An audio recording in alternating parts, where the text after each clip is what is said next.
Hey, you. Yes, you, my hurried child. You rush through the street like a cyclone. Where are you going? A show. A show. So you came to Vienna for the love of stories, that's for sure. Then this is just the right place for you.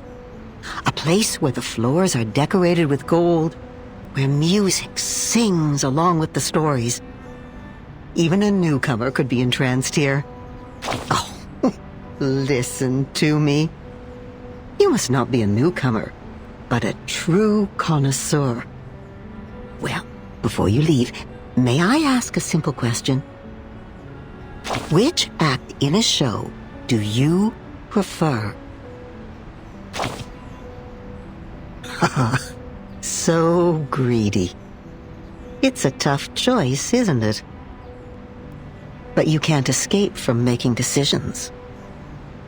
Do you know which act I love the most? Not Act 1, nor 3, or 5. But 6. Oh, Act 6, my dear. That's the best part. The part in which the king picks up his fallen head. The knight pulls out the sword in his chest. The bodies stand up, dust their clothes, and come to the front of the stage, bow to the audience, and receive their applause. Yes, it is. My child, that is precisely when the real show begins. I have a good script here. Let me put on my glasses. Let's start from Act 6. The princess, a nightingale decorated with diamonds, an opera singer taking center stage, steps into a building of gray and white diamond patterns. And the curtain falls forever. The smile on her face seems too serene. She is still dreaming. Her madness keeps them on alert, but in the court she seems so meek and mentally steady, like a docked boat on calm waters.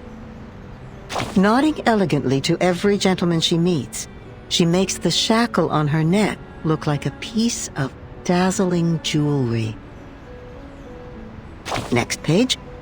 Oh. In a transparent room under an unyielding limelight, her dignity is stomped on, like a silk handkerchief thrown on the ground. They smash her crown, forcing her to pay for her madness. No, not anymore. Sleep, she said to me. Sleep. If that's what she said, then I don't need to wake up. That's when the star falls into an everlasting dream. The blinding light becoming a spotlight on the stage, the empty room carrying the best reverberations. She has never been so calm. Everything beautiful in her is there forever, frozen in time. Or found eternal peace. Her world has become the performance, a show that never ends. I'd say she's a great actress, isn't she?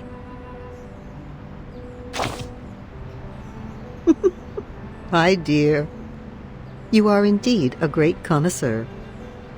Only one act of a play can't tell a good story by itself. Oh, forgive my ramblings. The golden curtain has risen. Fix your collar, darling, and keep moving forward.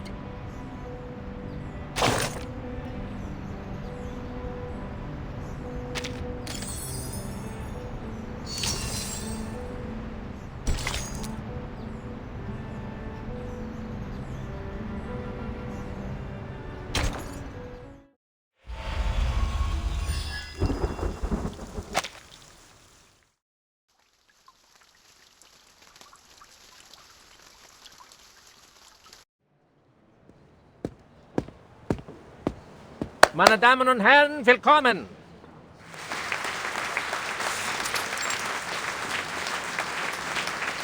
On behalf of the General Medical Association of Vienna, I would like to thank you all for attending this demonstration conference. It is a great honor. As we can see, dear friends, the era of science has arrived. The era of man has arrived. Today, we will share the honor of witnessing the advancement of technology, its contributions to medical science, and even the world. Now, please allow me to introduce the patient again, Miss Isolde von Dietersdorf. This lady has selflessly volunteered for the experiment, and in return will receive a healthy mind in no time.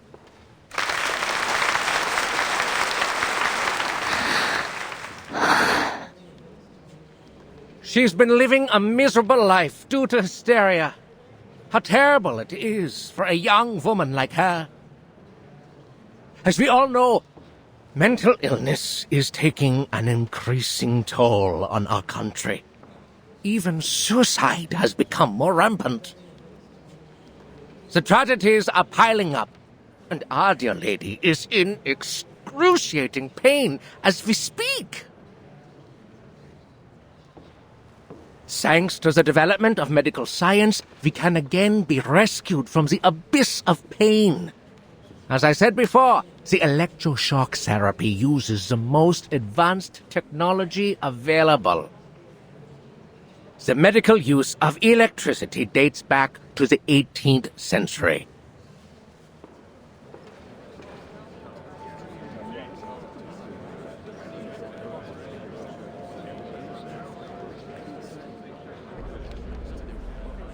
Isolde? The youngest daughter of the Dietersdorfs? Oh, no wonder she volunteered. The treatment should do wonders for her. You know there's something wrong with that family. I heard her mother stabbed old Dietersdorf in the temple with a brass needle and killed every maid in the room. That thing's even made it into the curio market.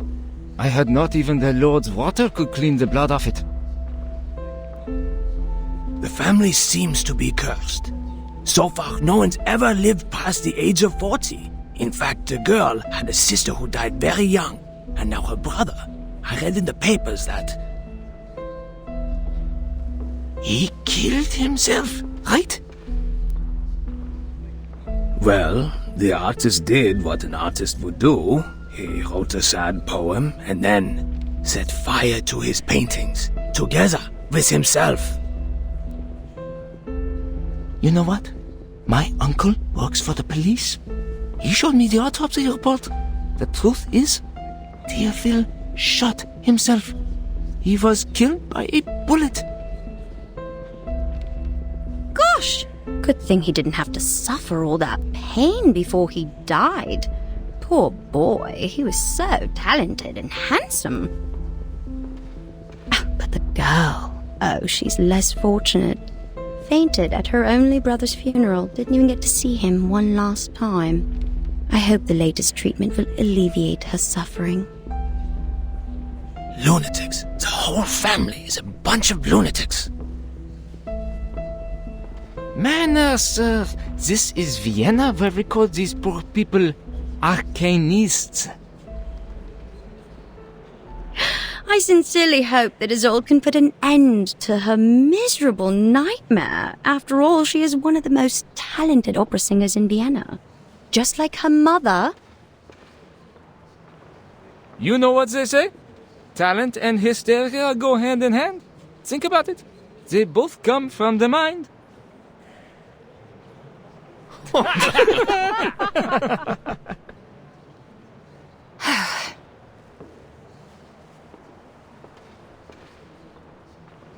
Quiet, please. The treatment will now begin. Are you ready, Miss Dietersdorf? Yes.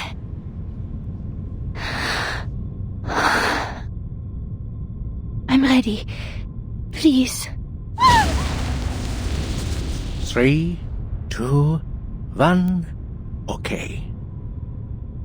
calm down, my lady. Just hang in there, okay? The treatment will work. Perseverance is a virtue. I don't think the electroshock is causing the pain you seem to be experiencing. Don't let the imaginary fear get the better of you.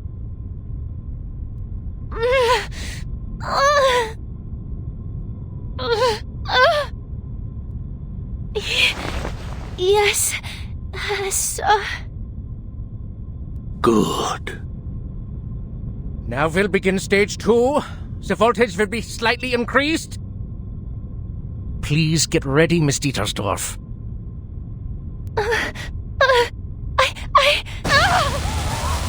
No! Stage 3, an even higher voltage.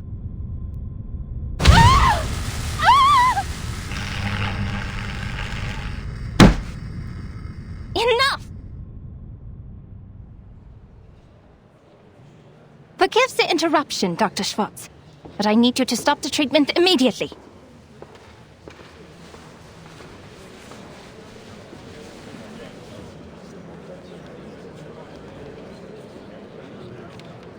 I can't help but to question your methods, as well as the methods of the General Medical Association.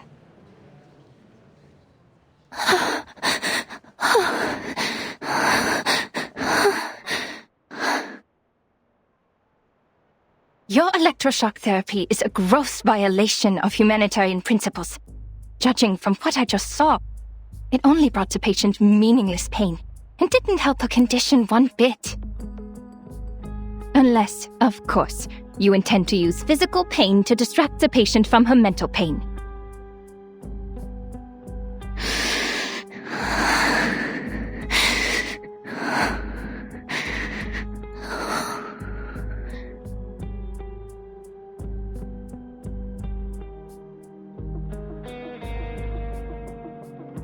Even though this is a conference meant for conversation, you're being a little rude. The new electroshock therapy is not what you know from the last century. Now that man has tamed electricity, there's no doubt that the EST is the best choice for treatment. You shouldn't take it at face value, because it's not like the underlying principles are the same as that frog experiment, huh? My treatment is supported by systemic theories and reliable references, and it is approved and sponsored by the General Medical Association, which means it's reasonable and legitimate. Well, you are, correct me if I'm wrong, a social activist known for her little arcane tricks, Miss Cacania. Or should I say, Miss Clara? As far as I know, you don't even have a medical degree. Besides your so-called art movement, this secession, is it? It confuses me, really. Anyway, in order to have a more professional conversation, I suggest we talk later.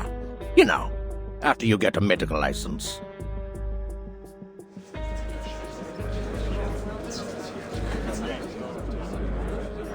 No, Dr. Schwartz. This conversation has nothing to do with my personal identity or experience. I'm only asking you as a citizen of Vienna and as a human being with empathy. How can you not see that she's suffering? Have you been thoroughly brainwashed by the supposed authority of medical science? Or have you two been blinded and deafened by hysteria?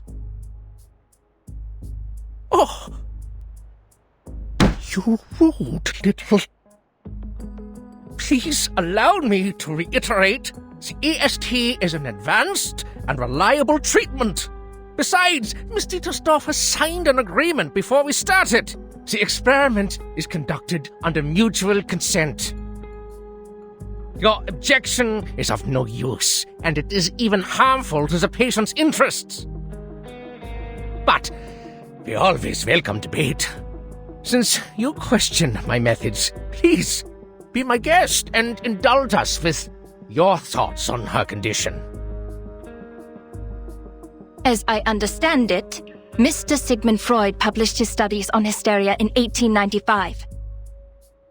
He believes that hysteria was a psychological disorder caused by problems in the nervous system. It was not a simple organ disease. His trauma theory explains that the patient's personal life experiences were the real cause of the disorder, affecting the patient in subtle ways. It makes much more sense to analyze the patient's traumas than to harm their body. As to whether his theory is advanced enough, you can read The Totem and Taboo, which he published last year. What?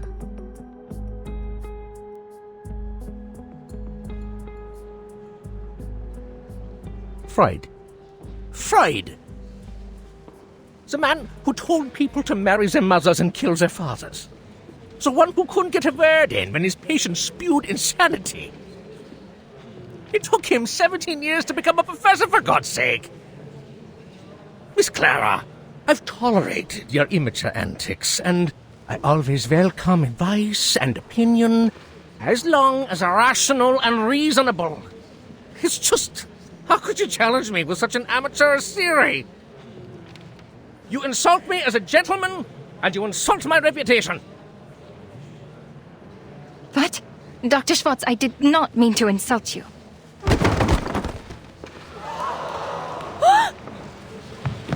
Miss Dittersdorf, she's unconscious. How? Get her off the chair, now!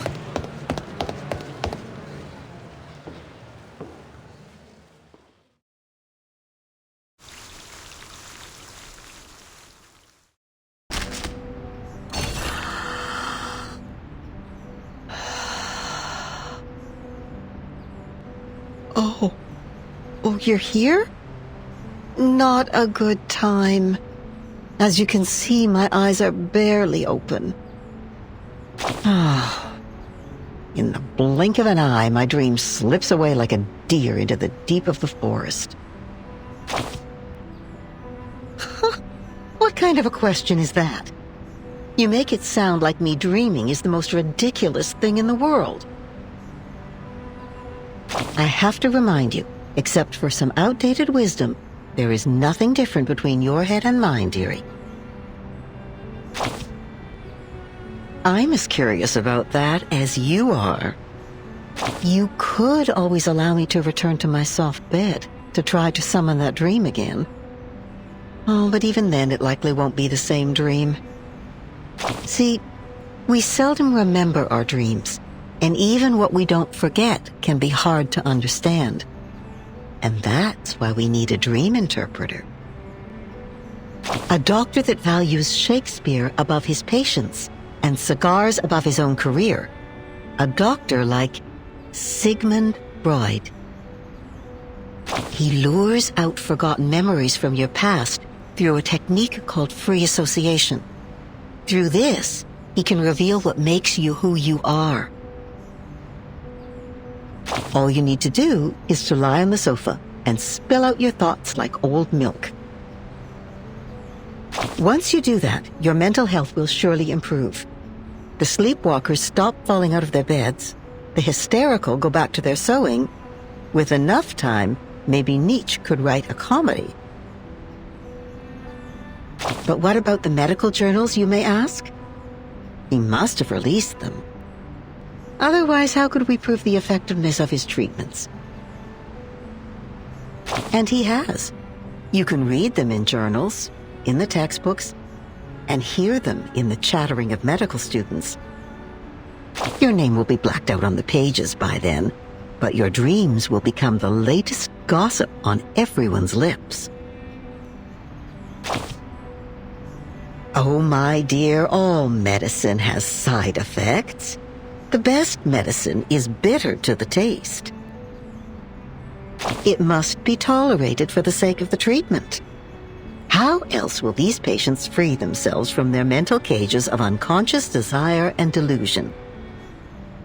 It really is the smallest of prices. A mere coffee stain on your shirt, just telling a few people about an unlucky moment or two. Besides, the patient is not given a name. The true protagonist remains a secret between you and the doctor. Perhaps you're right. It's not the only way. Come, listen. Do you hear that? That shrill, piercing sound of metal on the skull. The blood-curdling screams. Even the strongest soul would quake in fear. But this is the other way. However, funny enough, some people prefer the pain. It ends faster than a hard talk with the doctor.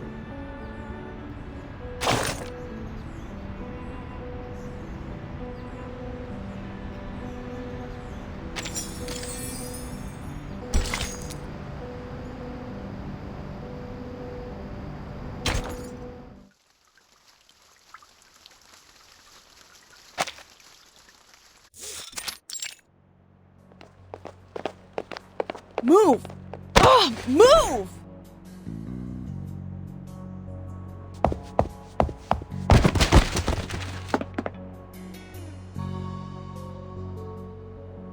Shoot, are you blind or did you hit me on purpose?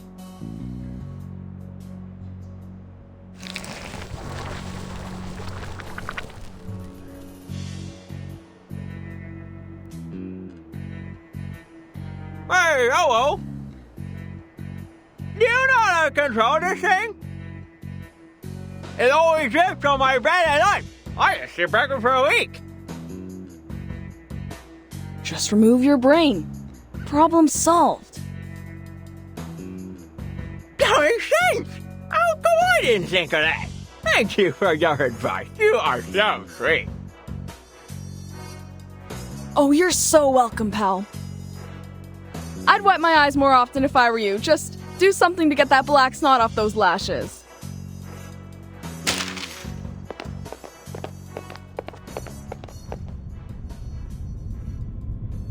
The good news is, the persons in charge of this place are all dead. The bad news, the one in charge right now is not a person! Hello, Researcher Medicine Pocket. Your meal allowance is being deducted to pay for door repair. I don't care, Buckethead. Do your worst. A few pennies don't bother me.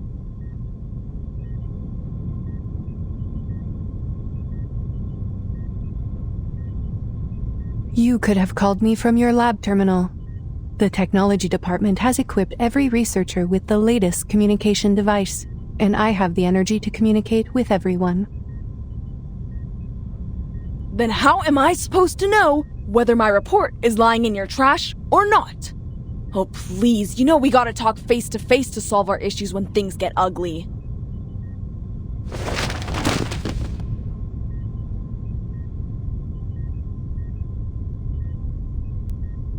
Congrats on the one and only achievement you got from the Manus mask. We're now fully aware of its side effects, and this great achievement is filling the halls with oil and insanity.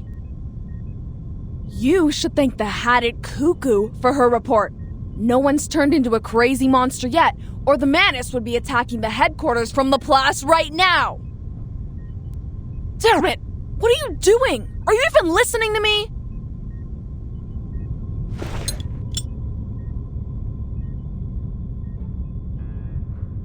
My apologies. You said we needed to talk face to face. If I understand it correctly, this is your #1 request. You always carry a face in your pocket? That's just great. You are welcome. It is our duty to learn and meet the needs of every researcher.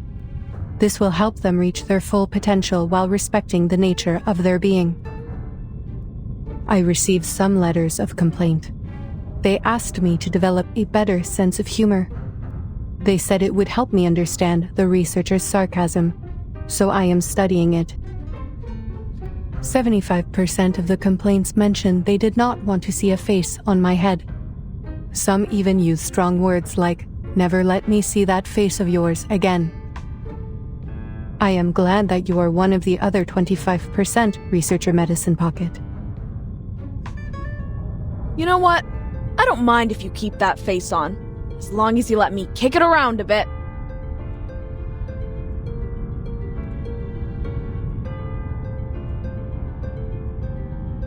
Regarding your second request, I have read your report. I fully understand the side effects of the mask as well as the feasibility of the decryption. Then what's the point? It's like trying to get the syrup formula out of a Coke can. Ugh! Again, we are all screwed without the original ritual from the Manus. It is too early to conclude that the mask does not contain important clues. The attempts we are making are very necessary. Besides, the situation in Laplace is not as bad as you say. The side effects are completely under control. The subjects are only suffering from dehydration and mania. Fortunately, the Rehabilitation Center has extensive experience in dealing with manic patients, and some researchers, like yourself, are already manic without putting on the mask, so the side effects will not affect them much.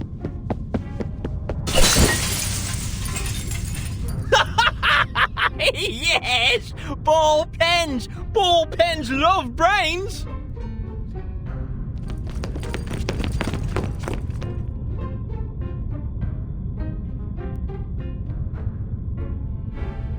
Extensive experience, huh? That is right. I am glad you have noticed our efforts. We have prepared a large amount of polymer materials in case of minor vandalism by the patients. Haha, amusing. So this is the logic of a machine, huh? Humans are as expendable in the lab as glass. You should be glad that your head is harder than my teeth, or I'd... Your opinion surprises me, Researcher Medicine Pocket. There is a big difference between the human body and glass. As for the original ritual, you are not the first researcher to make this suggestion. We are fully aware of its importance. We have dispatched investigators and members of the Field Agent Administration to investigate various regions. Here are the images they sent back. Field... what? Field Agent Administration. If you have not heard of the name before, most prefer to call them the History Guards, given their function. Right. That team of cannon fodder. The thought of people being thrown around like garbage makes me feel lucky that I'm just a piece of glass.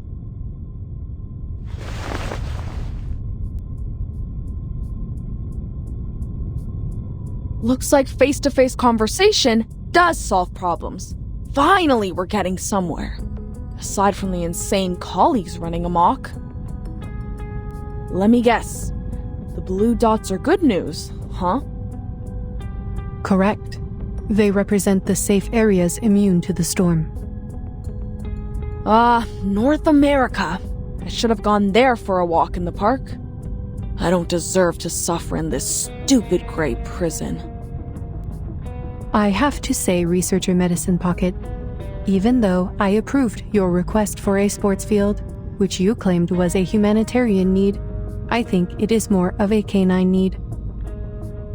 I suggest you install an indicator on your humor module so we know when to laugh. See? Like this blinking red dot. Is that Vienna? Yes.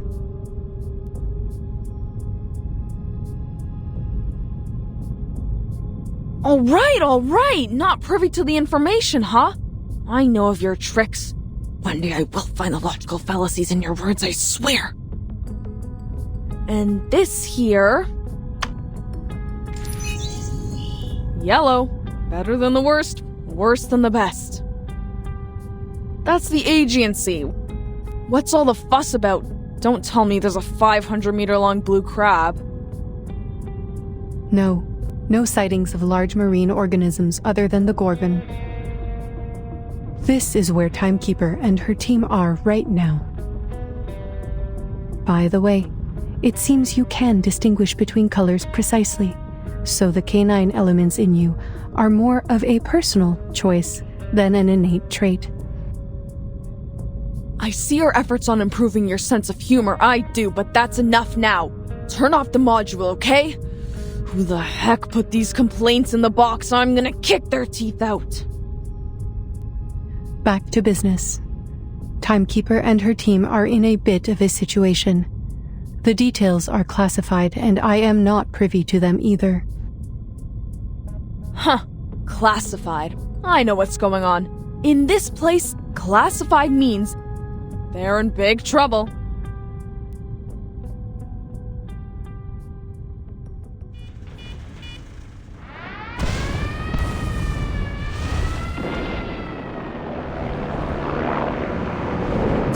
What are they? Trupp did not tell us about these things! Get away from me, you arcane fiends!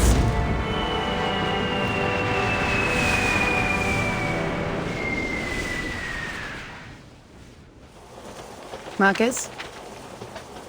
Marcus?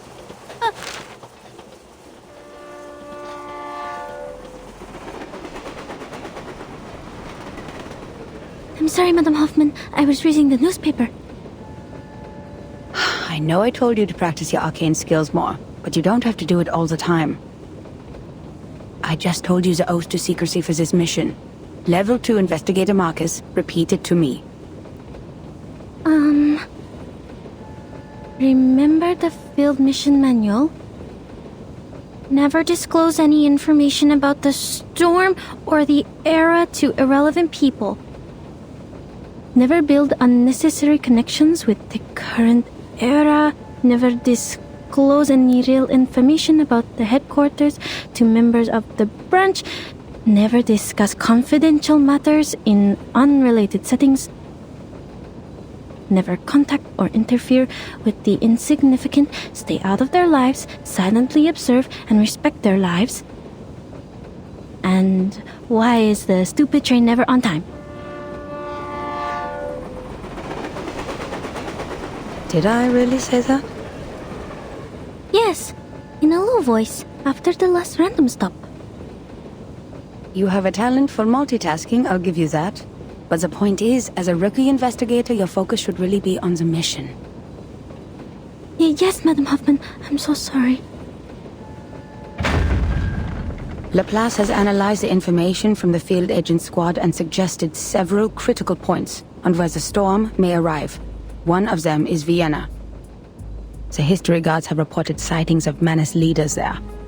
Considering they will probably do the same things they did in 1929, you know, escalate the international conflicts to accelerate the reverse, this mission is probably quite risky. It's okay, Madam Hoffman. I am fully prepared. I've been waiting for my first field mission since I joined the Foundation. Thank you for approving my application, or I'd still be talking to rusty filing cabinets and diamond patterns on a wall. No need to thank me, Investigator Marcus. Your application has been approved by headquarters, as your arcane skills will prove very useful on this mission. This time we will track down Manus Vindictae in Vienna and gather intelligence on their rituals. The intelligence should help with the storm immunity research, making it the top priority of all other missions. That's why I said your arcane skill reading will be useful on this mission. Yes, understood.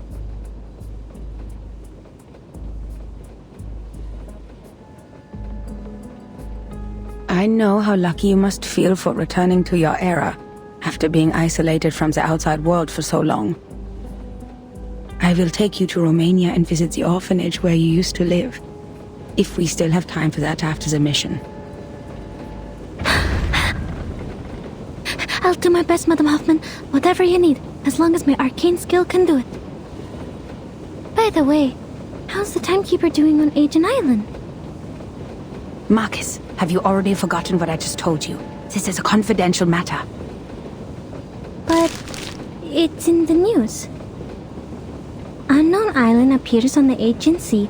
Forces attacked by arcane creatures. Ownership over island causing conflicts between Bulgaria, Serbia, and Greece. Austro-Hungarian Empire and Russian Empire to establish a negotiating committee. Madam Hoffman, the increased turmoil could cause the storm to arrive earlier, right? That is not our problem. The headquarters will send someone to intervene, since it is caused by the Arcanum. Now, just focus on our destination, Vienna. Time to get out. Grab your luggage.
Here it is, the national treasure of Austria. The creamy chocolate cake, the buttery ganache, and the delicious apricot jam. Created by the ingenious apprentice Franz Sacker in 1832, renowned throughout the world. The dessert of Vienna, Sacker Torte.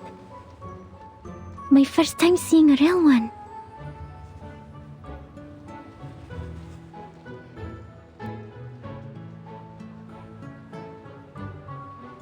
How should I cut it?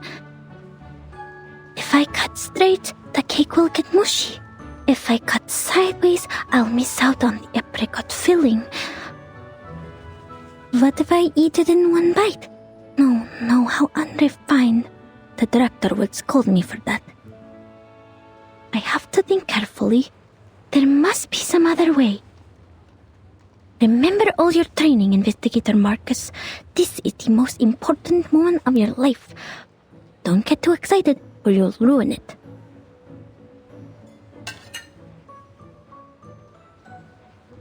Oh no.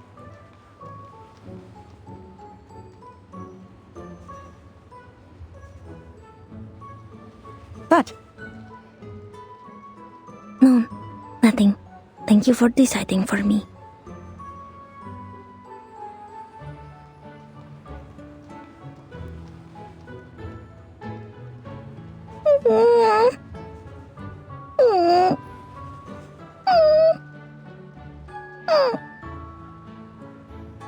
What's with the tears, Marcus? Because the cake is way too sweet.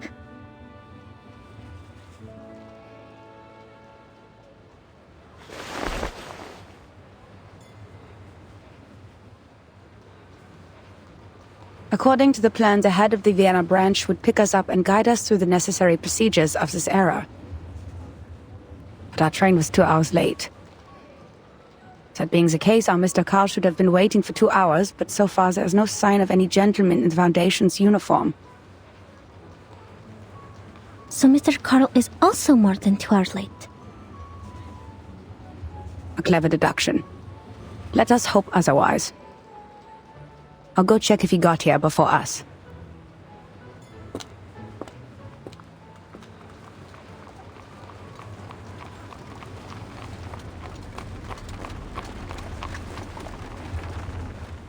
I bet that island is a secret base of the Duel Entente. That's why the Bulgarians are so anxious. They're worried about their exit on the Aegean Sea. A friend of mine is in the Navy. He saw a ship leaving the harbor loaded with gold. War is coming, friend. No. How does that explain the arcane creatures over there? I'd say it's never been discovered before. Like the Celtic Otherworld. You know, the heavenly land beyond the sea in Bran's legend. The Arcanum has declined after the Enlightenment. It is an honor for all of us in this era to find such a paradise from the past. You're not fit to be human if you don't understand what that island means to us, my friend. Secret base. Otherworld. Fascinating. I need to write this down.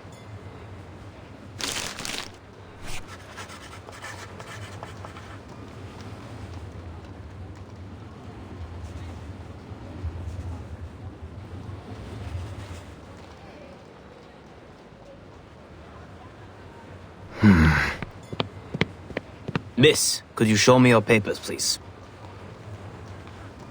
Ah, right. I'm sorry. My friend has it.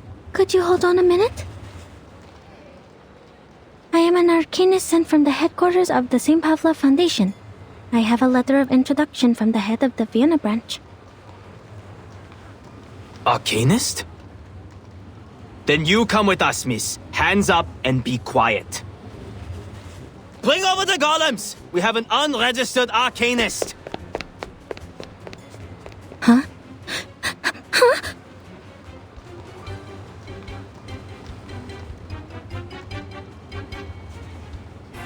Marcus? Sir, please listen to me.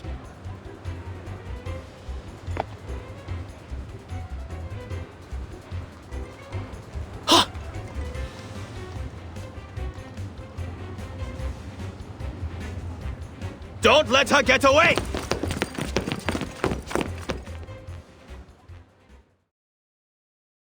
Did I start running?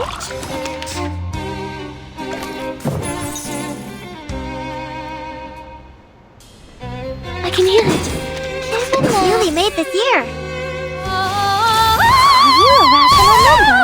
You don't want to miss it. It's wrong.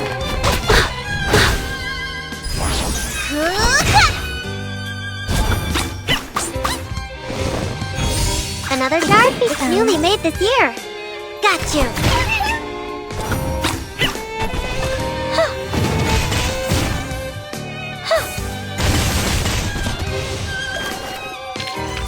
Victory? Okay, but what does it mean to us? What is happening? At ease, gents. Allow me to explain. This respectable lady is most definitely not a Russian spy.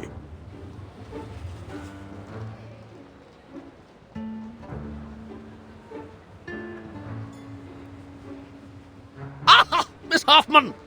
So, this lady with the big case is your assistant? No spy would be stupid enough to carry an entire case of papers in public. So we'll be all gentlemen.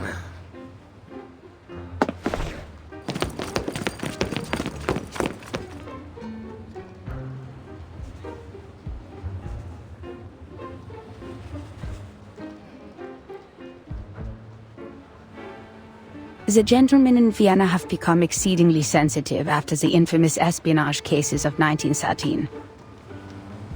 And their pride was almost destroyed by the Gretel case. The man was even head of counterintelligence, and had a sexual orientation not tolerated in his time. Well, I'm not sure which of the reasons hurt them more. Sorry, Marcus. I should have told you that, as your supervisor.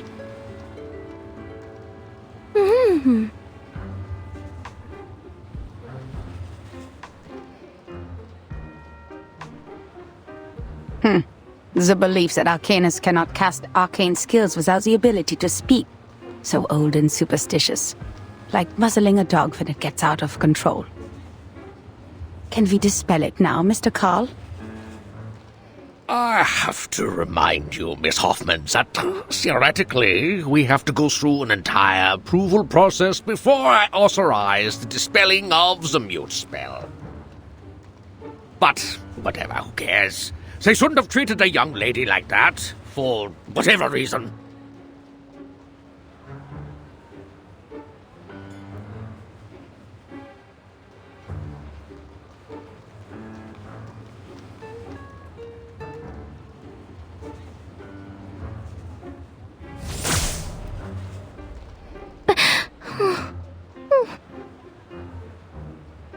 Relax. This was just a minor incident. You'll never find another place as tolerant as Vienna. The very same principles the Foundation strives for. All registered arcanists can come and go as they please in this beautiful city. We even offer artists and musicians perks that cover every aspect of their lives, because Vienna loves art and music.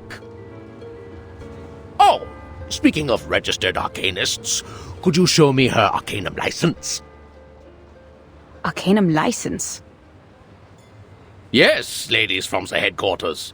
Even so, I'm more than willing to skip some unnecessary procedures for you. We still have to be careful about security, you know, especially when dealing with arcanists.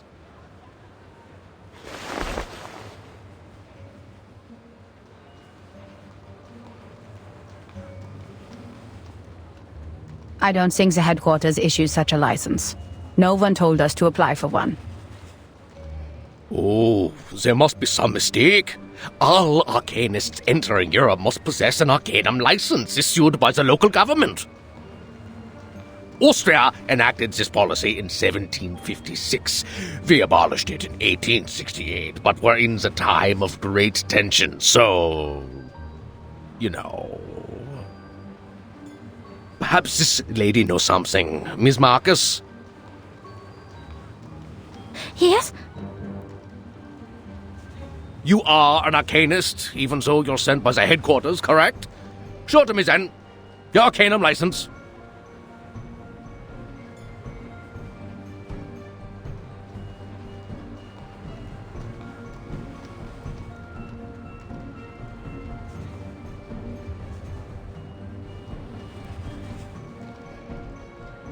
Marcus is my assistant on this mission, Mr. Carl. She is not to answer your questions directly given her rank and status.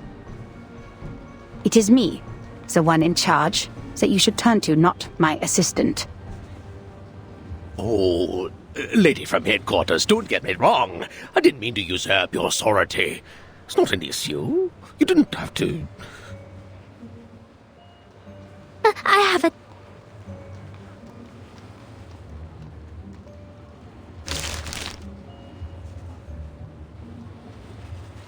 Here. Oh. Hmm?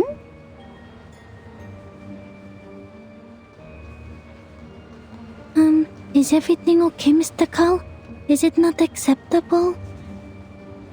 Oh, yes, it's a perfectly good license.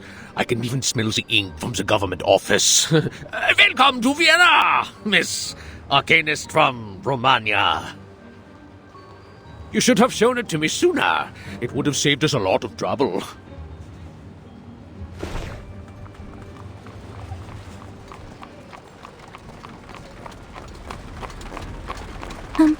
I'm so sorry to have wasted your time.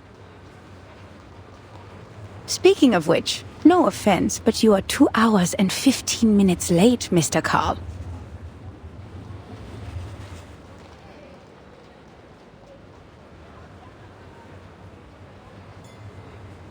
My apologies. The Minister of Finance and I had a little too much at lunch.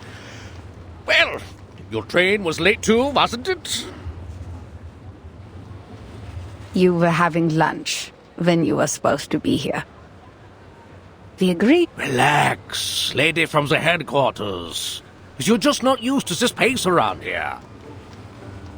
Look at this industrialization and so-called modern designs. They have turned our beloved city and our carefree life into a cold, impersonal machine. Please forgive the train staff, the sewer workers, and the plumbers. It is their right to be a little unpunctual, and enforcing this right is a symbol of our free will. In the end, you didn't wait too long, and I got to enjoy my lunch. It all worked out, right?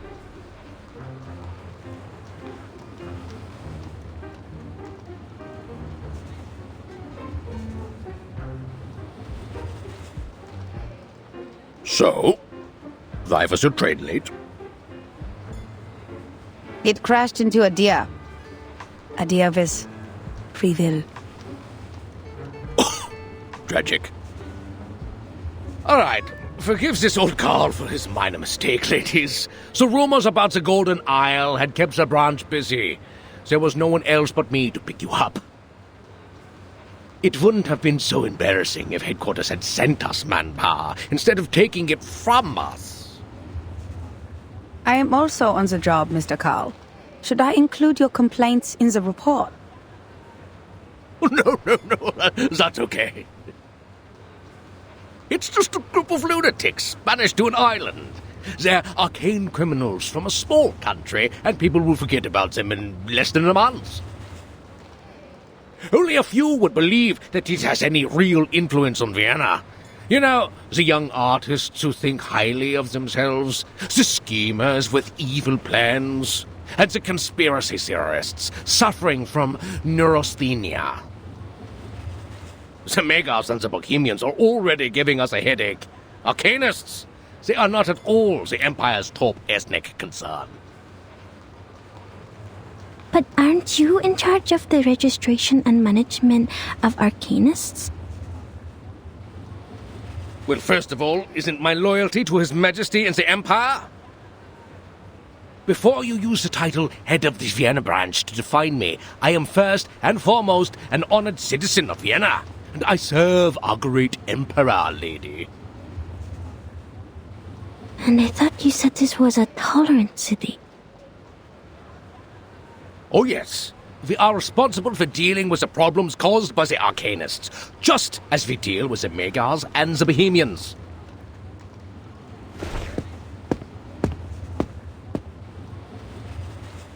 All right, that's the venerable Vienna branch of the St. Pavlov Foundation over there. Let's go.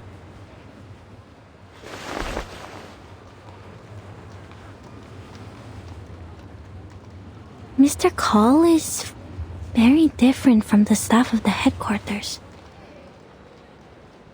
In fact, most of the time the branch members aren't comrades who share the same goals with us. They're more like local officials we have to deal with. We need them as a buffer between the Foundation and the local governments. They can help us maintain peace in the human world. But you can't ask too much of them. Not all of them are cosmopolitans. Most of them put their emperor and their country first. That's why we shouldn't disclose classified information to them. Does it still hurt? Oh, it feels much better now. Good.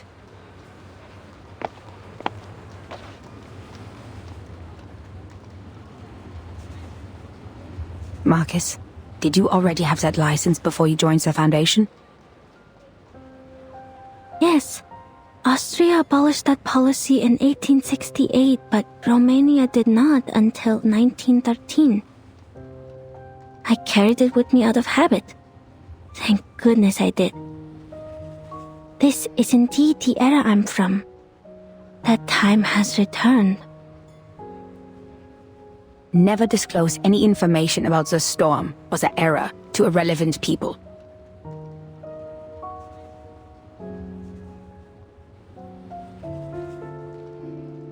Put away your license. We need to catch up with Carl. Remember my words, Marcus. Never trust anyone, even if they're a branch member of the Foundation.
So this is the Vienna branch? It's splendid. Look at the walls, simple yet elegant. It's like a temple of modern art. I can read the contrast between different shapes and textures. This Mr. Ulrich must have put so much effort into the design. It must be a very pleasant place to work at, Mr. Call. Oh, no. This is the Secession building. Another meeting place for the young artists to show off, other than the cafes. They said they wanted to break away from traditional art. Well, it's more like they're breaking away from human life. There's nothing to like here. Only inexplicable paintings and neurasthenic lunatics. But people keep coming back. There are even secession groups to the secession, like cells dividing through mitosis.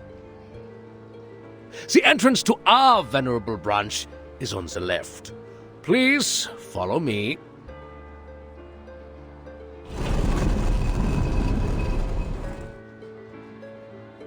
Notice the guard?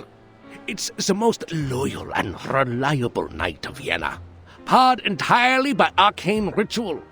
The greatest achievement since the revival of Arcanum in Europe. In 1662, a royal magician from London offered it to the emperor at the time. Since then, it's guarded the empire for centuries. Ah, sir!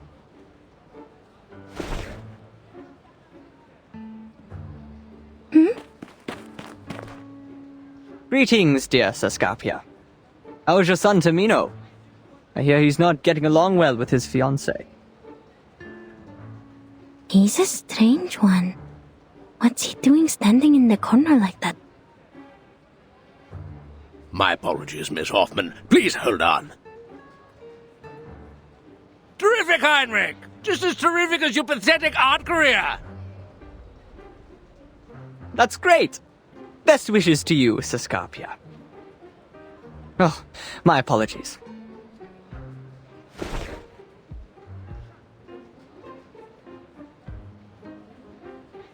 Greetings to you, Angelotti. And unknown lady.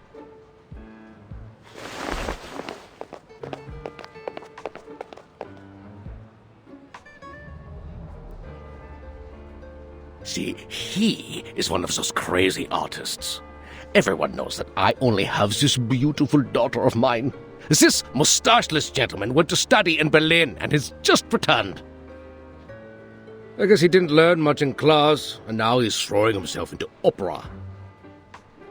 He must have listened to Wagner and Mozart so much it damaged his central nervous system. So that's why he sees everyone as a character in an opera. Operas and music, they do harm to your eyes and fill your ears with useless sounds. Is every artist like this? Scarpia, Angelotti. They are indeed characters from the opera Tosca.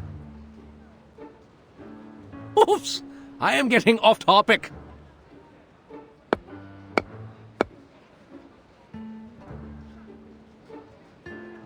Don't worry. We've modified its original ritual to meet the needs here. Lots of people come in and out after all. You just need to knock on the armor 3 times, touch your mustache, and it will let you in. I forgot you have no mustaches, my dear ladies. But you do have arcane skills, right? First of all, I am not an arcanist. Second, I am not as humorous as you think. Fine, but that was no joke. This thing only accepts mustaches. It's a symbol that every gentleman should have. And not everyone's like Heinrich.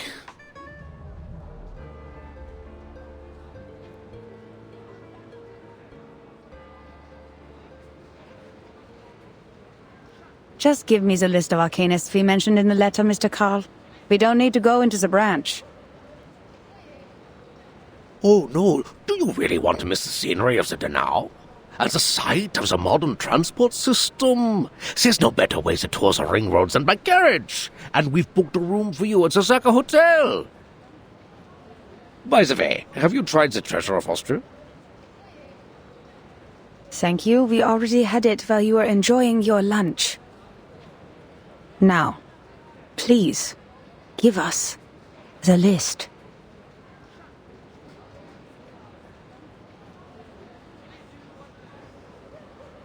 And I'm sure you've received a telegram from the headquarters. You are to investigate the people around Theophil von Dittersdorf. Okay, all right. It's a pity, lady from the headquarters. Here you are. And that's all of it. All of it. Oh, and this. 2 tickets to the Vienna Royal Orchestra. Please give them to Mr. Richard, and when you see him, send my sincerest regards.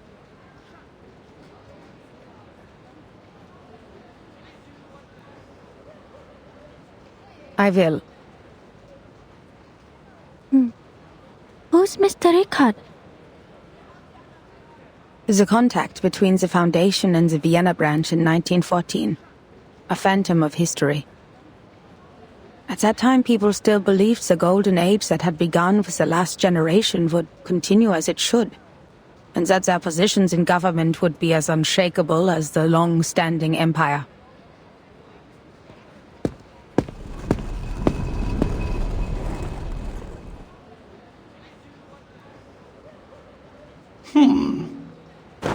Oh, shoot. It won't let me in.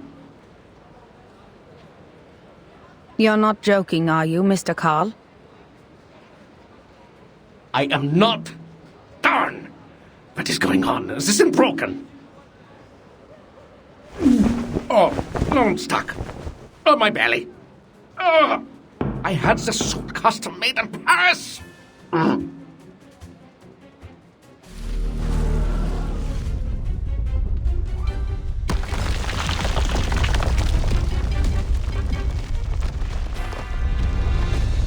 What on earth is going on?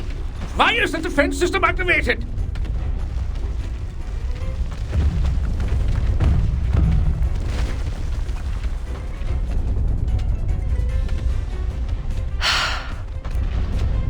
Marcus, can you read its internal rituals?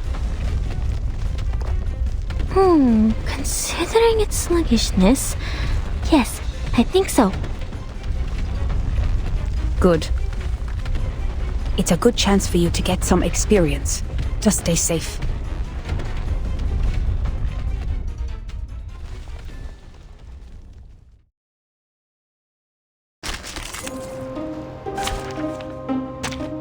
It's an honor to meet you. I can hear it. Could be another jar? Tu peux la jeter maintenant. Check my calculation. You don't want to miss it.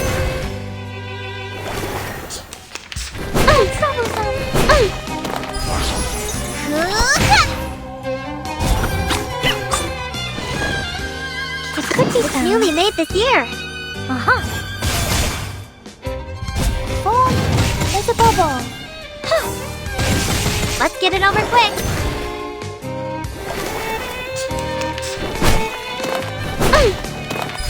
There they are. The curtain has...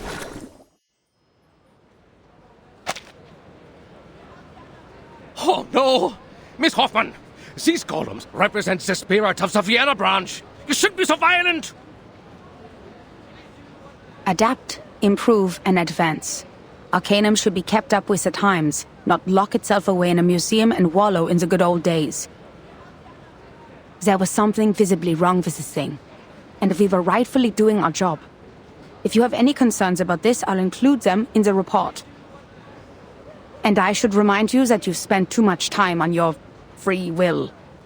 We're running out of time. Nein! Procedures are not the problem, darn it.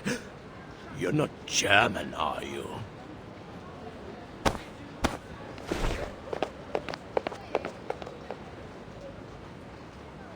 So, what's wrong with the golem?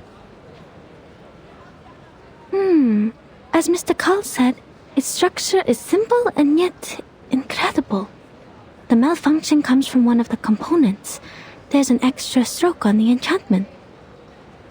These strokes look new. I guess the staff made a mistake when they did the maintenance or repair. Let's hope so. Now take a look at this before Mr. Carl comes out. Several days ago, a member of the field agent squad found a painting that was reported in this magazine, The Pan.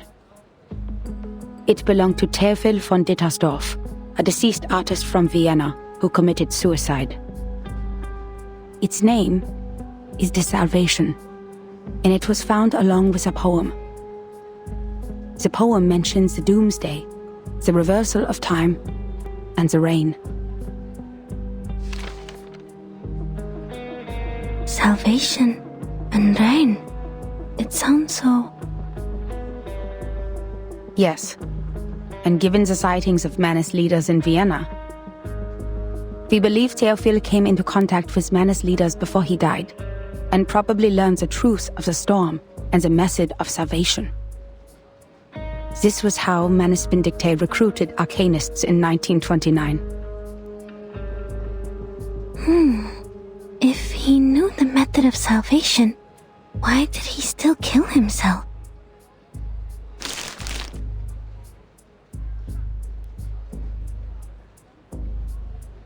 Auf der Suche nach Silenus im Walde fragte ich ihn: Was ist das Beste und Wunderbarste für den Mensch? Die Lehre, wo der Mensch nie geboren wurde, sagte er. Ich betrachtete ihn, den Ring des Lebens, den Ring aller Leben. Deine Hände formen den Ring, und das Urteil wird ausgesprochen. Am jüngsten Tag, in der Dämmerung, wenn die Geschichte verblasst. O Welt! Sein Kopf beißt sich in seine Füße. Seine Knie berühren seine Nase. O Mensch! Sie bewohnen die Erde und warten darauf, dass der Himmel fällt. Gestern wird zu morgen. Morgen verwandelt sich wieder in gestern. Wer wird im Regen verschwinden? Wem wird das ewige Glück gewährt, die Gnade von oben? Und diese Lehre, das Aufhören der Existenz.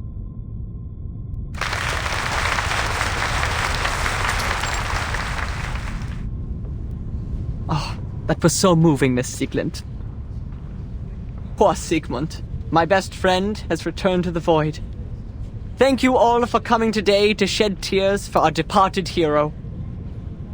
He was a righteous and noble man who cared for his people. He was still trying to save the Arcanists on the Golden Isle before he died. He left us so many beautiful poems and paintings. Shame that the fire burnt everything to ashes. The only thing that survived was the salvation. We were in a golden age of progressive ideas. We believed the Enlightenment would make ignorance history and lead us to paradise where everyone would be saved. The barrier between Arcanists and humans would be removed. In Vienna, that tolerant city, we would stand together hand in hand, back to back, reliving the intimacy we once shared when we first came into this world. Oh, world. Its head bites its feet. Its knees touch its nose. But the reality is, the survival space of Arcanists is shrinking. We tried to speak up in our own language, but that only makes us strangers in our own land. That's why we have decided to exhibit Sigmund's last work. Not only in memory of the deceased, but in memory of his noble spirit, his sincere concern for his people, and his scrutiny of this tragic world.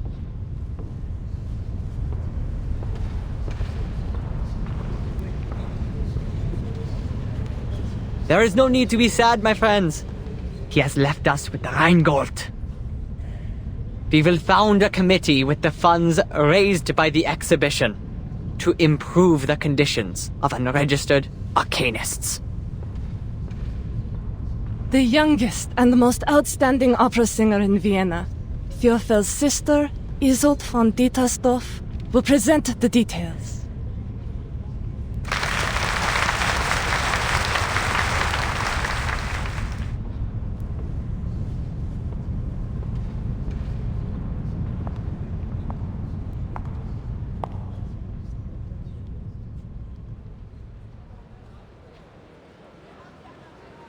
Now I see why we were ordered to investigate Theophel's connections. There may be spies from Manus Vindictae among them.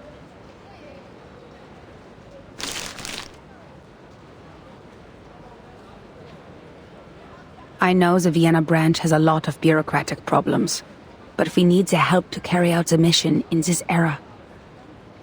The search warrant, the letter of introduction, the evidence collection permit. They've provided us with all the official documents we need in this era, as well as a list of all the Arcanists in Vienna in 1914. But we're not going to cooperate with them any further, because of the requirements to confidentiality. We'll only need manpower from them in the following operations.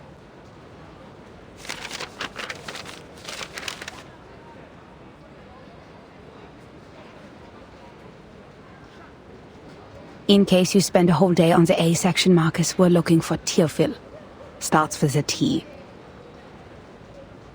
How did you know I was starting from line A?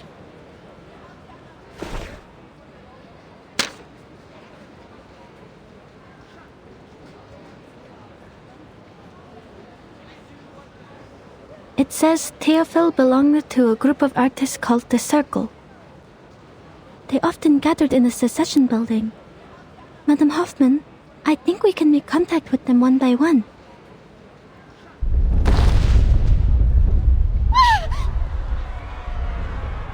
What's happening? I sense strong arcane fluctuations over there.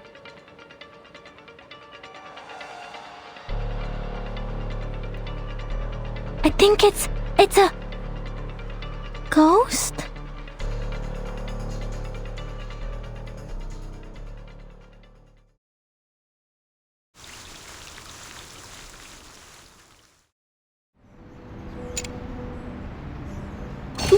Look at this, dearie. This kind of hand mirror has become the latest fashion. Oh, it's a trifling thing, but people like me have to stay in the loop to make a living. Come here, gaze into the mirror and fix your hat. What do you see? Do you like what you see? Is that so? Oh, has something gone wrong? Did an old lady like me waste her money? Or perhaps what it reflects is the truth. The mirror shows reality. Nothing more, nothing less. So it may be that there is nothing to see. Or it may be something that can't be seen. But things change, darling, especially in this city. Like an avalanche taking everything in its path, changing them irrevocably and inevitably. So next time when you look into a mirror like this, you may just see something else. Be patient. So in the warmth of spring, the ice cracks deeper. One splinters into two, and each begins to splinter again. They set up the mirror and lift the cloth, exposing to light the good, the bad, and what lies beyond them both. Then the factions split and then split again. Secessionists, by their nature, are not in the business of keeping things together. They won't stop the fractures. They can't. In lifting the cloth, in seeing their reflection, they scatter themselves like dandelion seeds in the wind. Oh, I don't know where, but I do know what they're doing. Some of them still paint with gold leaf. Others believe they must depict what is real. Some depict the ravings of their dreams. Some seek to change the streets into works of art, and others drive out all meaning from their work. The only time they ever reach an agreement is just before they lift the cloth from the mirror. Before the Potemkin village with all its empty facades moves somewhere else, some of them might just achieve their ends. To be like the golden cabbage, sitting atop its dome over the ring road. To be recognized by everyone.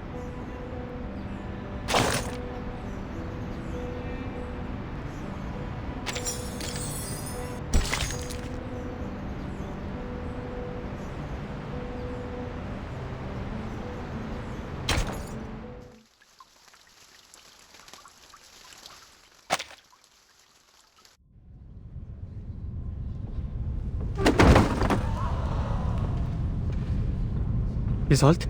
Isolde! My God, she passed out again!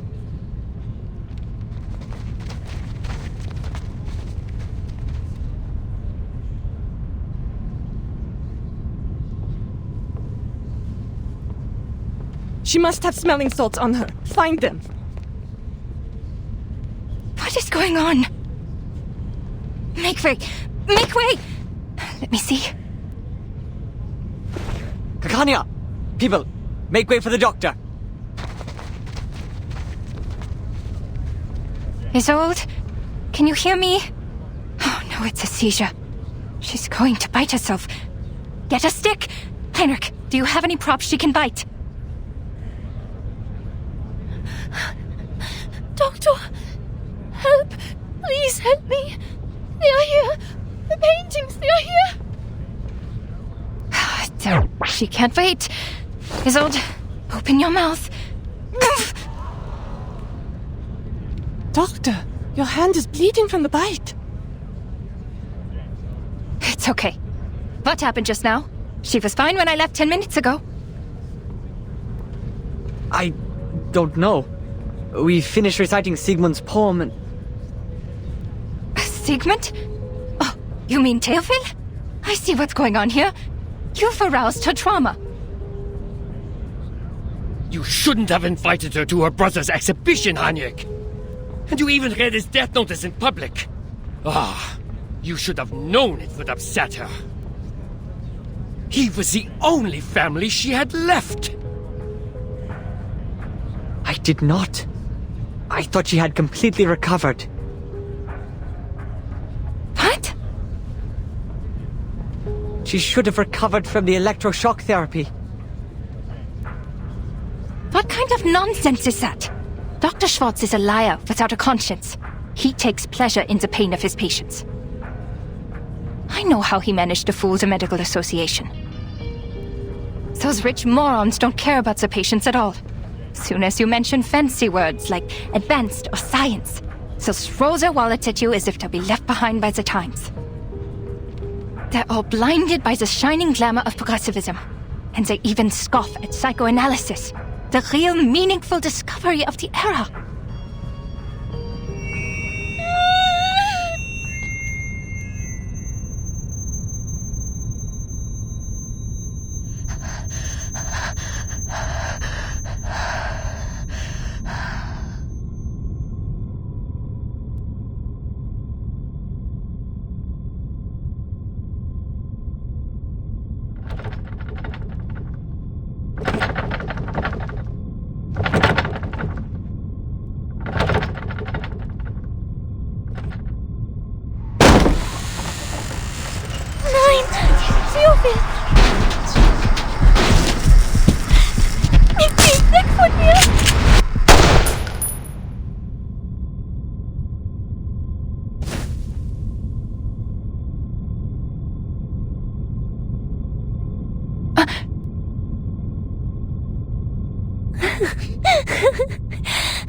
Schau dir den Ring an, Duel.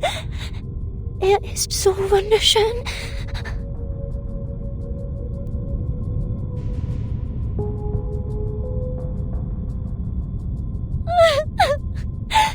Nein, das war meine Schuld. Ja, ich werde es besser machen. Ich kann es schaffen. Ich kann immer noch singen. Isolde?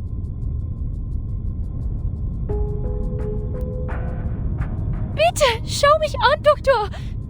Hilf mir. Bitte, hilf mir. I will, Isolde. Now let go of me first. Oh no. It's a seance. But Miss Tosk only does it before a performance. Of course it turned out this way. She's lost control. She summoned evil spirits this time, not the good ones. Nein,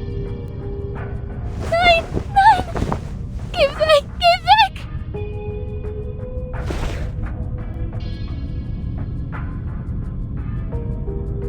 She's afraid of the paintings. Oh, poor girl. It's her brother's paintings.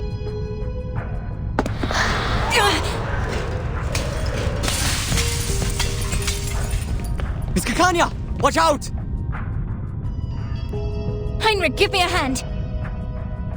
Draw the ghosts away by whatever means.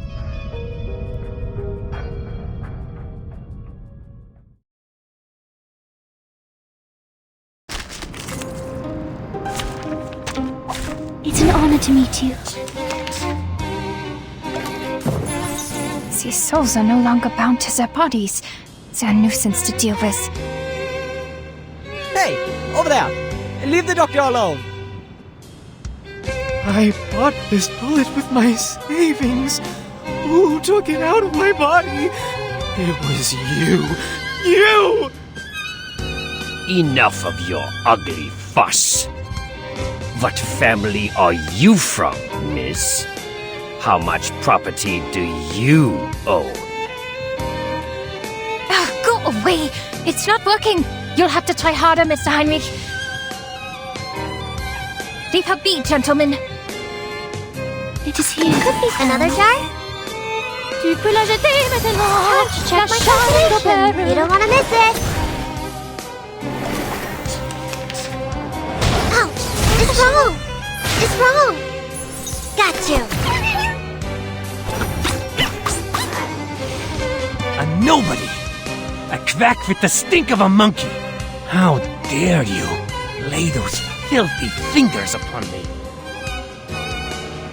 You really made this here. Uh-huh. There they are.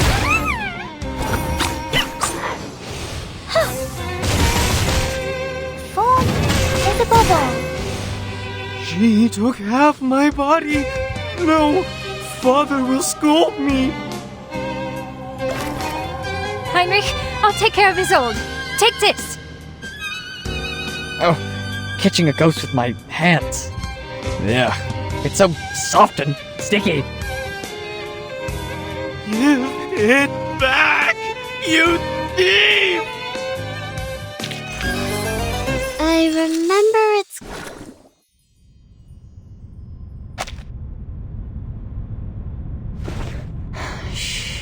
Sie sind jetzt sicher, Isolde. Spüren Sie nun den Druck meiner Hände.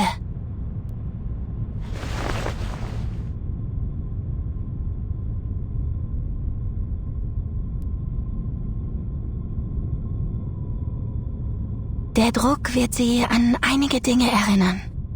Sie werden langsam und stetig in Ihren Kopf gelangen und Ihnen nicht schaden.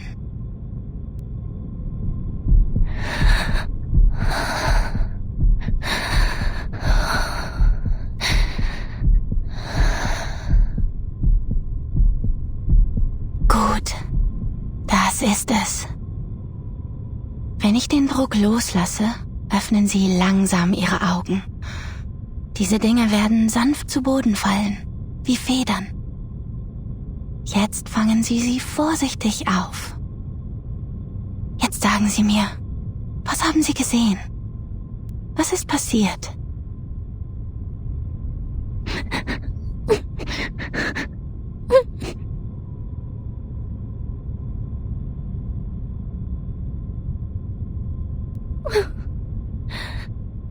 Dr. Schwartz told me that humans are rational and we should be able to control ourselves completely. But I failed. The Dittersdorfs can't afford another lunatic like me. I will be abandoned by the audience. By everyone. No, you are not them, Isolde. As long as you receive proper treatment in the hospital. Please don't, please. I'm cured. The shock therapy worked well, very well. Isolde. No, I mustn't act like Mother or Teofil. The Dittersdorfs can't bear. The opera can't bear.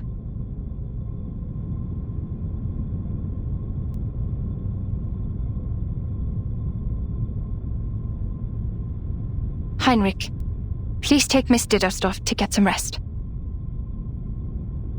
I will.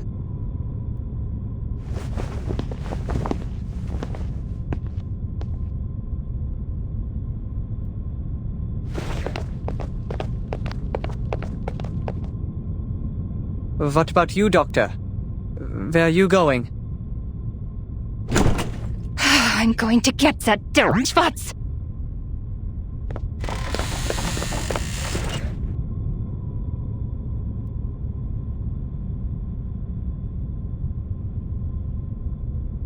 Kakanya? Huh? You are from the Foundation. And Angelotti? And the unknown lady?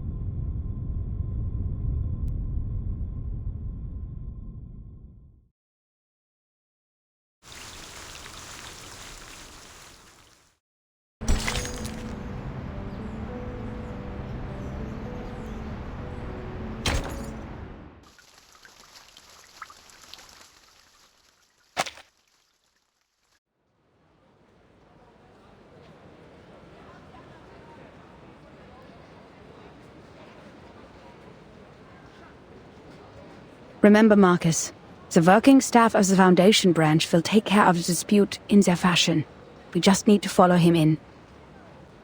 The members of the Circle are top priority, but before any of them can be convicted, as said before, all we have to do is silently observe and respect their lives. Understood.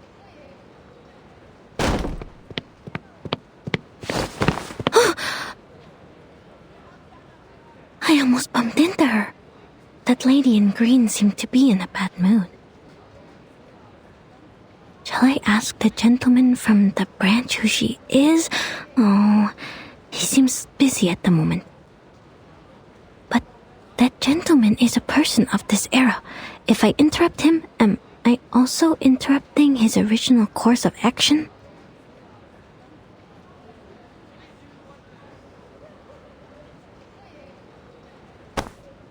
Oh!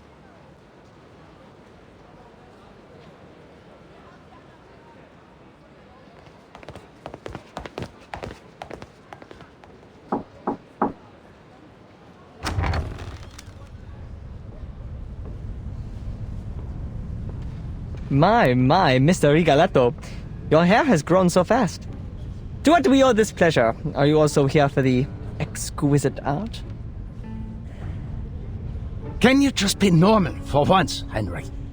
And stop calling me by those opera names. Someone reported an arcane disturbance here. I see candles. Are you holding a seance? I must remind you that arcane rituals are not allowed unless you have a separate permit. Excuse me? That's not fair. The first permit already costed us a... Please calm yourself, sir. Be mindful of what you implied. The Viennese government has ensured you the greatest possible freedom through working with us. Who do you think cleaned up after you people, after those fires, passionate murders, and deadly stampedes? We can't bear the consequences of your moments of epiphany forever. Not to mention the seance is one of the most dangerous acts. We've had 2 colleagues injured, still being treated for mental illness in the Vienna General Hospital. You will find no other place as tolerant and open-minded as this one. In return, you should do your part and cooperate with the government.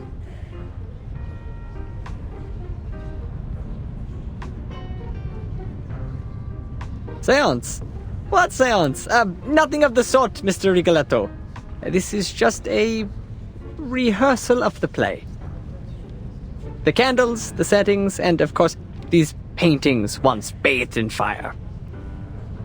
Yes, this is an art exhibit, a youth rally, or, as we prefer to call it, a visualization of the future. I demand a rational conversation. Now, I must question the sanity of this gathering. Is there no one here who is of sound mind? If not, I'll have to... I'm terribly sorry. Mr. Strauss, sorry to keep you waiting. Miss Netelstorff. Bless you, madam. I did not expect to see you here. Oh, sorry that we troubled you. I'm here for my late brother's exhibition, and for rehearsal for the coming performance. We got a little carried away. Made you come all the way here to check on us. Please, madam, as your friend, I do not wish to cause you discomfort. In fact, Mr. Carl and I were talking about you over brunch earlier. He was truly impressed by your talent at the opera. Ah, Mr. Carl is too kind. Since my mother passed away, he has been such a caring friend to the family. Well then, this was all just a misunderstanding. But, madam, please understand that I still have procedures to go through. Would you mind if I investigated a little?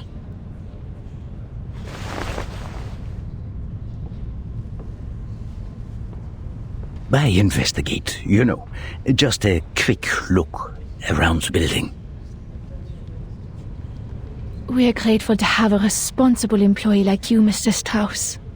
Please, help yourself.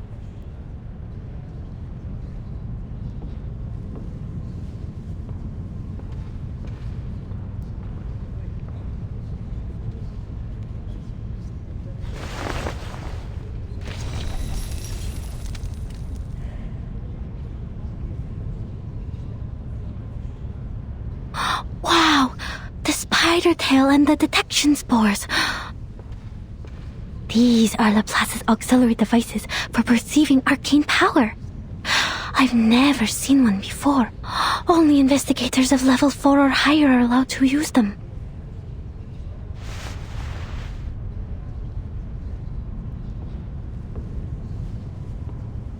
Marcus, come. Give me a hand. On it. These burnt pictures. They're the work of Theophil von Ditterstoff. They're the perfect subjects for reading.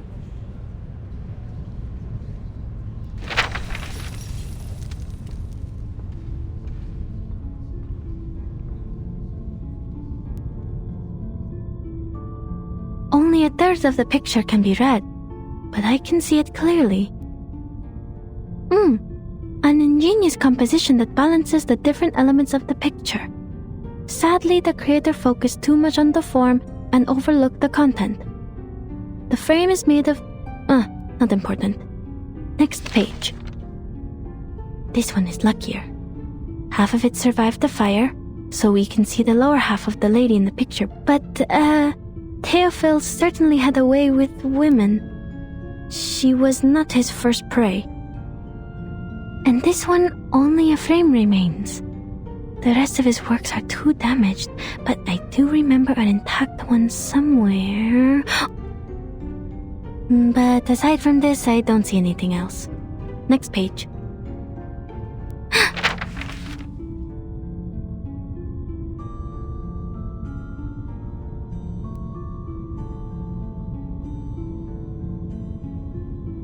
People can be read too. That person, Miss Isolde.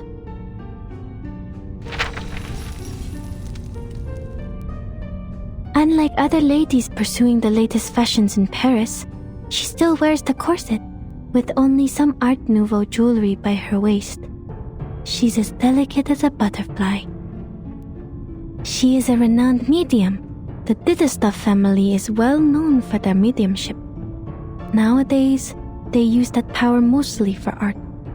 That is, they summon a spirit to possess their body so they can sing, write, and paint like no other. They also suffered for this power. Racked by neurosis and hysteria, the family has had very few members despite its long history. Wait a minute. The picture behind her is still intact, and it is enormous. Is that the Salvation? Strange. This painting is... You have a keen eye for art, miss. Oh!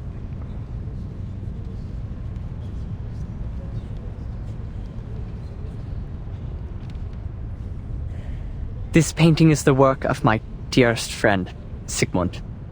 The Salvation. The only piece he left behind that survived the consuming flames. These enchanting, magical circles, one next to another. Oh, I was only reciting Miss Caccania. We're both passionate about the subject.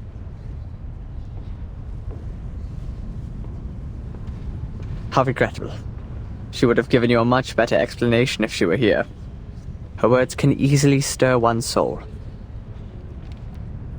Did you say Caccania? You have a friend called Caccania? Oh, yes. Every artist has their own nickname. I also have the honor of knowing the Orange Knight, Victor of the Rhyme, Offerstrudel. Are you a friend of Caccania? Too bad she just left. She should be meeting with Dr. Schwartz by now.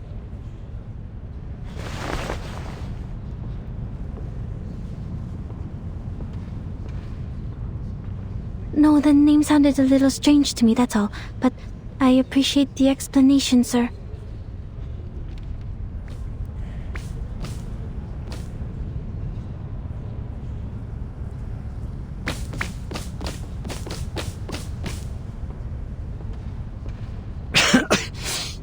What happened?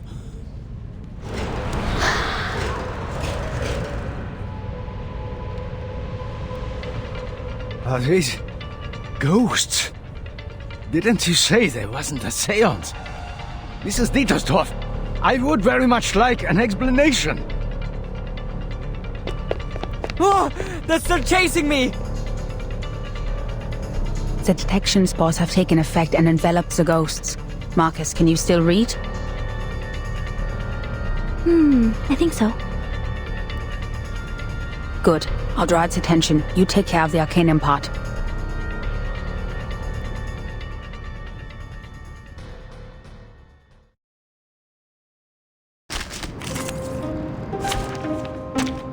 It's an honor to meet you. It is here. Could be newly made this year. Mon officier n'est pas un capitaine. You don't want to miss it. It's wrong. National.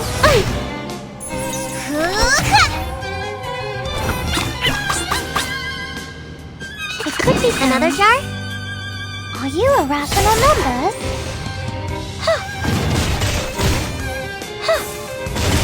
Let's get it over quick.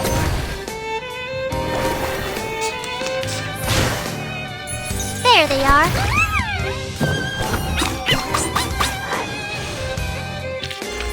Victory? Okay, but...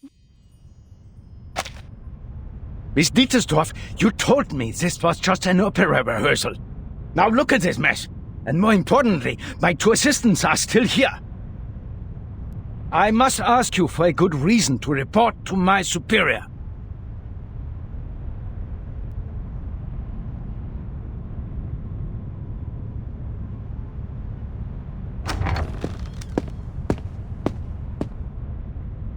Oh, Isolde, my dear lovely gal.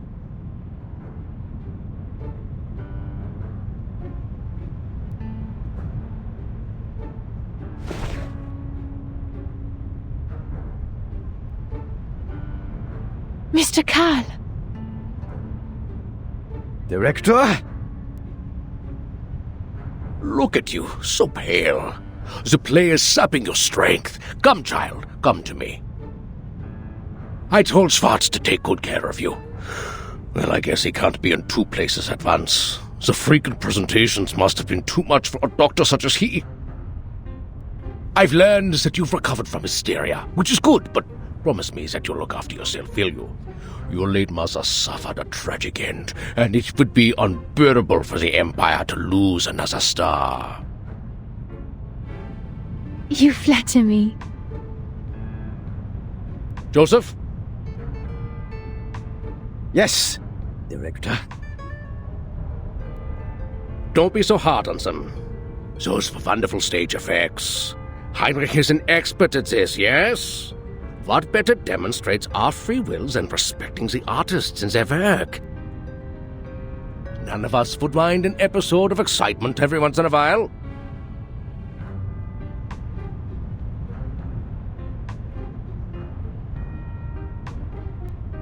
Even the gentlemen from the headquarters would agree with me, don't you think?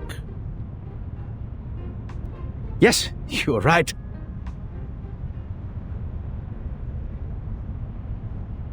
We are short on manpower, and the assistants should focus on more important matters.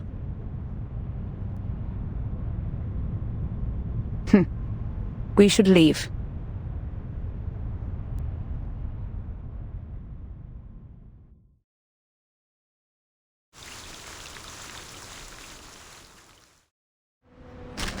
Let's start our conversation with a simple exercise. First, please repeat after me. Dietersdorf. After all the days you've spent in Vienna, you should be familiar with the name. Tell me, how do you feel about it?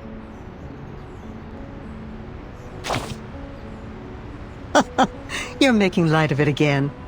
But fair enough. You're new here, not as familiar with this name as those who live here, murmuring it in their dreams. Most of the time it swirls invisibly through the conversations on the street. Other times, it is tangible in the signatures of the exhibits, seen in the performances and the metal badges clinging to collars. and always in the boys and girls who inherit the Dittersdorf talents. And just like that, they are thrust into the role of the outstanding Dittersdorfs, the lady songbird and the artistic painter. Oh, of course! Well then, high time to tell you about them. Vienna, at present, is a splendid, crumbling house. Whenever the waltz starts playing, the roof trembles along with the music, while the dancing crowd, and funny that it is a crowd, none of them dare look up at it. The people here live in identical pretty little houses, the social classes smoothed out like butter on a cake. Now, works of art become their icons, and in their madness, they scramble to make these beautiful, dazzling things. The Dittersdorfs, nobles who can perform channeling, are made to perform like dancing animals in a circus. Businessmen and nobles clamoring to sponsor their performances in order to glorify themselves. The noble ladies prefer to curate the finest acts, highlighting their good taste and fashionability, while the lordlings seem to prefer new and hidden talents as some example of their virtue. How then could a good singer ever miss a performance? But she must to take her chance, seizing the lovely bird in her hand. That poor, noble little bird, because people said that she was born with madness. And it is in this act of fighting against her madness that she proves herself proper among the noble ladies. She knows better than anyone why a piece of art is valuable, and how to make it worth even more.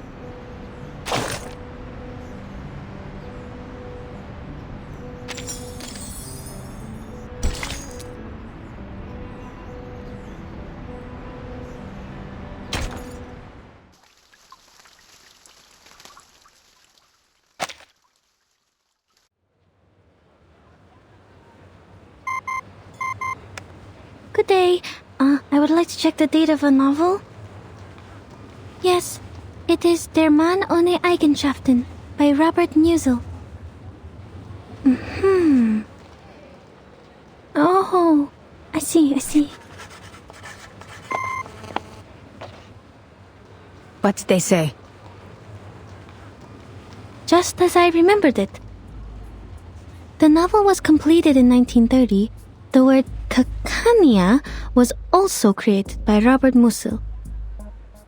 Cacania should not be a nickname for anyone in 1914. It doesn't belong to this era. She could be with Manus Vindictae, or at least associated with their people.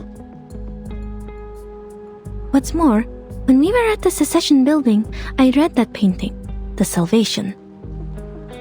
It seemed out of place compared to the other paintings. Théophile may have applied a new technique on The Salvation, a more daring kind, audacious even. But these are only subtleties, I can't be too certain. I was interrupted by that strangely speaking gentleman, so I didn't get everything. Another thing, its content reminds me of the symbol of the circle.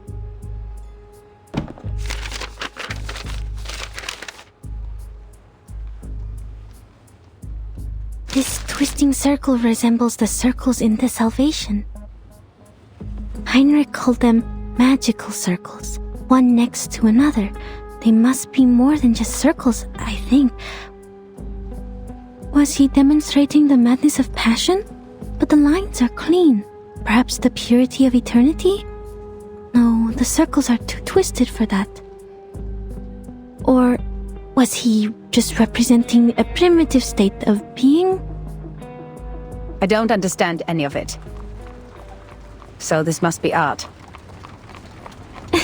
Ma'am, you're funny sometimes. I wasn't joking. Huh? Based on what we know, we can't be sure if this group of young arcanists and the Viennese are connected. But we all know that the latter is eager to win over the cynical revolutionary youth. You did well, Marcus. The important figures of the circle, Isolde, Heinrich, and even the late Theophil, we had made contact with them all. Only this Kakanya. What does the intel say about her? Kakanya, also known as Miss Clara, inherited her arcane skills from her family. She's able to reflect people's thoughts in a mirror. She was once a medical student, but dropped out halfway through. These days, she shows up at various social events as a psychiatrist, which the Foundation tries to prohibit because she doesn't have a license. And she is also an activist. An activist? According to Mr. Heinrich, she is meeting with a doctor named Schwartz today. Schwartz, the family doctor Carl mentioned. Let's try our luck there.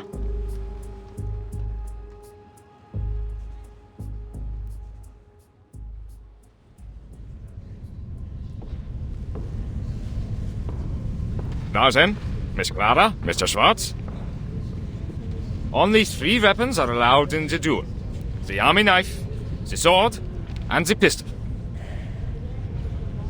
I will leave the choice to Dr. Schwartz, for he has more experience in these duels than I do. It's an honor to fight you, and I look forward to ending your winning streak. Not so much an honorable thing for me. Excuse me, please.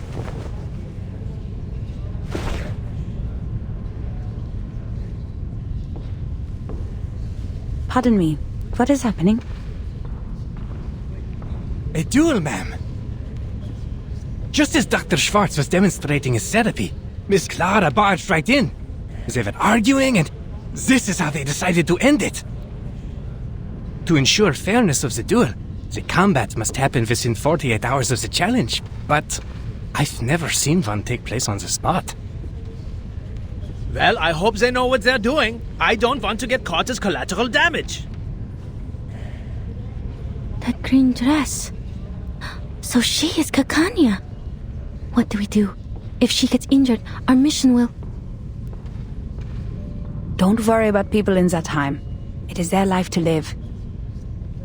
Never intervene if you don't know the exact consequences of your actions. The course of history is more important than our investigation. This is Investigator Gretel Hoffmann. What? Hold on. I'll be right back. Where are you going? The field agent squad needs to speak to me. This won't take long. I will leave this to you. Remember what I said, Marcus. Yes, madam.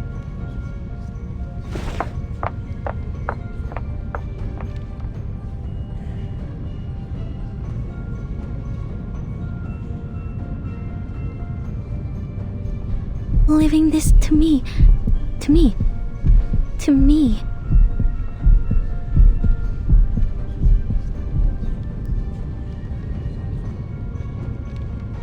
Breathe, Marcus. There's nothing to be nervous about. You can't be an assistant forever. There will come a day when you're all on your own. Just like at the Secession building, I only have to watch her. If I end up talking to Miss Kakanya, I'll just pretend to be an ordinary employee of the Foundation. Easy. You used to do well on your own, when you were reading in the lighthouse and the forest.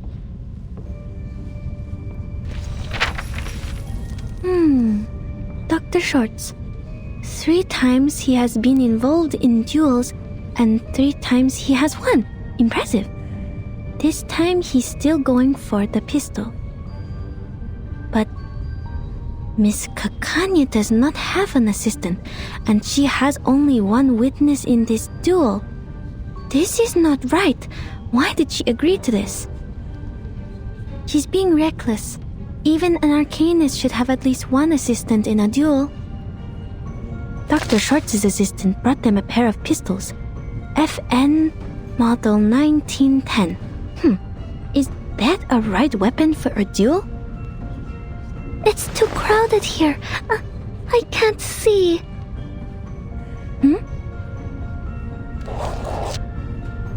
No, the pistol given to Miss Kakanya. Something's wrong with it. The bullets. Her life is in danger if the duel begins.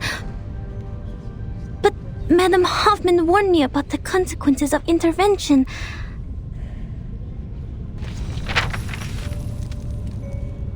What if I just go and talk to her as an employee of the Foundation branch, like I did at the Secession building? So far, Heinrich has been difficult to communicate with, while Mr. Kahl doesn't want us to get in touch with Miss Isolde.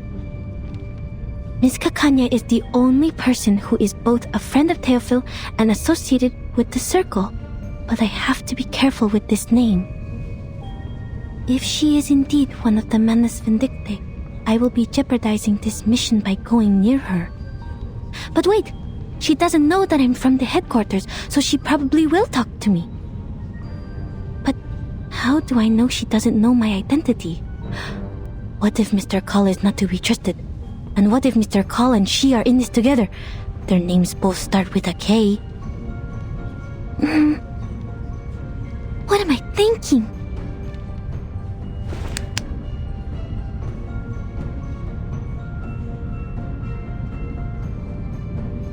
Stop. I'm not on the Flannan Isles anymore. I can't waste my day on endless thoughts. Remember what Madame Hoffman said. Think of the immediate mission. I have to prevent Kakanya from getting killed in the duel. She has the clues about Theophil that I need. Never intervene if you don't know the exact consequences of your actions.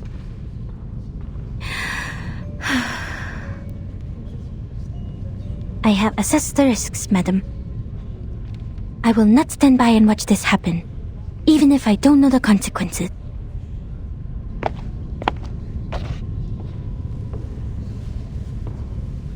I need to make this clear to you. Not only have you hindered Miss Dietersdorf from getting the treatment she needs, but you have repeatedly defamed me. I can only admit that you're right if you have to call a different academic perspective slander. A different academic perspective?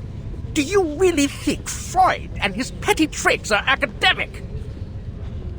One could hardly find a worse insult to science than this.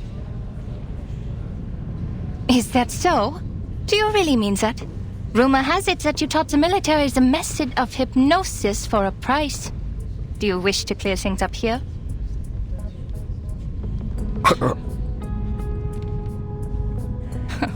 Your silence is a resounding yes.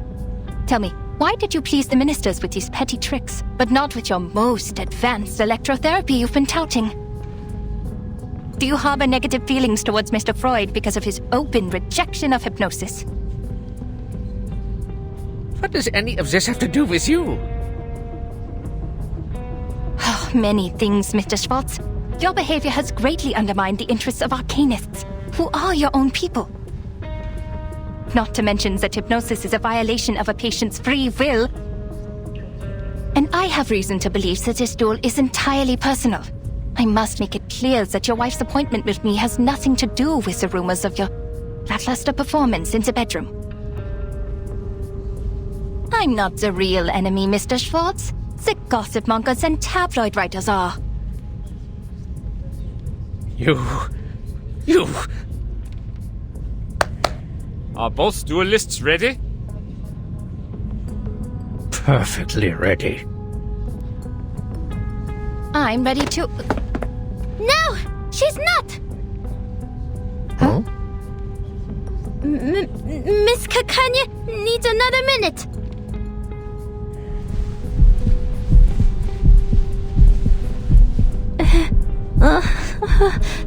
The crowd. Shoot me. I want to go home. Why did you apply for this mission, Marcus?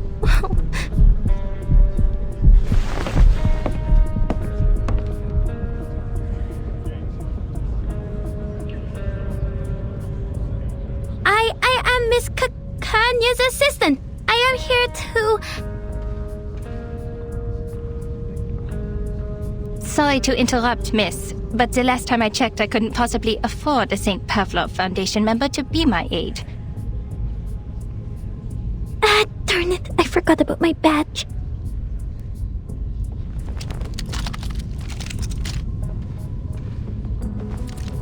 So, the Foundation is trying to intervene. Don't worry, Miss Foundation staff.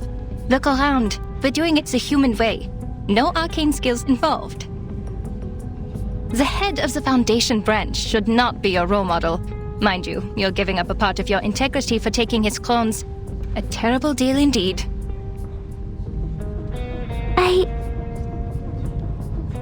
Besides, they're using human guns.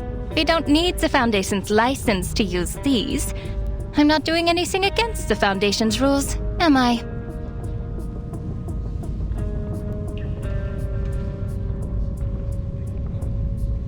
If it's urgent, can we wait until after the duel? Please stand back. The bullets can't tell the difference between friend and enemy.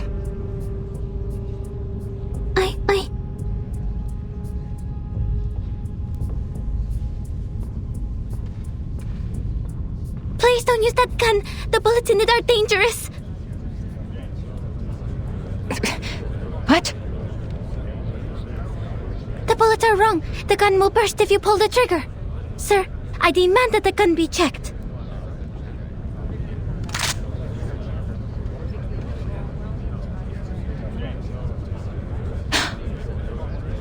The size of these bullets.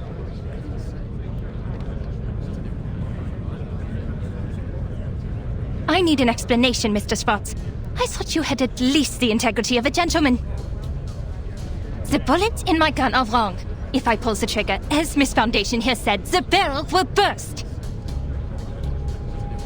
A bursted barrel? I remember now. That Anton boy lost the duel to Schwartz for the same reason. Did Schwartz do something to his gun too? And was the guard in on it too? Huh? This is defamation. I have never... Please! Who is dueling here? The guards are here. Hey, don't step on my dress!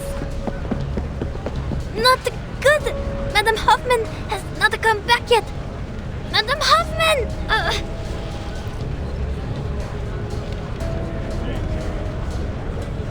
Hey, miss! The helpful Miss Foundation employee! Miss Kakanya?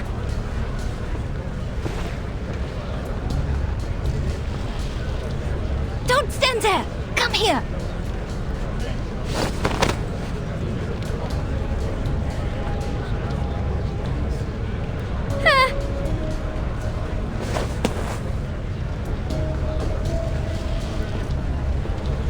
Okay, this is a quiet road.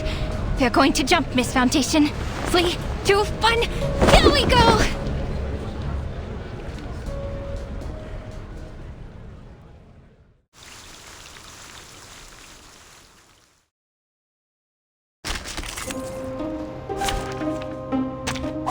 Who ate beans? Move! Seal off that exit! Don't let them get away! Got to sneak away. Don't worry, Miss Foundation. I won't leave you behind. I'll help you as you helped me. That's not... Kanya, this way! Ilich, I thought you were out selling wares on the street. Is that the magic mustache? You clever boy. Quick, name your price. You sure you can afford that, Kanya? Triple the price? Just about what I can accept. You know my limits, old friend. Put it on, Miss Foundation.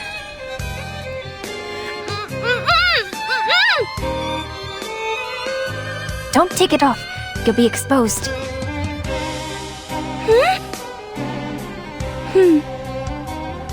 It smells, but bear with it. Now keep quiet and follow me. I'll get you to safety. Lead us if you want your pay, Ilich. Got it. Follow me. I can hear This is newly made this year. Remember, you don't want to miss it. Trouble.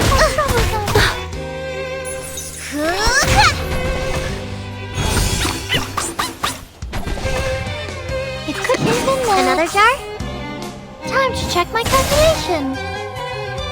Intersect. Let's get it over quick. Got you.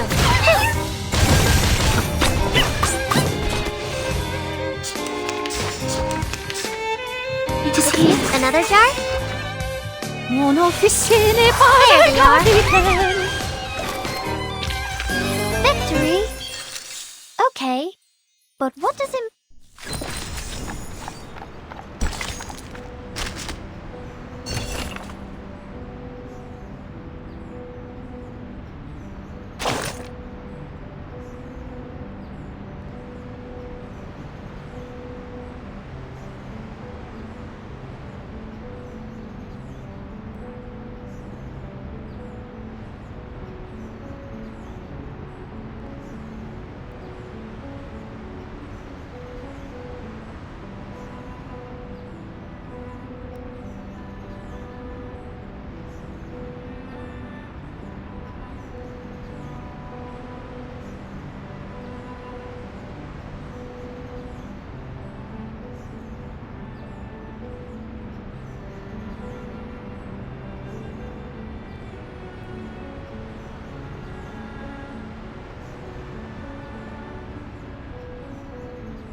Kanya! This way! Over here! Elite! Thanks a lot. The prop sure came in handy.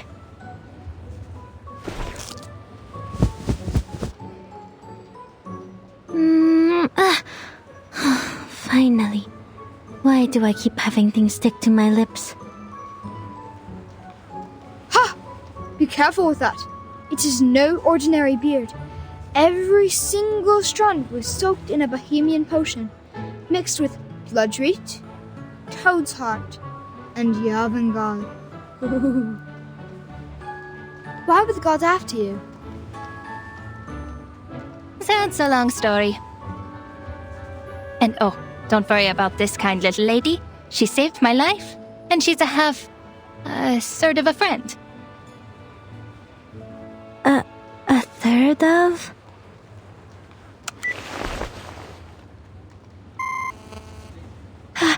This is bad. The connection is down. I can't get in touch with Madame Hoffman. She's probably in an important conversation with the field agent squad and has calls on block. It's okay, Marcus. You can do this yourself. Just stay in the conversation. Communication is not that hard. You've done this through before. You can do it.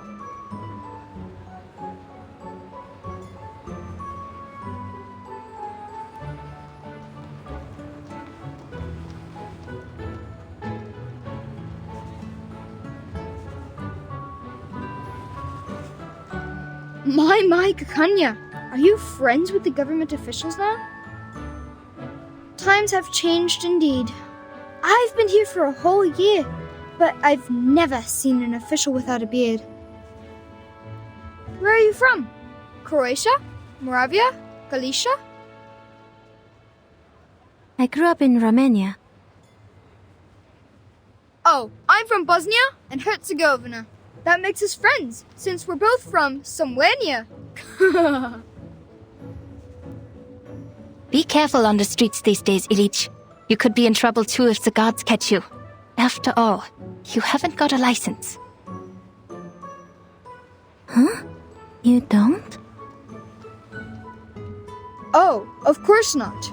Have you read the requirements? Records of the safe use of arcane skills within 3 generations. I was born in the streets. I don't even know who my grandmother was. And the records aren't the hard part to get around. If you're applying in Vienna, the license has to be issued by the central government. It's not an Austrian problem, nor a Hungarian problem. The central government sits in the middle. And no official has any idea of what's what. Should this be the Kaiser's concern? Or the König's? Or both? You'd be the biggest fool to listen and follow these broken rules. Stuck in the system, nowhere to go. Unless you work the magic of crowns. What happens if we don't have an Arcanum license? Oh, you'll love this. Who knows, you could get 3 days in detention, or maybe 10 years in prison. Even if you are sentenced to prison, they might forget to bring you in. Or, if you're an outstanding citizen who can shed your Arcanum during your human re-education, you might get to have a nice life. Without a license, that is. Our justice system is much more unpredictable than the Arcanists. We still have a fair chance of getting away. Very informative, Ilich.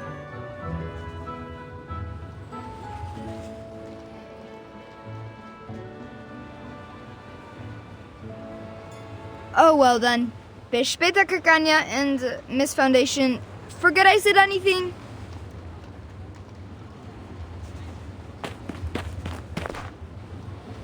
They are... Some Arcanist kids on the streets. I'm surprised you know nothing about them. The country has changed, lady, and not everything in Vienna is as decent and sumptuous as the buildings on Ringstrasse and Herrengasse.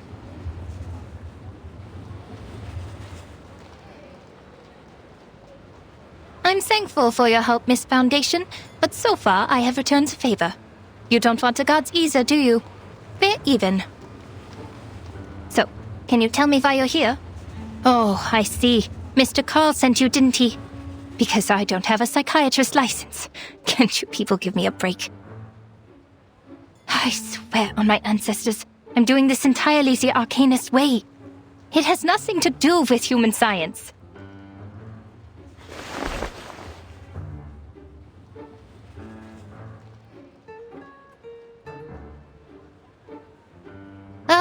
Don't you people ever sleep? Do you not have a life? This is the 10th time this month, even got rest after working 6 days in a row. I have an Arcanum license inherited from my family. It is nothing to be ashamed of. My fees are reasonable. No one's ever complained. No, Miss Kakanya, this is really coincidental. I just happen to know that you are a psychiatrist. Huh? So? Are psychiatrists considered doctors now?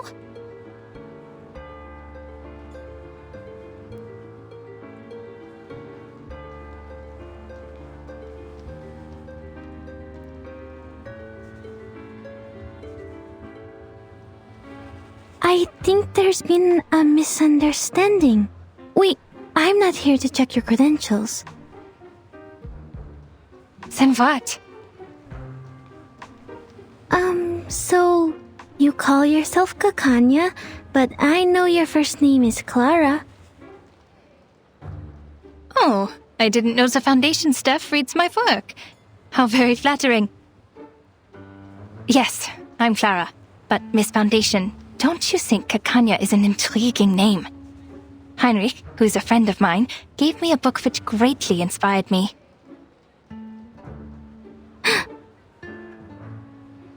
Our country is just like that name. It both is and isn't. It both has and has not. If you look for it, it can't be found. Yet if you stop looking, it's everywhere.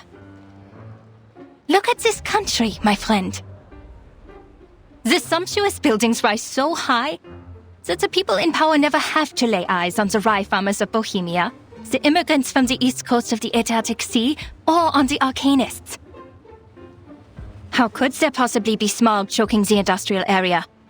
How could there possibly be cold houses in the winter? The cafe house is definitely filled with people who love to dance, and not with those who can't afford the heat. Oh no.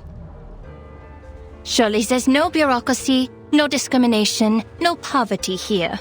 This is a city of humanism and freedom. Oh yes. Kakanya, kaiserlich königlich, or kaiserlich unköniglich. And Kakania, the Shetland. There's no better name for this country. So then, you did get that book from a friend. Now's my chance. I still have one spider tail Madame Hoffman left me. If I can find a chance to leave the spider tail on her, or in her place.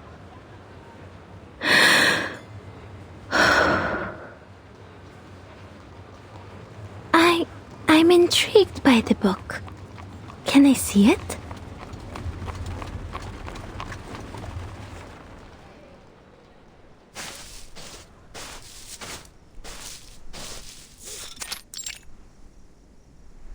This concludes the report by Semmelweis of the Field Agent Administration. Please confirm, Madam Hoffman.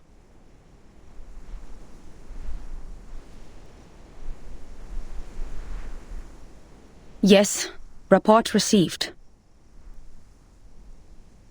Why so serious, Greta? That was just routine. And I envy your lightheartedness and optimism. They got you out of Vienna on such short notice. I can only imagine that must have been difficult for you as well.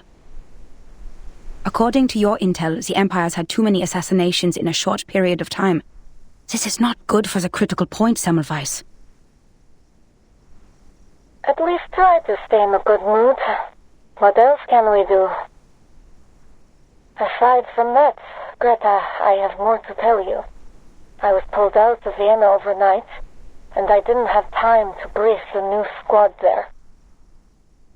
You know it takes ages to get through the briefing process. I might as well just tell you now, personally. There could be an arcanist who has crossed the storm, and is now in Vienna. What did you say? Do we know more about this arcanist? We only know his name is Heinrich. We learned about this from the Berlin squad when we met up here, but had no time to verify. I see. Leave the rest to us. It's true. He traveled to Berlin during the Sixth Storm, and survived the 1913 storms there. And after the 1966 storm and the one in 1929... And now it's 1913 for the second time. For all the arcanists who crossed the Sixth Storm. This is exciting news. Their time has returned. I understand the excitement, but perhaps time in its chaotic fashion has inadvertently returned to the same year. I hear you, Semmelweis. This is valuable information. I'll let the... Greta? Are you still there? Sorry, I have to go. Something's wrong with the spider tail I left on Marcus. This is not her ritual. Something's happened.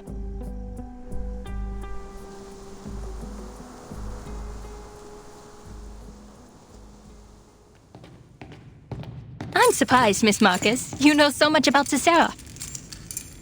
I thought the Foundation was nothing but bureaucrats and bookworms. Oh, have you been to the Secession building? Did you like it? Shame that book isn't there.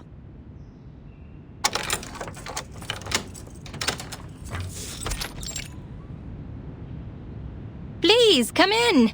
Forgive the mess. I must say that it is at least more orderly than the administration of the Empire.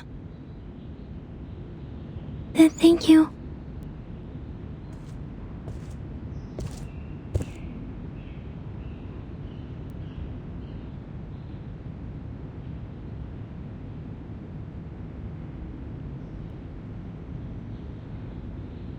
These are stage props. Heinrich left them here. He certainly learned some useful things in Berlin. Make yourself comfortable. I'll get you some tea and look for the book. Please don't bother, Miss Kakanya. I won't stay long. I have to go back to the branch soon. I just need to confirm that you have that book with you.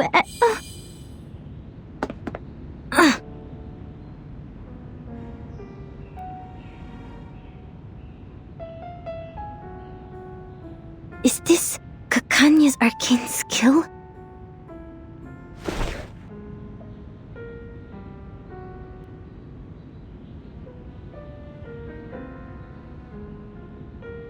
Oh, Miss Foundation, it's okay. Just a little trick I use to ensure my personal safety. I usually even charge for this.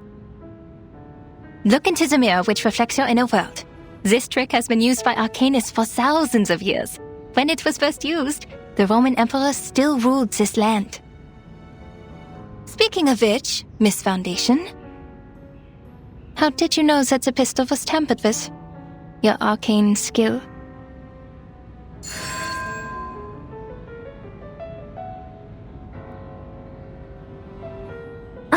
Don't look at the mirror.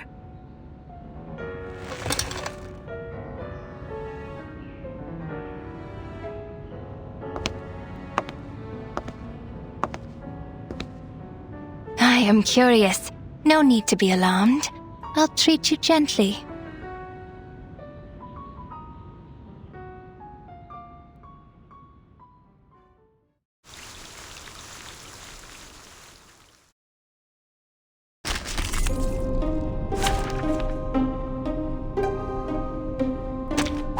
Who ate beans?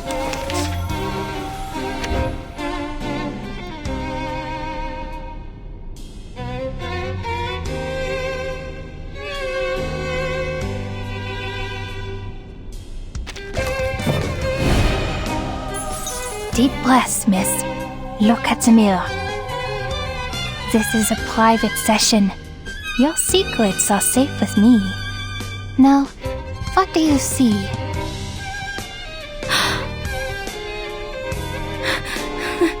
I'm dizzy. Oh, spinning. So this is Miss Kakanya's arcane skill. A maze of mirrors. The orphanage. The Flennon Isles. These look like my memories, but different. You can look at them directly, miss. They'll reveal your deepest secrets and desires.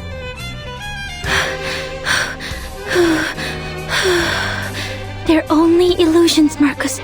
Just break her arcane skill and get out. I'll do the only thing I can do. Read. I see her. She's behind these illusions, but which one is real? It is here. I can hear it. It could be found. Oh, bis der Lenz, Winterstürme wehen den Boden erholt.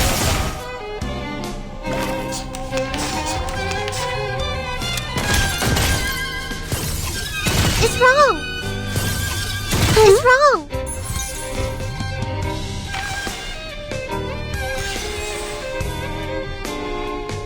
Isn't that? It could be found. It is here. I can hear it. Isn't that? It is here. Mon officier n'est pas un capitaine. Are you irrational numbers? You found me.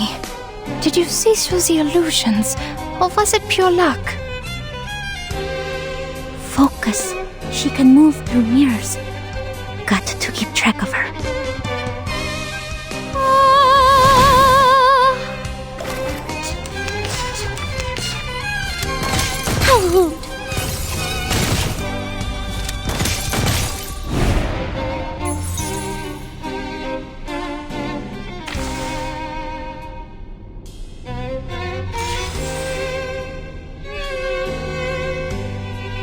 I can hear it. It could be found. It's newly made this year. Winterstürme wehen den Boden erholt. This can't be luck. No, I need to be sure. I'd be disappointed were it a fluke.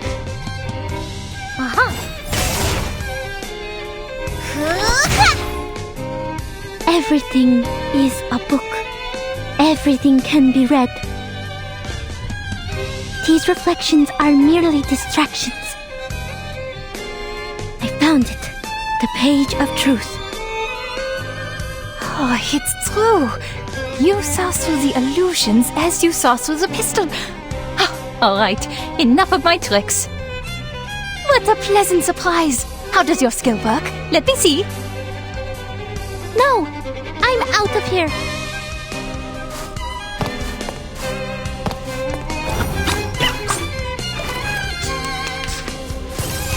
That's troublesome.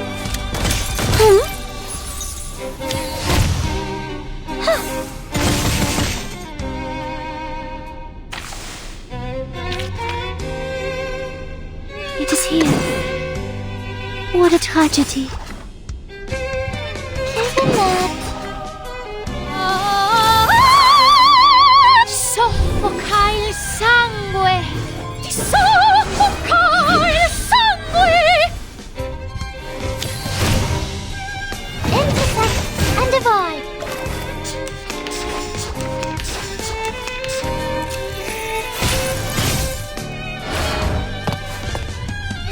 Ouch! I won! The curtain. The Danube, a river born from dewdrops grown into a mighty course, she is a mother to many children, and all are eager to be fed. Here is the empire founded by two of her strongest children, a rich and admirable duo. There's an alluring charm to the music of Music Varen, captivating everyone who visits this place. I can talk about its art all day, and that's just the beginning. There are 11 children in this empire. When bound together, they are invincible. Their enemies will face catastrophe. See their flourishing cities, the cheering citizens? Even the chirping birds are singing a song of a land of freedom. Oh, you're familiar with the devil's in the detail. Oh, so you're a pessimist. Then I guess you will enjoy the drama of this broken family. The truth is, they will fight each other like rats in a barrel, until every one of them falls. Crack, crack. Did you hear it? It's the fracturing of a great empire, like the breaking of spring ice. In an army that speaks 20 different languages, who can the general trust to obey his commands? Only those who speak the language he does. You can already imagine it. A ridiculous beast with 11 limbs, each pulling in their own direction, limping across the battlefield until it gets shot. Luckily, that time hasn't come yet.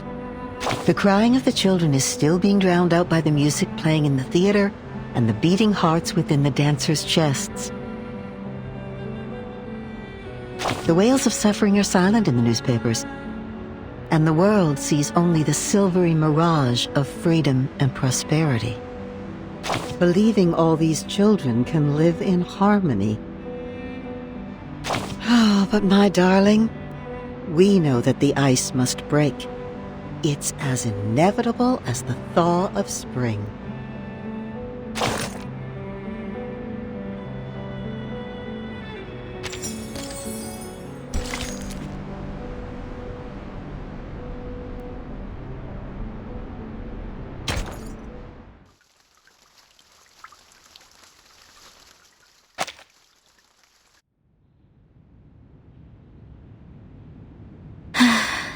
The reflections she created were real enough, but not perfect.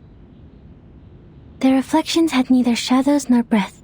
Most importantly, they didn't have her passion and subtle movements.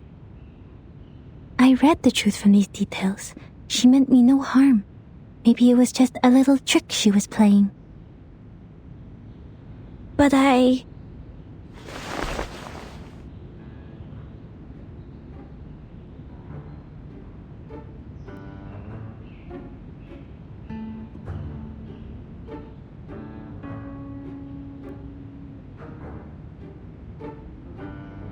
That was...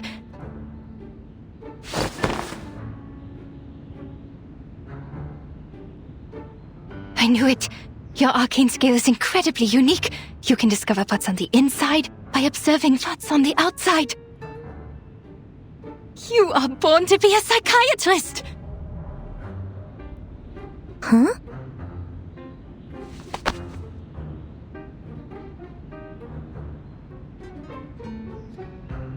Look at you. You are so tiny.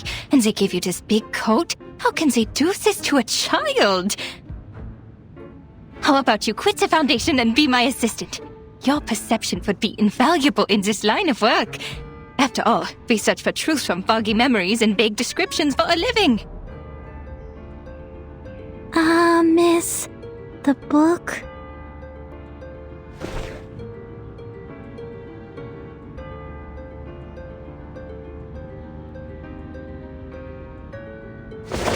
Forget the book! A new academic field is opening its doors to you.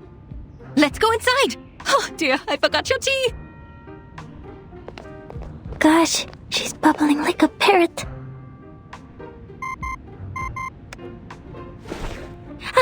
It's Madame Hoffman.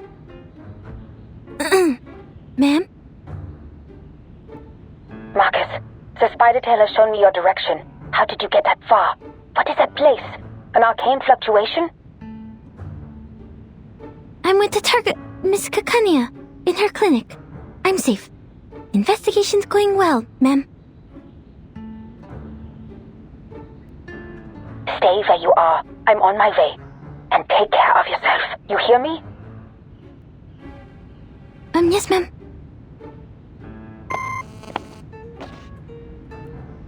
Was that your supervisor? She sounds rather harsh. I do have to question the Foundation hiring underage children and all. Just in time.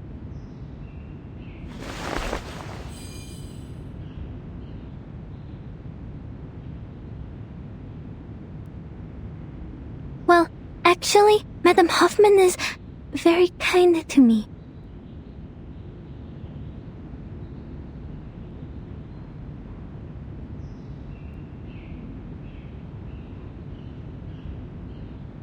Well, you have seen it all for yourself. Me, my clinic, my arcane skill. I showed you everything. Have they cleared up your doubts, Miss Marcus? Just one more question. Please, go ahead. About this circle. Huh? Did you go through all this trouble just for that?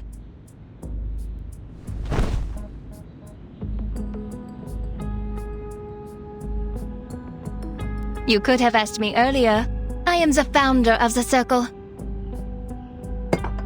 Whoa, what?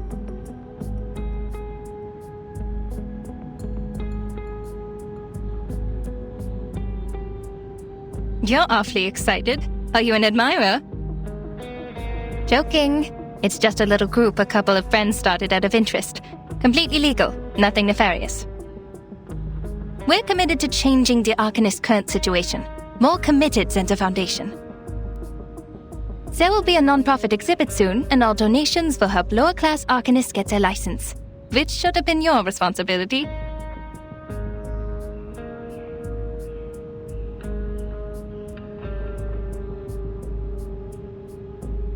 Oh, sorry, I got carried away. I should persuade you to join us, not to take your current job.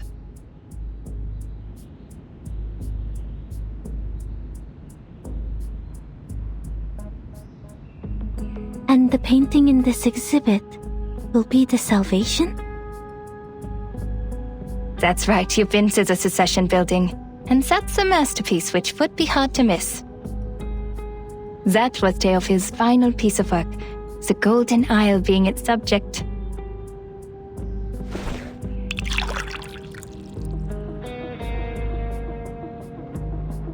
It was big news at the time.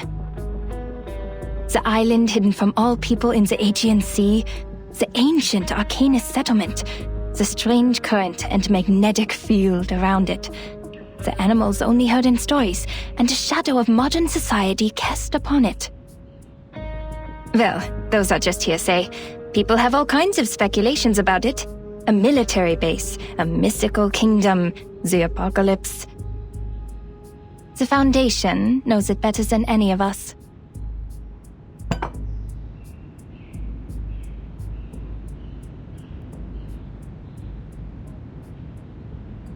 Miss Marcus, I've told you everything I know.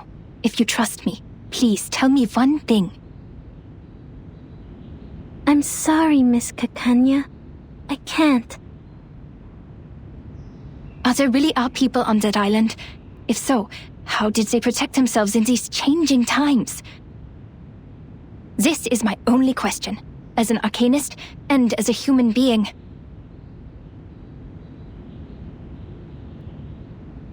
The arms companies are turning the Balkan Peninsula into a proving ground for their new weapons. That was how they discovered this island. You work for the authorities. You must know something. Please, I just want to know if there's any more of us in this world, suffering, silenced, and helpless.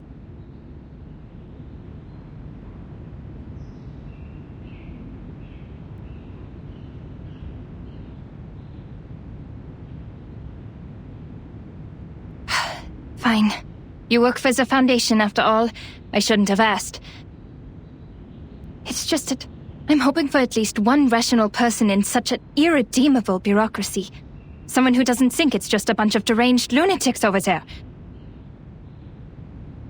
Which is a stigma the Arcanists have carried around for centuries. No! We're not crazy!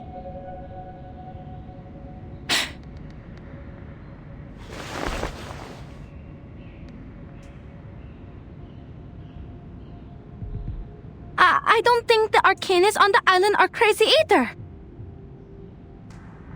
Miss Marcus.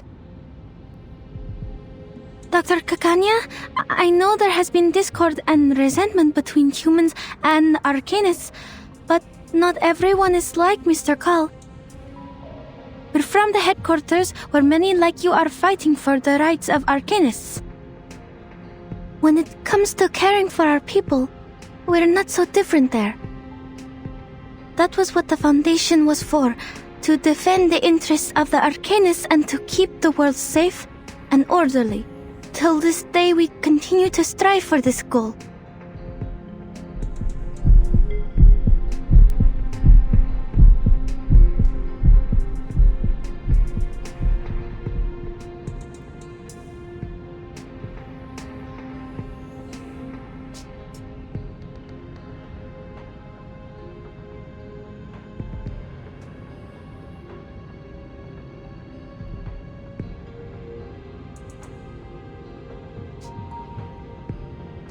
My sympathies for all that is happening. Oh.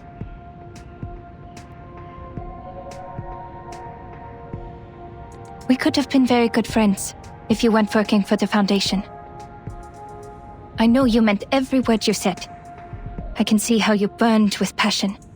The Circle was founded for the same reason. But I will not change my view on certain things.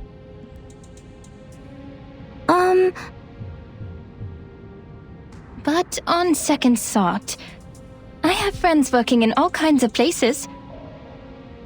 We have a big house, plenty of wine and refreshments. There is more than enough room for a new friend. I would like to invite you to the Secession building, and to be present at the opening of the exhibit, Miss Marcus. And we can talk more about what you said afterwards. That'd be great! But my supervisor... That is tricky. But a minor like you requires the presence of a guardian, and you told me that she's kind to you. Well, she can come with you. We must abide by the law, after all. It might help to clear up misunderstandings if she's there.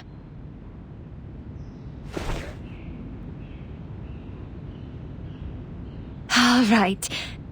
I have to inform Heinrich that we have 2 more guests coming. Oh, shoot. I have an appointment today. I almost forgot the time. I have to go. I know what you're going to ask, but patient information is confidential.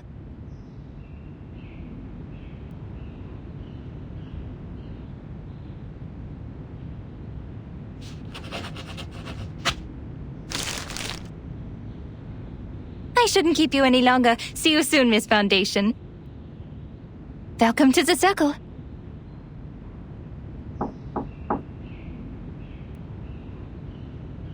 Oh, I should go. Thank you, Miss Kakanya.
Can you hear this? Newly made this year.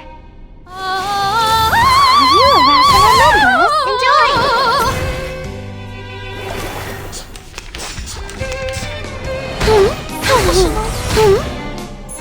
Got you. Another Darcy. It's newly made this year. Intersect and divide.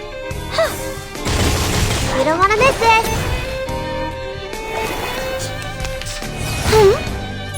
Got you!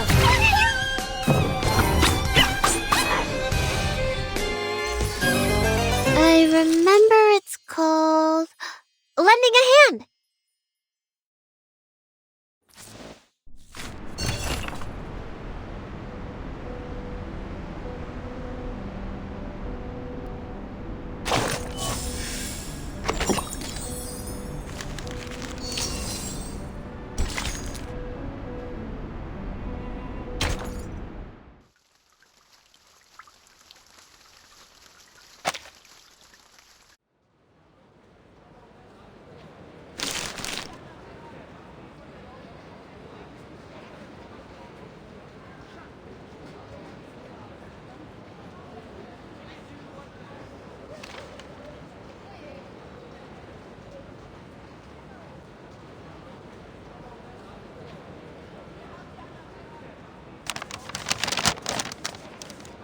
You know what happened.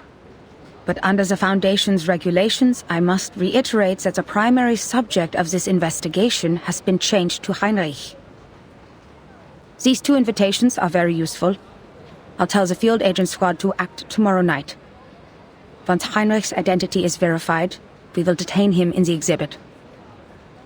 But I must remind you, Marcus. What you did today was a serious violation of the field mission manual, and I have to report this to the headquarters. That island is not of this era. Everything about it is strictly confidential. You have crossed a line.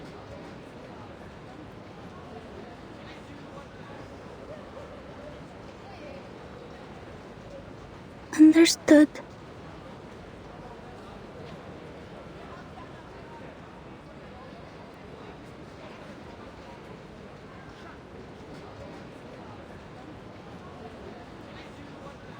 I know what you're thinking. We need to get closer to this group. You might think their ideas are closer to those of the headquarters, and therefore easier to work with compared to the Vienna branch.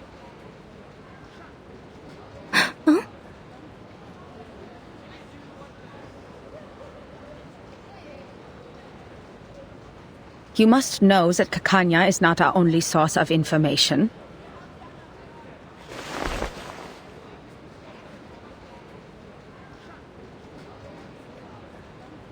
On the one hand, Carl has given us a list. In principle, everyone on this list is useful.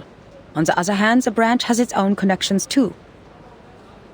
More importantly, it takes more than a conversation over tea to get the people on the same side of a conflict.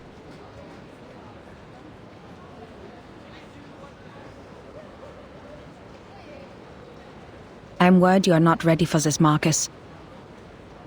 There's too much wickedness out there dressed in the skin of kindness. The most horrible atrocities are always committed for the most seemingly justified reasons. Even at the headquarters, people are mired in power struggles and compromises.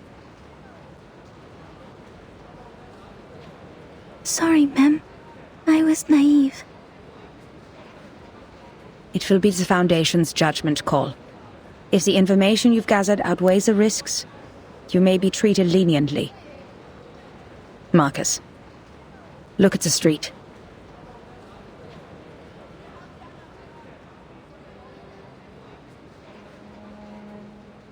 You're not the only one who wants to contribute to this place and its people. We come for peace, and many before us have tried to prevent foreseeable tragedies, only to cause greater tragedies. The rules are there for a reason. Nothing in the manual was written out of imagination. Every one of them came from a mistake of the past. We are only here to observe.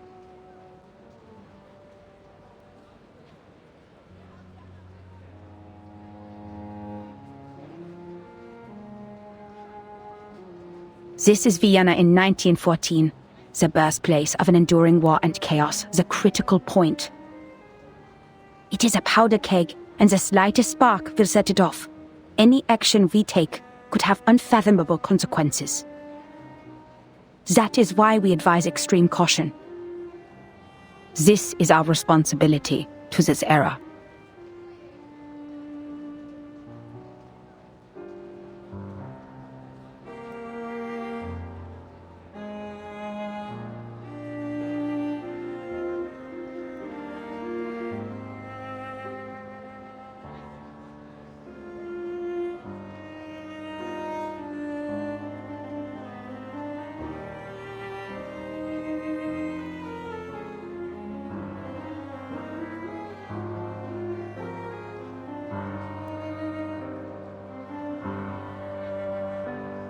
I understand completely, Madam Hoffman. I won't make the same mistake again.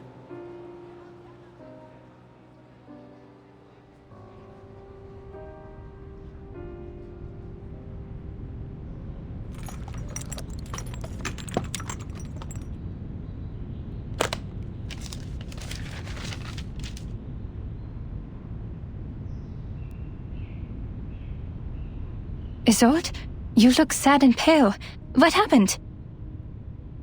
Did something happen in the troop? Or did those dreadful officials come back? No, I'm just a bit worried.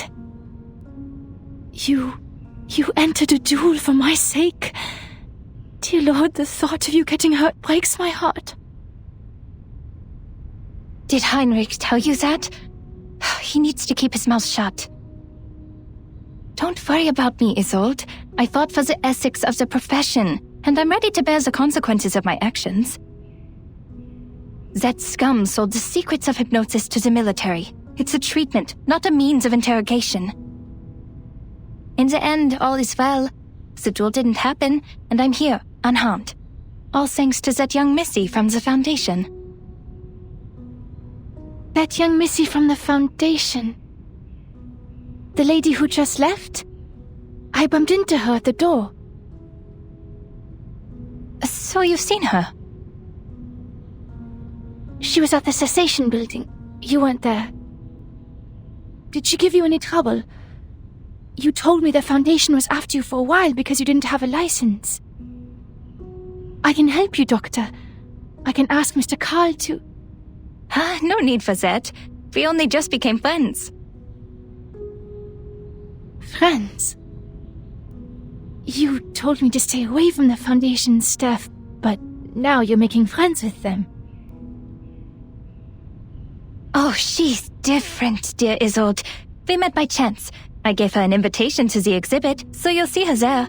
I think you two will become best friends. It would take all day to tell you everything. You're here for treatment. Let's not waste time on unimportant things. Unimportant? All right.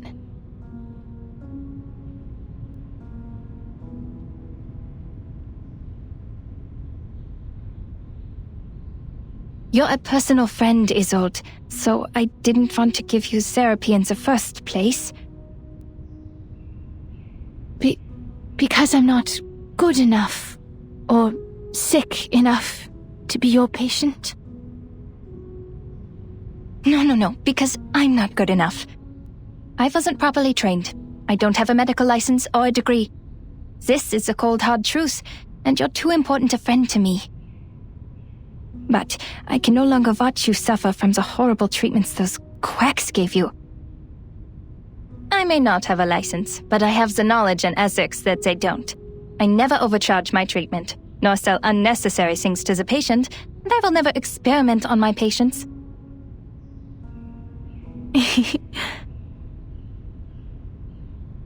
Your smile. So you agree with what I said about those psychiatrists and doctors? Okay, then let's get to it.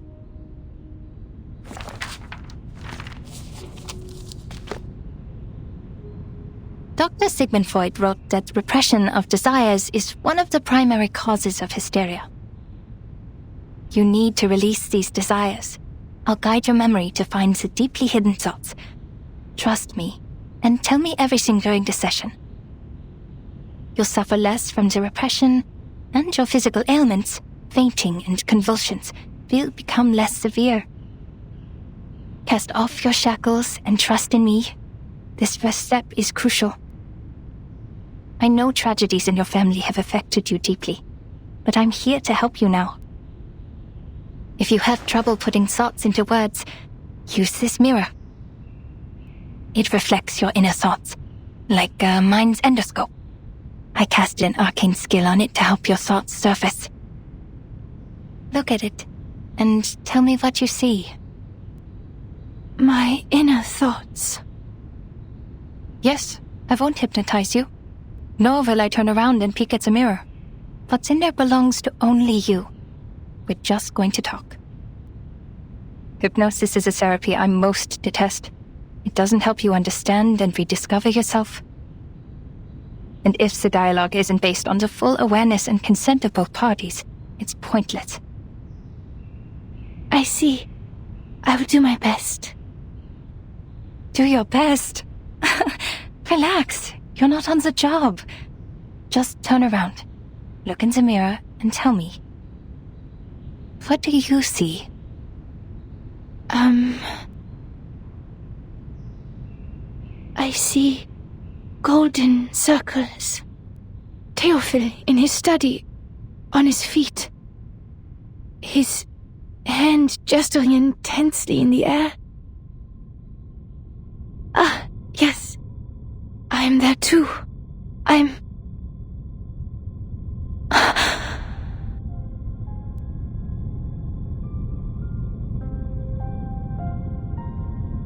Odd. Why am I not here? Doctor, is your mirror not working? It's not showing my reflection. No, this isn't right. I promised to do my best. I was there. I must have been. I have to remember it. You prepared all of this for my sake. I mustn't disappoint you. Oh no, she's stuck in her obsessive thoughts. Isolde, please sit down and listen to my voice.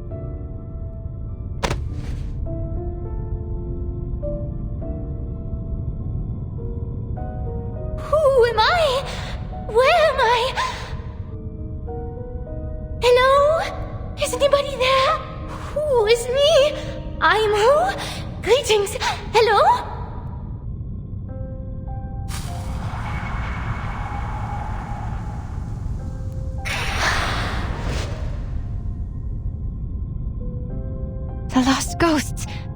The last time in the Secession building? Now I understand. I have to get her to stop relying so much on her arcane power. Luckily, not completing my education is why I know a little bit of everything.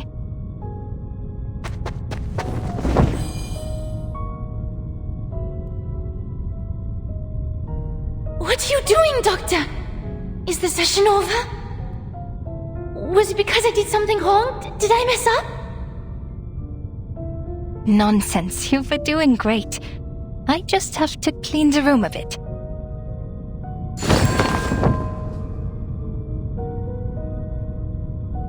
Shoo! Go away! Mirrors are useless to ghosts. Leave my patient alone and never come back.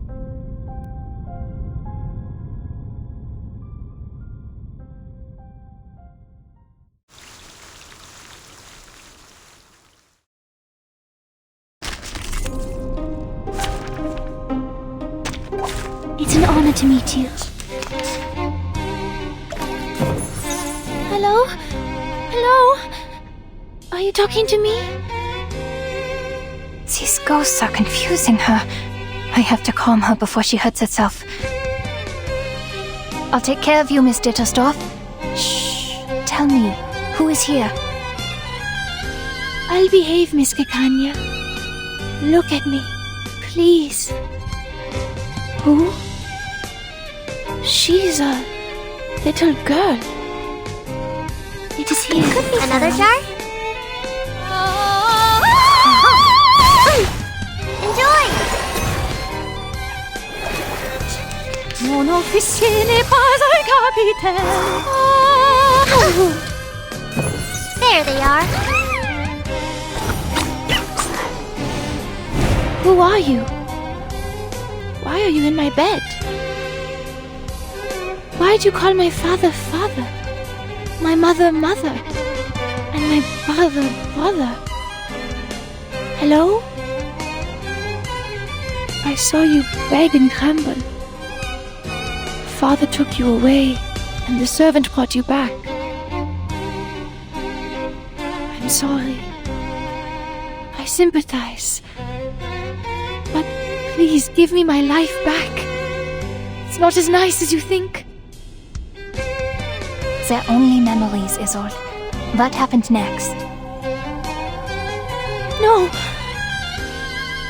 You died. And then I was here? Miss Kekanya? Tan, another ghost? But the story was not over. It continued with our bloodline. Really made this here.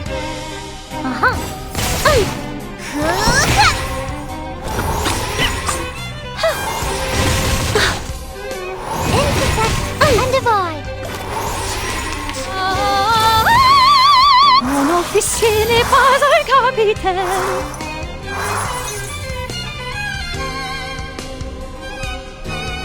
Another jar? I can hear it. Isn't that? Got you.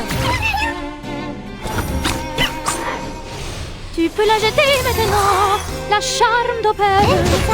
And divide. The second child hogged all the attention.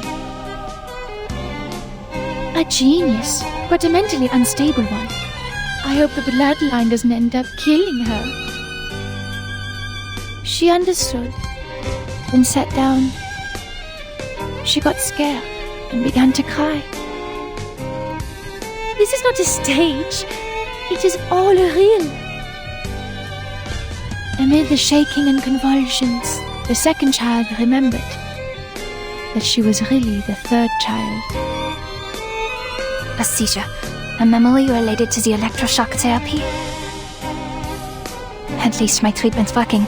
She's exploring her repressed memories. No! No! I don't want to hear.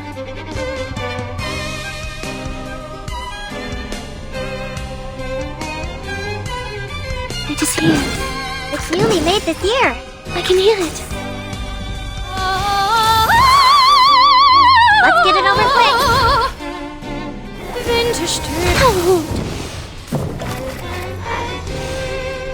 Shush. Hear that? Someone's crying fire. Shh. What color should we use for a burning cage?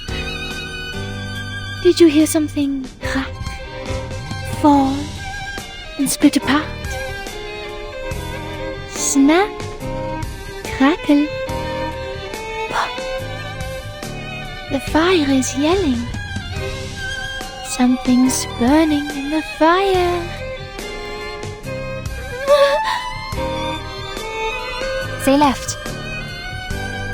It's okay, I'm here. You'll be alright. Victory? Okay, but what does it mean to...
Feeling better now? Is anything still haunting you? Talking to you?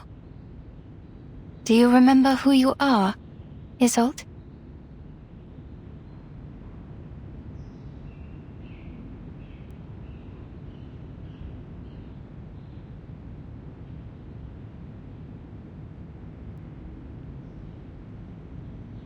Oh, yes, Doctor.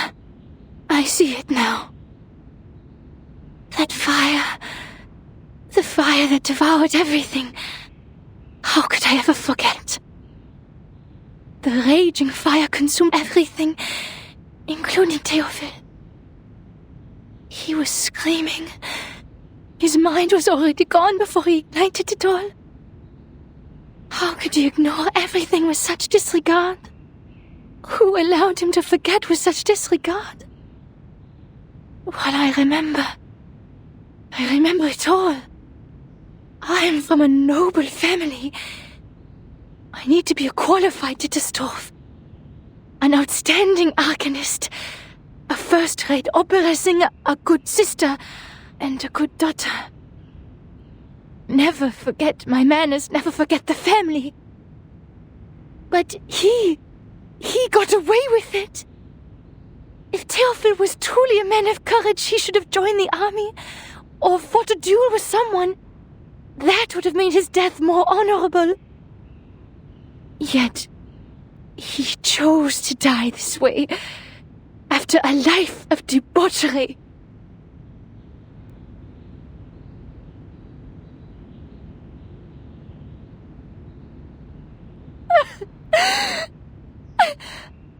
I'm sorry. I shouldn't have told you that. It's okay, Isolde. You're doing it right. That's what therapy is for. These memories are exactly what we need. What's been deliberately repressed and ignored in the depths of your heart will manifest into words and help you reconnect with your emotions. Soon your symptoms of hysteria will diminish. Don't be afraid. You can talk to me about anything.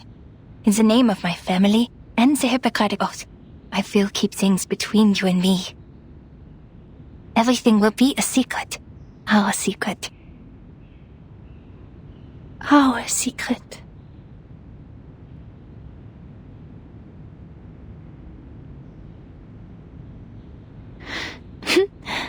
Klingt wunderbar.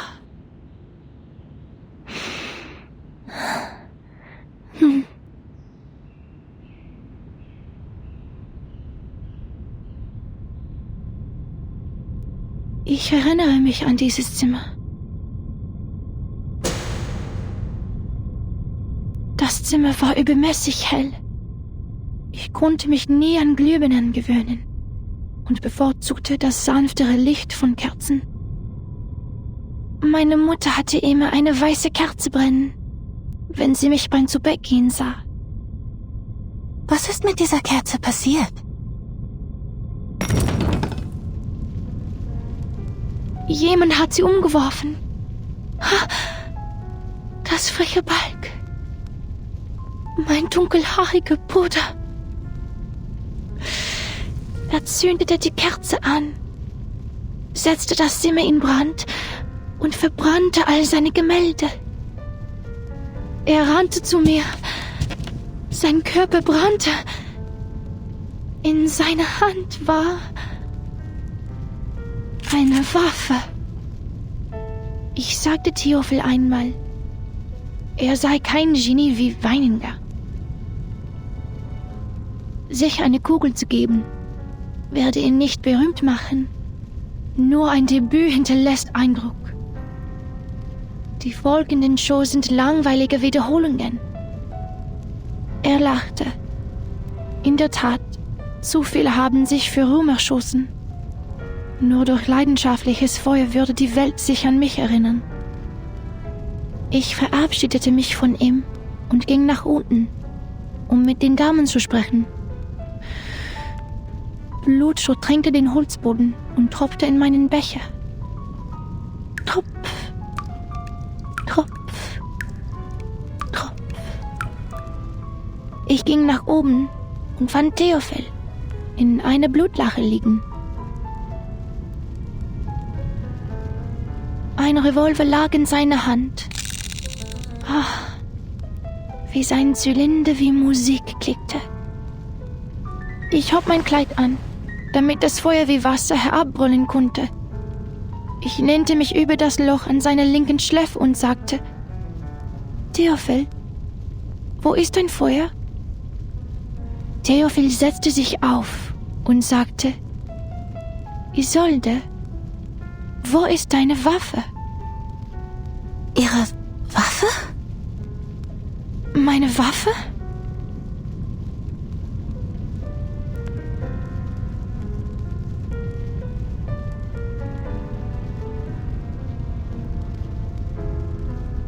Meine Waffe! Ich erinnere mich jetzt. Ich hielt die Waffe die ganze Zeit. Theophil stand im Arbeitszimmer. Die Flammen umhüllten den Balken, die Decke, alles. Was?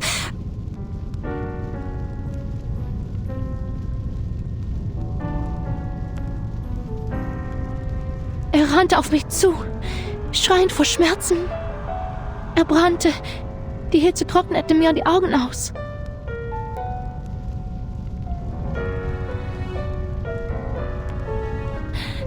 Er stand in Flammen und rannte auf mich zu. Doktor, er rannte auf mich zu.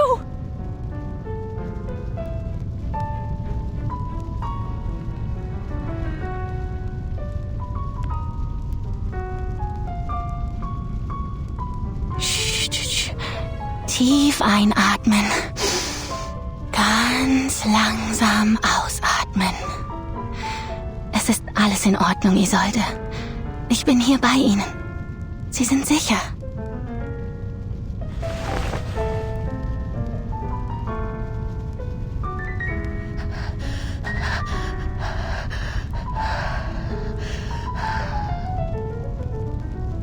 Und dann hörte ich einen Schuss.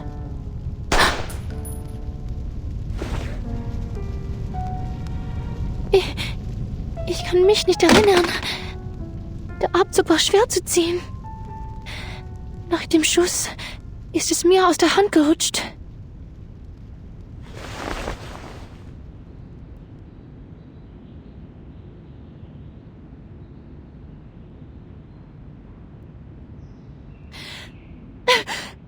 Ich habe Tefel getötet. Es war ich. Ich verdiene es nicht, das Recht zu haben, an seiner Beerdigung teilzunehmen oder seine Gedenkausstellungen zu veranstalten. Ich verdiene keine Sympathie und Freundlichkeit. Ich hätte in dem Feuer verbrennen sollen. Ich hätte sterben sollen.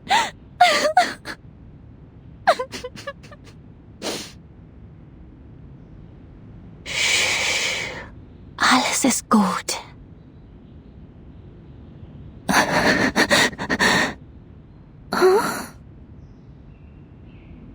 Ich bin weder Richter noch Polizist, Isolde. Ich bin einfach nur Ihr Arzt. Ich werde Ihnen treu bleiben, egal was Sie denken, wer Sie sind. Ihr Leben war in Gefahr. Jeder hätte dasselbe getan. Es war nicht Ihre Schuld, Isolde. Sie waren einfach verängstigt. Schämen Sie sich nicht für Ihr instinktives Verhalten. Seien Sie versichert, Ihr Geheimnis ist bei mir sicher. Nach Dr. Freud ist das Akzeptieren Ihrer Dunkelheit der erste Schritt zur Befreiung. Es erfordert Mut und ist nicht einfach zu tun. Die meisten Menschen schaffen es nicht. Aber Sie haben das sehr gut gemacht.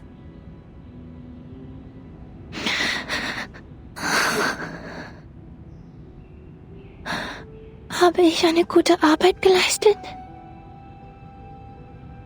Ja, eine ausgezeichnete Arbeit. Doktor!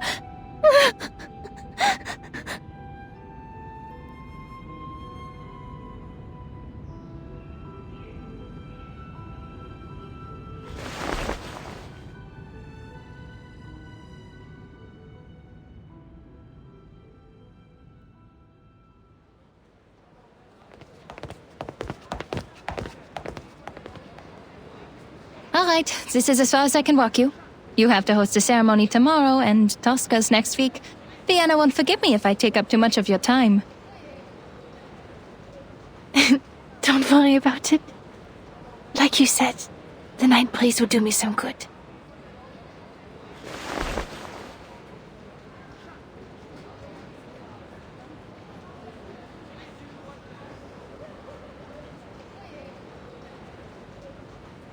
I heard from Heinrich that you're trying new things. I read his stage design. The style of Berlin expressionism he adopted is quite refreshing. I have to admit, he became a little strange after his trip to Berlin. But his passion for art didn't change, nor did his love for his fellow Viennese. I appreciate his hard work as well. But sadly, the Vienna Court Opera didn't approve our performance application. So we turned to the Wiener Volksoper. Well, I'm not surprised. Understand that Mr. Mahler is the artistic director of the Vienna Court Opera, and even he could not bring Salome to the stage. Those boring, stale old-timers will never approve of new forms of art. They always expect something predictable and unvarying. The same old pieces and settings.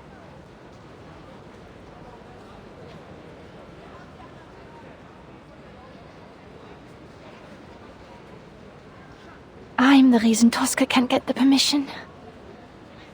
Because I, the star, am a medium, a maniacal arcanist.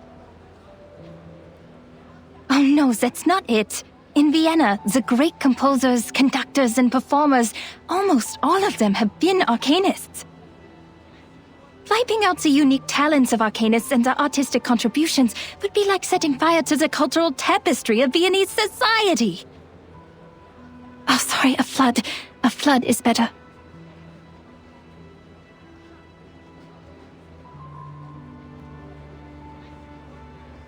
They consider it a desecration of the stage. When a singer is channeling, she's essentially asking a spirit to possess her and speak directly through her. Thus, she becomes the character in the opera. People will question the authenticity of the voice. Is it still the singer's own voice? Or is it a fraud? No, Isolde. They think that because they know nothing about performance. Not even the slightest thing. The nature of the stage is to be someone else. If they're so intent on the presentation of the true self, the males in my clinic would like a word with them. It is an actor's job to become another person. On stage, in a fictional world, they briefly trick our eyes into thinking it's real. And to achieve that, we rehearse rigorously through sweat and pain. We take care of the music, the costumes, the settings, the lights. Your gift helps you do this better than others. That's all. But I use the arcane skills of the Dittersdorf family. I couldn't have done these things without them. What if an arcanist's talent for art is also a curse? Maybe I'm just a fraud, Doctor. I'm propped up by my illness, and once it's cured, my talent will be gone with it.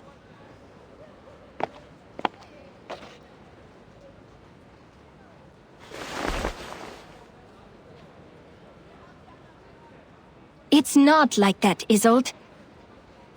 Using your talents is not cheating. We're arcanists, but before we allow ourselves to be defined by that word, who are we, really? If an arcanist grew up on a lonely island, she wouldn't see herself as an arcanist, but as a person like you, like me, like everyone. Doctor.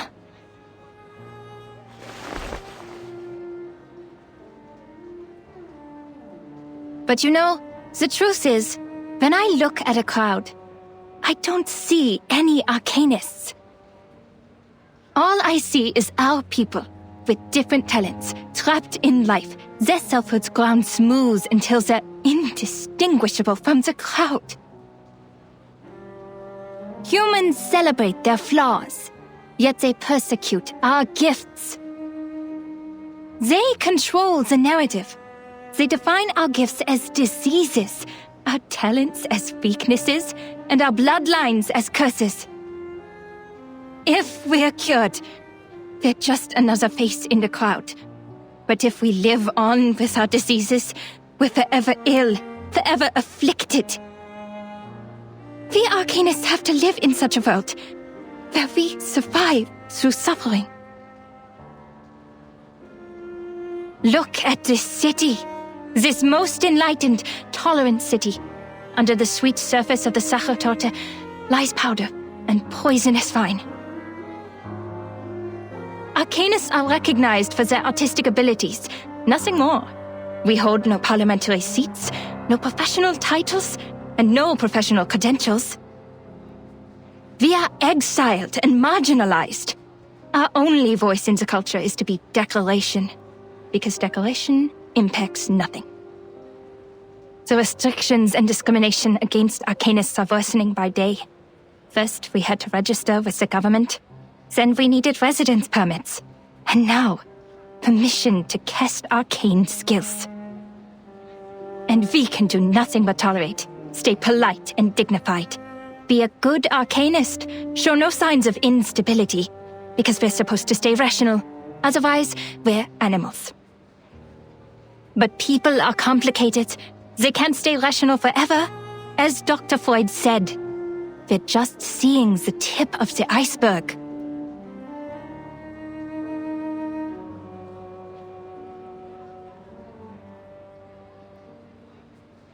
You might be sick.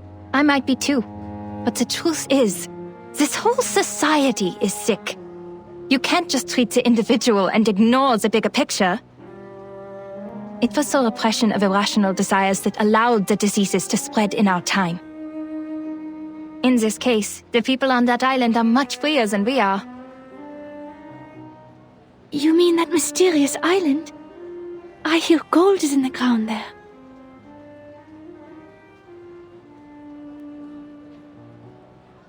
Remember the lady from the Foundation? Yes. Why? She said the arcanists on that island are not lunatics, and they're living a life free of restrictions. Doesn't that sound great? If we could form our own society, like those artistic associations, and have control over our own production and labor. This must have been some kind of enlightenment. I can almost see it. They'll show us another way of life, a kingdom free of oppression. To help them is to help ourselves. And that's also what your exhibit is about. Me? No, I'm not as great a person as you. But you are working for a great cause.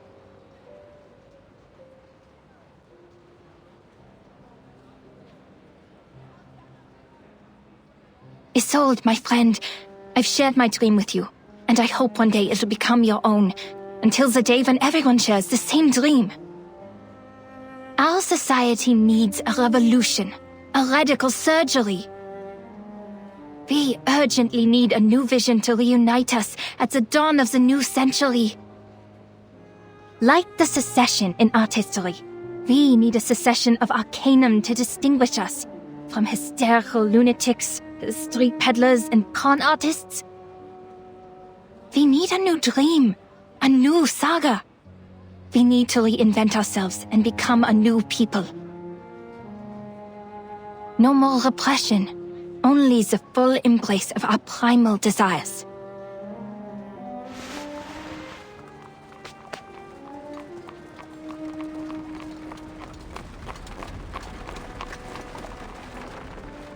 That's why your work has not been in vain. From Theophil's art exhibition to the promotion of new art. Do not doubt yourself. You're helping a great cause.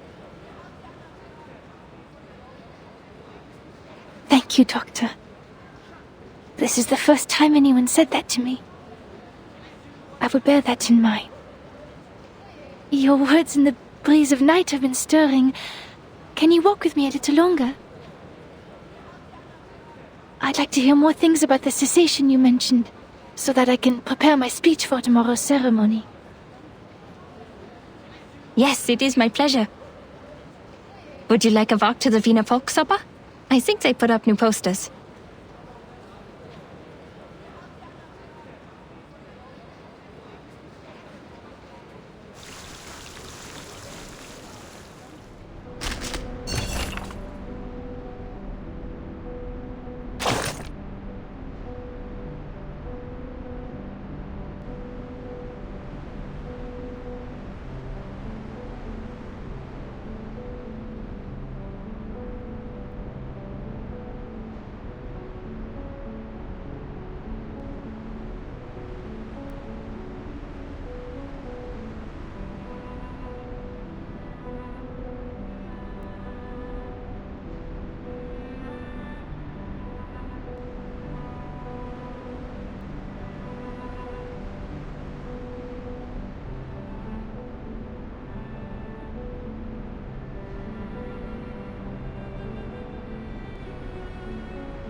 Reporter of New Free Press, Editor-in-Chief of The Pan, the founder of Die Fackel.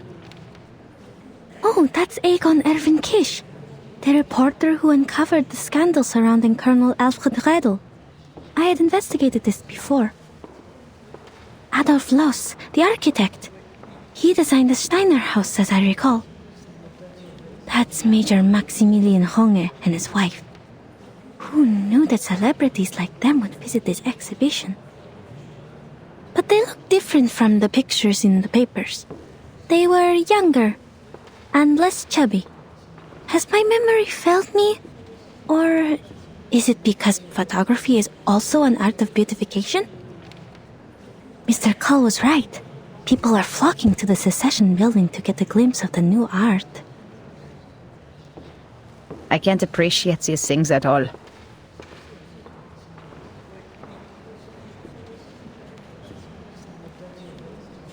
I've informed the field agent squad. As soon as Heinrich shows up, we'll get him under control. Ideally, we will take him away for illegal use of arcane skills. It is the best reason and the least risk. It also complies with the laws of this time. If Menace Vindictae is behind all this, they will show themselves for sure. The squad will assist us with the perimeter by then. Marcus, your mission is to watch everything closely. Heinrich could be disguised and hiding in the crowd. Also keep an eye on the Menace and the rituals. That's what we were originally here for. Leave it to me. I won't miss a thing.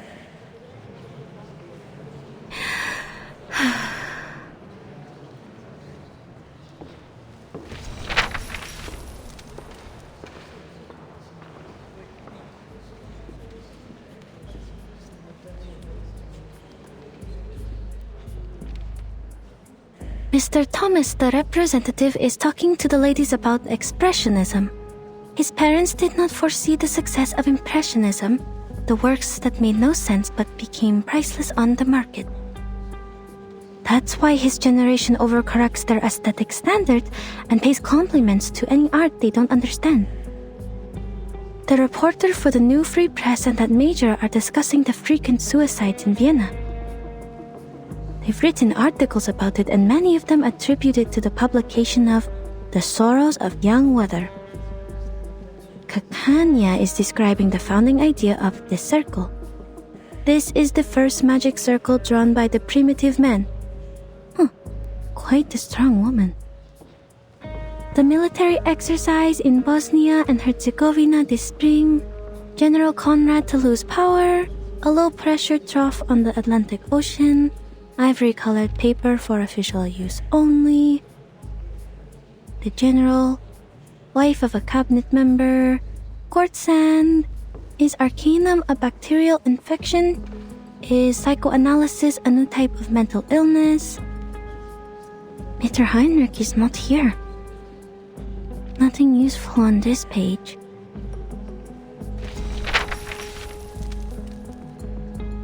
Ah, Miss Isolde again. She's the host of the exhibition. She seems healthier than the last time we met. I don't know why, but I'm happy for her. She's about to make a speech. It is my honor to host this exhibition. Before we begin, I'd like to express my gratitude for Mr. Heinrich, who is Theophil's friend and the curator of this exhibition. Heinrich still hasn't shown up. Did he notice something? And also, a friend of mine, the founder of the circle, Miss Clara. Without her tireless work behind the scenes, we wouldn't be here today. Born into a rising arcane family of the middle class, Miss Clara is a devoted doctor and an art connoisseur with impeccable taste.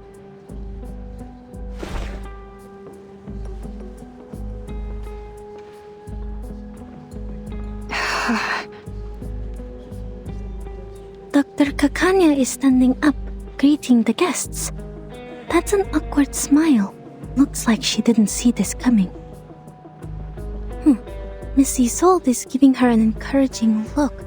She wants to introduce her friend to the celebrities?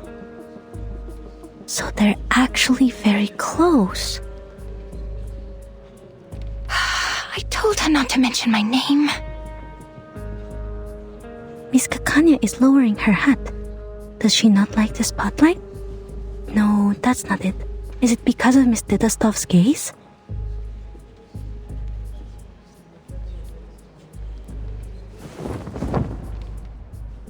This is the debut of the Salvation, the only painting Théophile left behind. This is it? In his last moments, Théophile became obsessed with the Golden Isle. He envisioned it as a realm of art and culture, a utopia for arcanists. There, the primal vitality and passion of arcanists would be preserved and never tainted by the outside world. He wrote, "That island holds the hope of salvation." Is this so?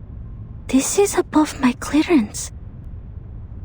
Sounds like everyone in Vienna has their own interpretation of the island. Ladies and gentlemen, your attention, please. We are forming a committee to petition the Empire to cease its attacks on the island. The arcanists there are not lunatics. They are simply living free. Huh?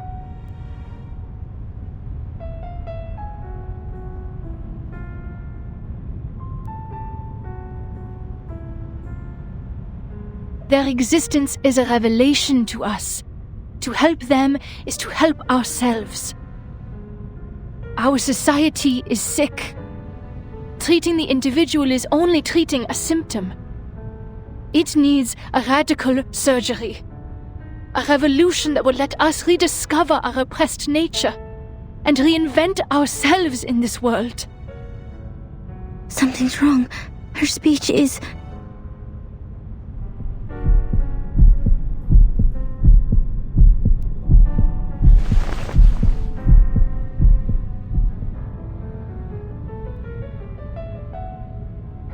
I wish for the arcanists to unite and establish an independent kingdom of freedom, free from repression and oppression.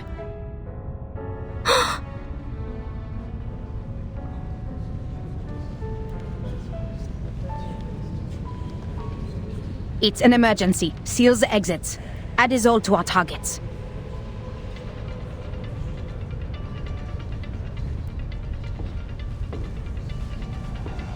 Marcus, now. What? Am I hearing things, or did Miss Dittersdorf really say that?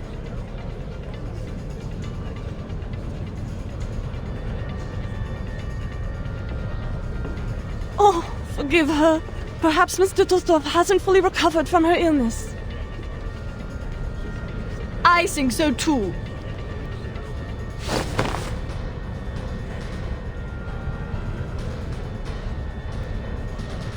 What? How? I did not tell her to... Ladies and gentlemen, dear friends, calm down!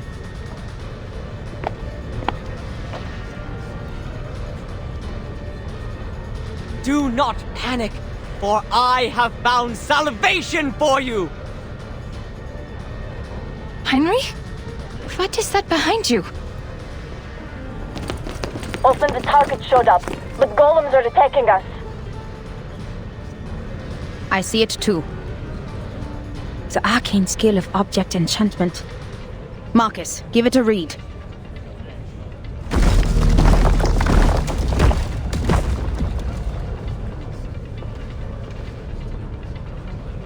Please do not ignore what Miss Dittersdorf is saying. This is a proving ground for a world-ending experiment. A catastrophe is coming. The clouds of war are filling up the sky. Open your eyes and look at all we have now. The music, the art, the ambitions of progress. Man's gunfire will destroy them all. What? What are you all talking about?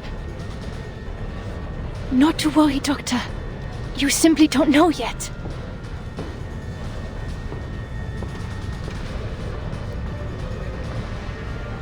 Follow me and I'll show you everything, where your dream has taken a root.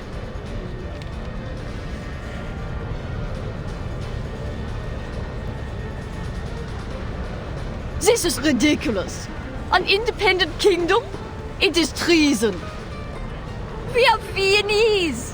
Why would we want to leave our own country? Are these golems works of art too? They look expensive. I'd like one in my collection. Open the door and let us go. This travesty is a disgrace.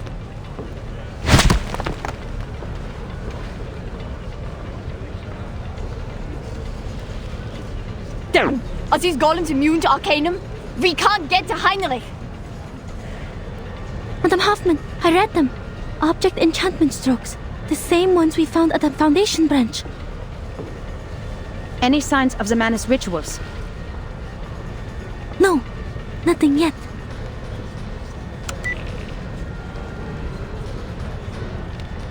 Golems can only be broken from within. Marcus, tell everyone the method. Ola, evacuate everyone and use the mute spell. Don't let more people hear about the error.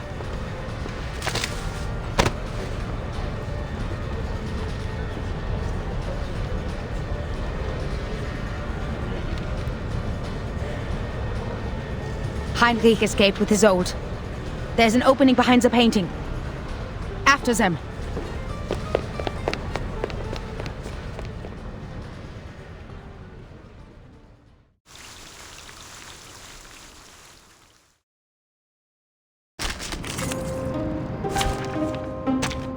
Did I start running?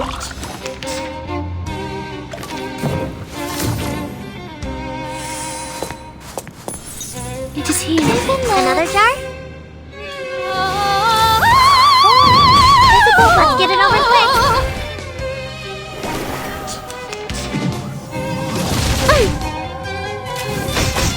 Ouch! Rational. Ow, wound. There they are. It's newly made me. Another jar? Got you. Madame Hoffman, are you all right? I'm fine. They have escaped the tunnel. Stop the chase. Let's not cause any more disturbances. This is strange. What is it, Marcus? This tunnel leads to the Vienna branch of the Foundation? Victory secured. I should excuse myself.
Thank you for your mediation within the committee. I think you're right. Sending more people to the island will only exacerbate the trust issue. They don't trust us. And that's what Arcana wants. Things have just got better. And we can't let anything else upset this delicate balance. I think...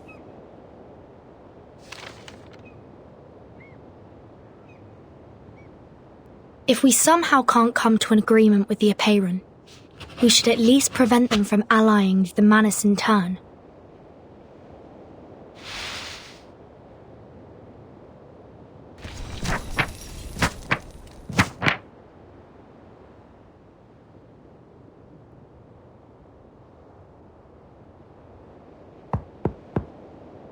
Come in, please.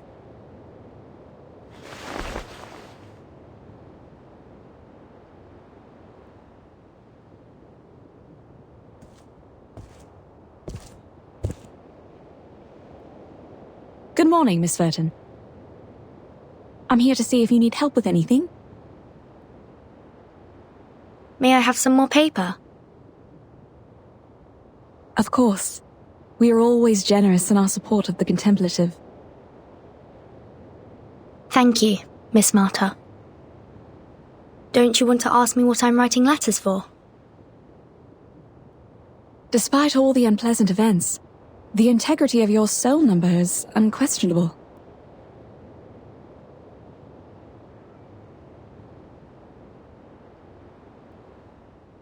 The Foundation is negotiating with the outside world. They are trying to resolve this unfounded territorial dispute peacefully. We've yet to reveal the coordinates of the island, and don't want to exacerbate the conflict. Could you convey our sincere intentions? You're such a young girl, yet you sound like an official.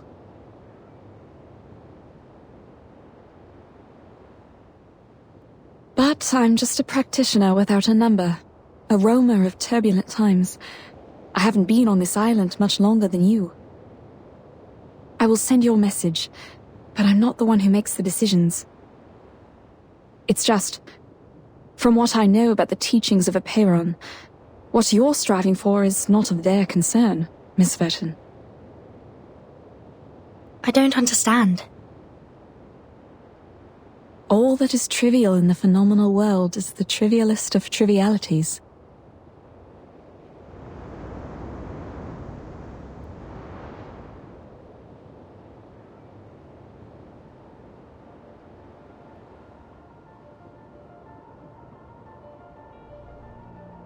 If the emanation arrives, everything will be washed away. Wars, disputes. Their number one priority is how to find salvation, once and for all.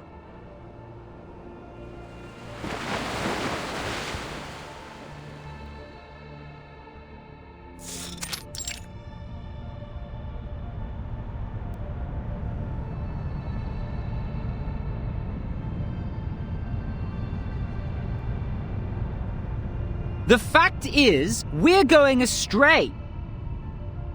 The emanation in 1999 had taken away almost all our outside contacts. Ever since the incident 4 years ago, we've been cut off from the outside world and have become an isolated island in the emanation. And during these 4 years, no research on the emanation progressed. In the end, the theoretical study of its patterns was proven completely wrong. How long should we sit idly by? Until the humans take over our island?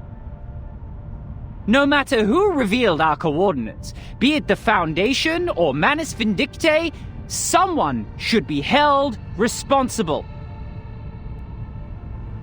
37 is the one in charge of studying the emanation. Save your questions until after she wakes up. 6 is treating her now. Also, talking about the decisions made 4 years ago is meaningless now. What's more, the Foundation is not hostile. They helped us minimize the damage from the reveal. Manus Vindictae has also given us constant material support since that difficult time 4 years ago. 37. She's just a child. Can't even handle her own business. Ever since she brought outsiders to the sacred place, everything has changed. You know you're judging a child in a coma? Even if 37 did something wrong, she's certainly paying for it.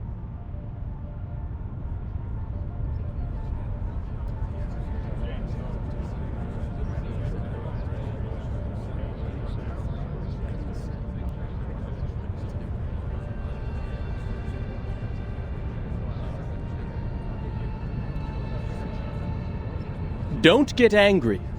What 42 is trying to say is simple. Even if the emanation will take away the human army, when is it coming? Now that our model has failed, how can we be informed of the next emanation and act accordingly? If pure theoretical research is doomed to failure, and if we must look outward, how can we restore communication with the outside world? Do we stand with the Foundation, or with Manus Vindictae?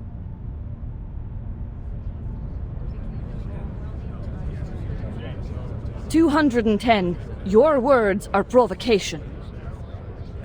Are you saying that we should stop being neutral and get involved in the endless faction disputes? This is against what Apiron stands for. I can't agree either. The truth is supposed to keep us off the Wheel of Birth, not on it. I was just interpreting what 42 had in mind. Moreover, we're already caught in the Wheel of Birth. Human weapons were undeniably dropped on our island before. The tragedies it caused and the thirst for justice will only keep us trapped in this cycle. But what caused this cycle to begin with? Brothers and sisters, you are blinded by the shrapnels of that conflict, and you're missing the essence. Listen to me and I will tell you. Cut to the chase, 210. It seems you're the one blinded by your own rhetorics. Who can get me the stone clock on Six's seat? I'll clobber him myself.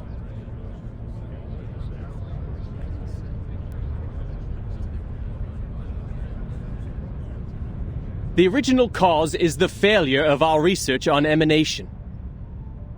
Our excellence comes from our beliefs. Once the truth fails us, the foundation that sets us apart from the world will also fail us.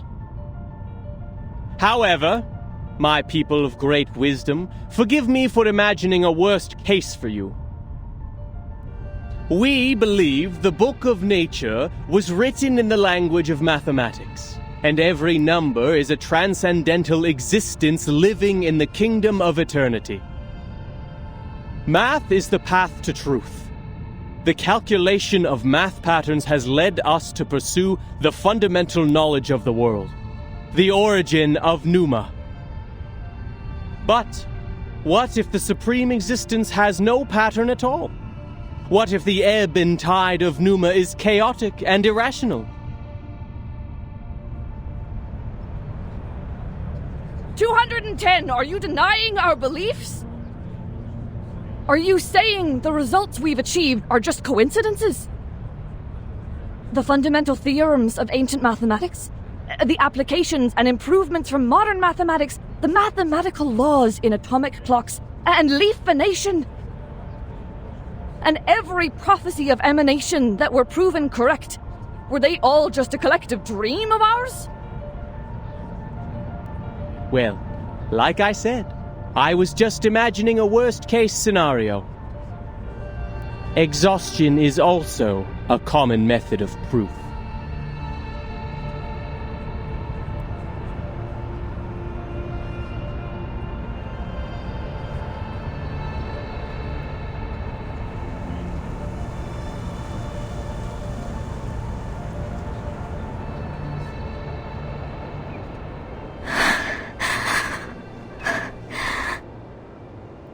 Please help us, O Apiron.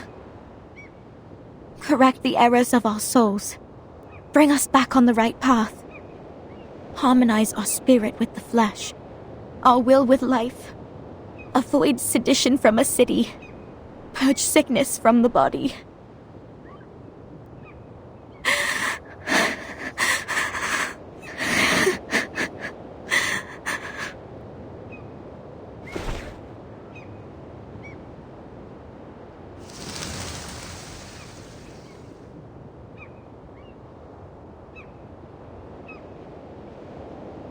They don't look like seagulls. Or am I mistaken?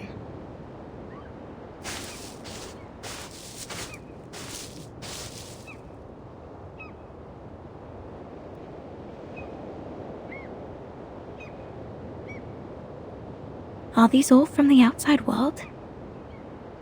What's happening out there?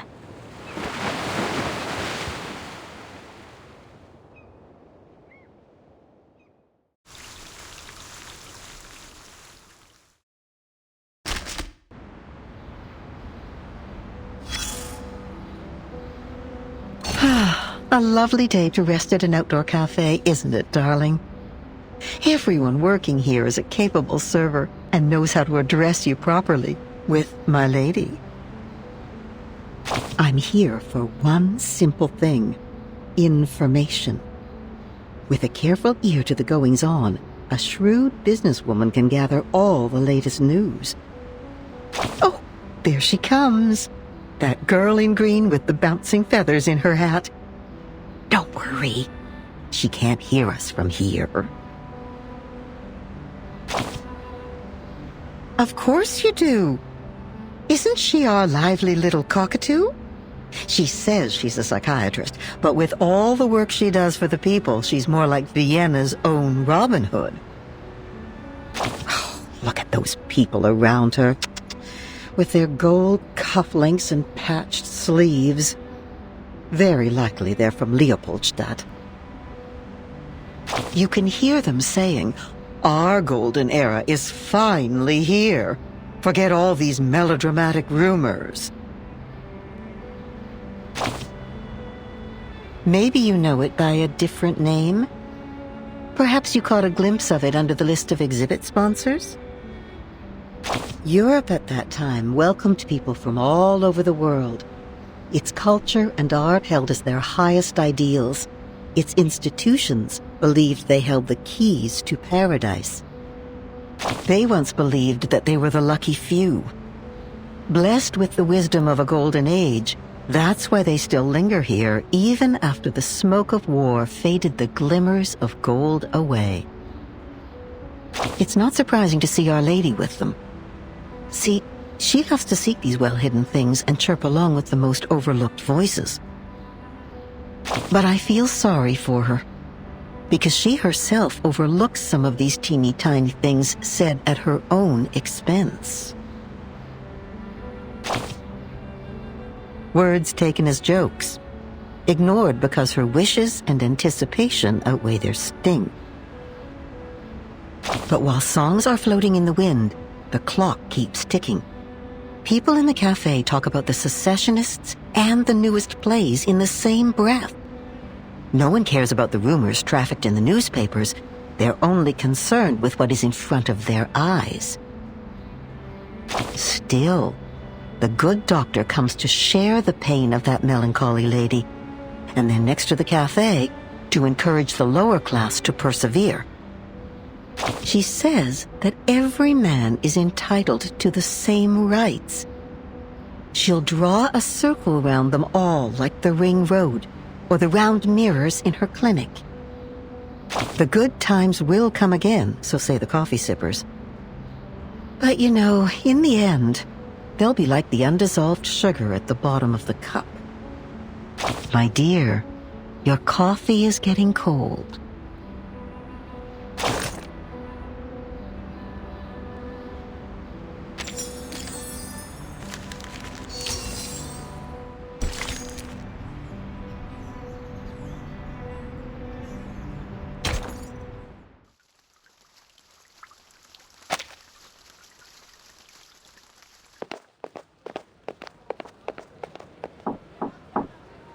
I'm looking for Isolde von Tittersdorf.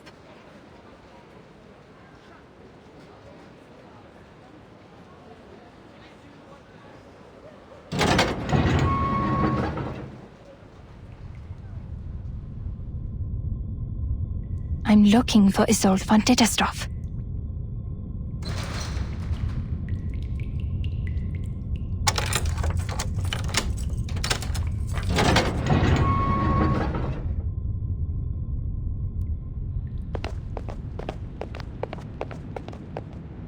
I'm looking for Isolde von Tittersdorf.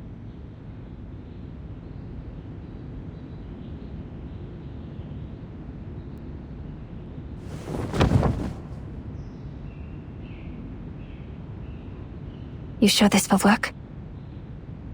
No time to complain, Doctor. You should be very grateful that I'm helping you. This is an invisibility cloak from Bohemia. It took the hair of 2 witches to make one. No one will see you, even if you are right under their noses. Okay.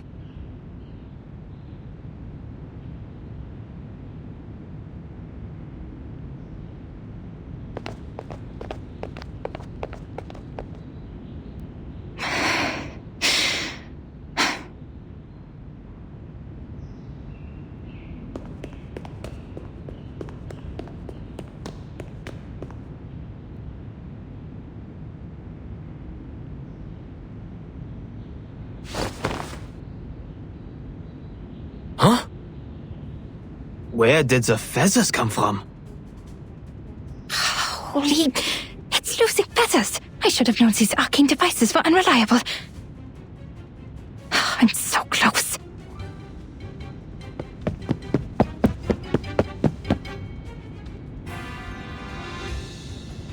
Hey, wait. Isn't that the wanted criminal Kakanya? The traitor! Disturbing the peace, inciting treason, and bewitching citizens with arcane skills? How dare she infiltrate the government? Halt! You're under arrest!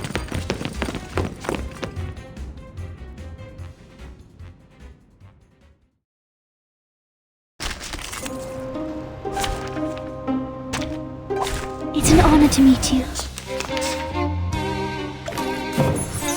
It is here. Could be another jar? Tu peux la jeter maintenant. Check my calculation. Enjoy!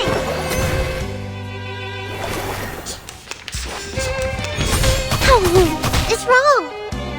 How troublesome. Got you.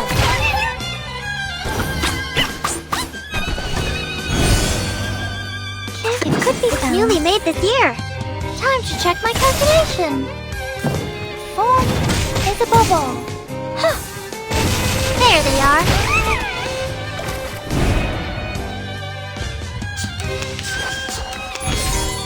I can use another jar. Welcome to the world of numbers.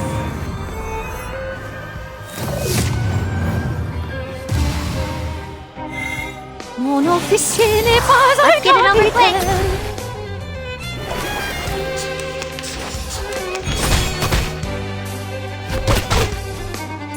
Got you.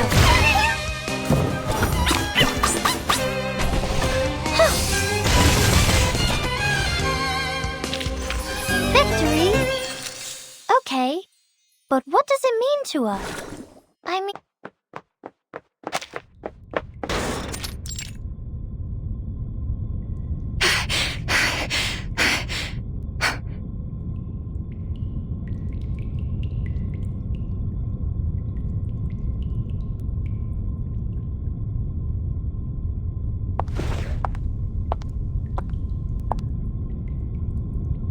Doctor!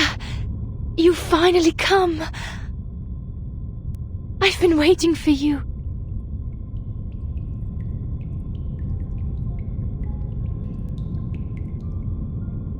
For so long! Was your journey here safe? How have you been?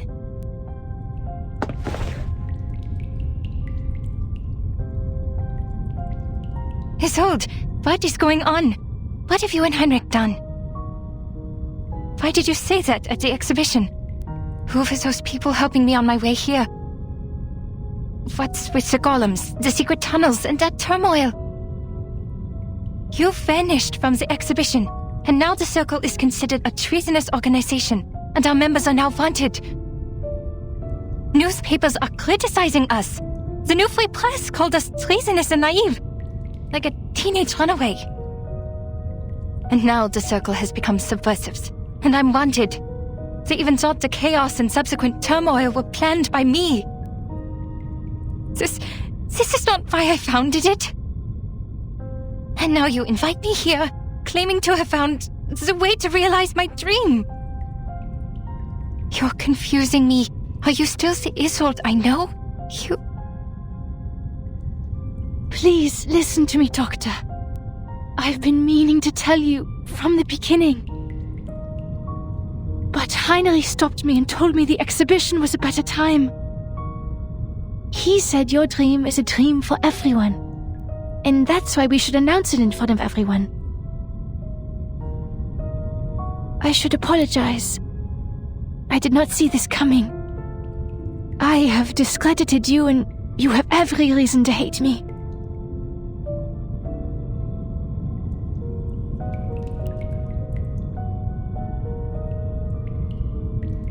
But worry not, Doctor. I give you my word. Soon you won't have to worry about anything. These people don't understand your dream, and they won't become your allies. But we are different. We?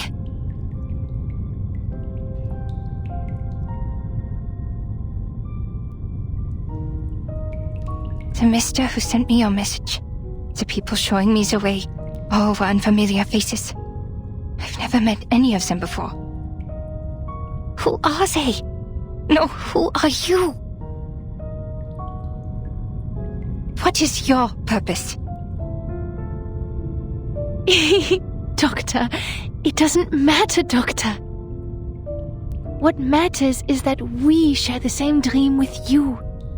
We long for the same paradise as you do. That glorious kingdom of freedom.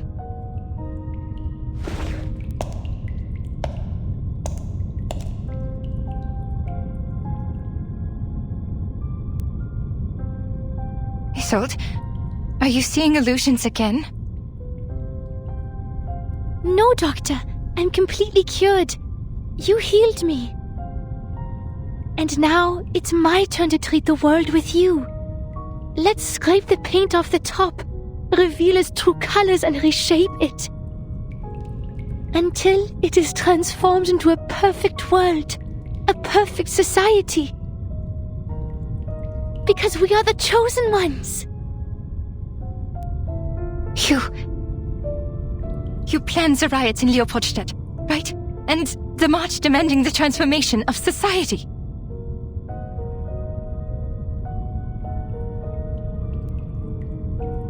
Isolde, I don't know what they said to threaten you, but you can't stay with them. They're not treating you. You're committing a crime.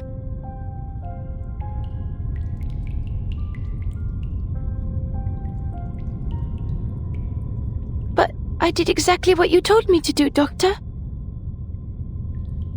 Me?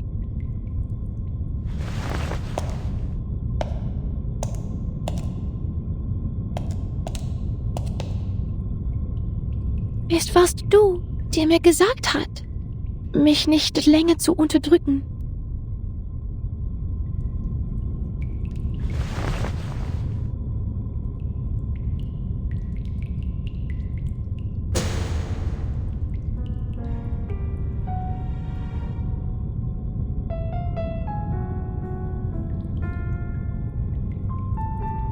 Es warst du, die mir gesagt hat, dass unsere Gesellschaft eine Operation braucht und dass wir Organisten einen neuen Lebensstil brauchen. Ist das nicht auch dein Traum? Ich möchte dir nur die Wahrheit der Welt geben. Ich möchte dir nur deinen Traum zurückgeben.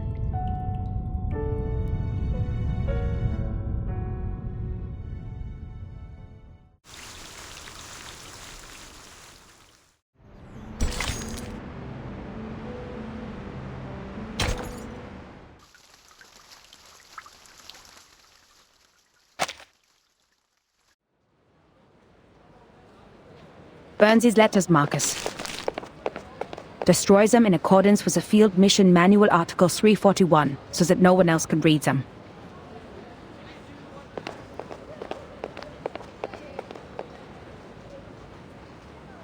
Okay, Madam Hoffman. But shouldn't we reply to these messages from the field squad? Don't bother. The secret letters are sent to all active investigators above rank 4.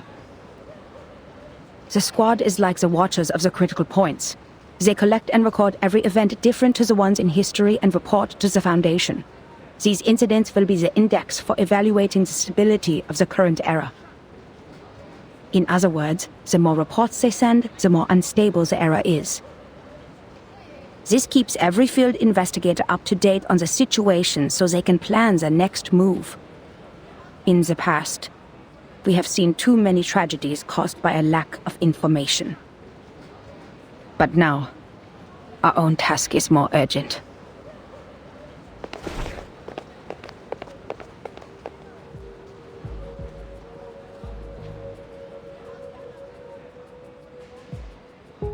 The Circle publicly committed treason. Isolde and Heinrich disappeared. Kakanya became wanted. The Leopoldstadt riots and the march of the lower-class arcanists may be directly related to them. Heinrich and Isolde's speech is like the spark that ignited the powder keg that is Vienna. The riots have been going on for days. But why was Miss Kakanya wanted? She didn't act out of line in the exhibition and seemed totally unaware of the speech. All she had was the book which didn't belong to this era. Clearly, Heinrich didn't tell her a thing. It is because she is the known founder of the Circle, and a middle class with no background. This is good news for us, Marcus. We can start with Kakanya. They did protect her from being wanted, which means she has not been fully assimilated into this elite group of nobles. How typical of Manus Vindictae. We need to find her fast. Luckily, the spider tail you put on her is reacting.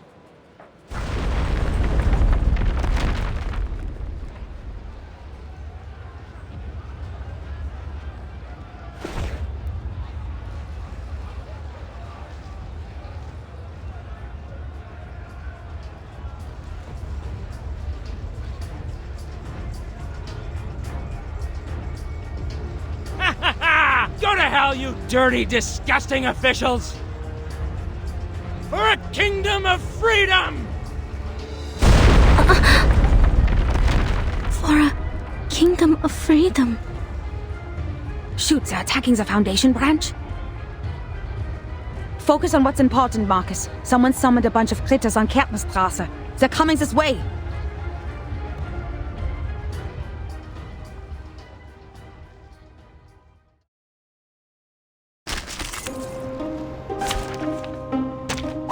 It's an honor to meet you. It is here. Could be another jar? Tu peux la jeter maintenant, la charme d'opéra. Let's get it over quick.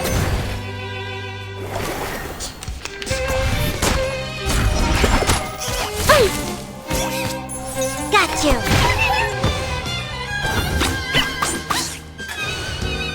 It's newly made. Another jar? You don't want to miss it. There they are.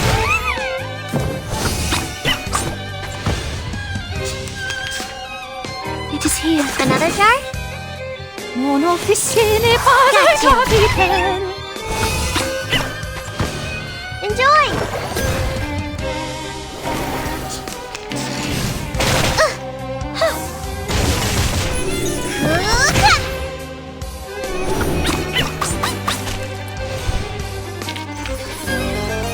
The curtain.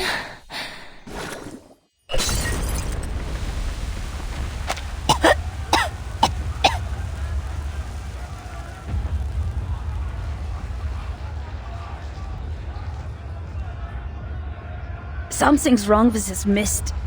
Maybe the evaporation of the arcane potion.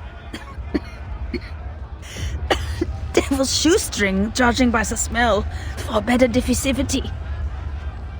Marcus, cover your mouth and nose, but enter the Foundation's branch when it clears up.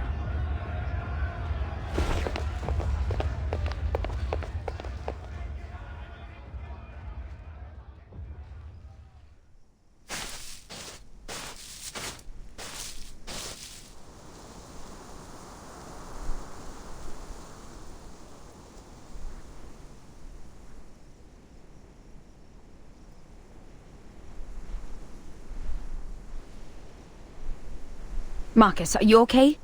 Did the mist get to you? No.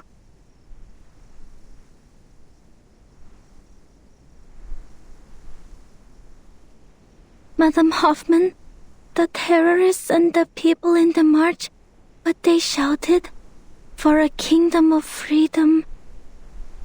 That's what Miss Dittersdorf said in the exhibit, and she quoted that from Dr. Kakanya. And it was me. I told that to Dr. Kakanya. I told her about the island. I told her it's a place of freedom for arcanists. So I'm the one who caused this turmoil. I told them the secret of the Golden Isle and caused the chain reaction.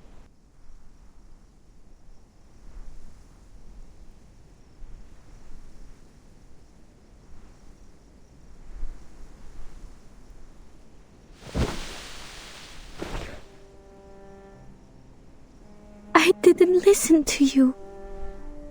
I'm too reckless. I lack rational thinking. I'm unstable and out of control, and the one thing I can control, my arcane skill, didn't help at all. You vouched for me and appointed me to the field mission from the headquarters, but Maybe it is like what you said.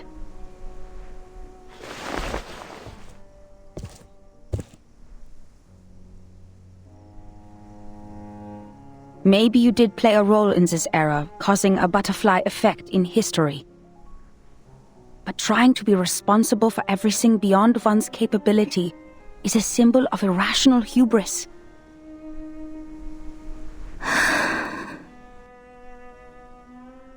First of all, creating chaos in this chaotic time is more than easy. Just look at all the frequent ethnic conflicts, assassinations and espionage. If not the circle in his old, the Menace will find themselves a different flashpoint. You never know how the leaked information will simmer. Its subsequent spread is uncontrollable, and remorse would be useless. The thing is, everyone has their own ideas about that island. Your words just deepened the expectations.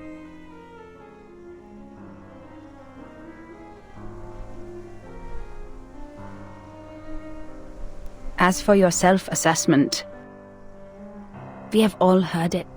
Humans are more rational and arcanists are more emotional. They are sensitive to the darkness in the world, so they can easily become absorbed in their own emotions and ignore reality.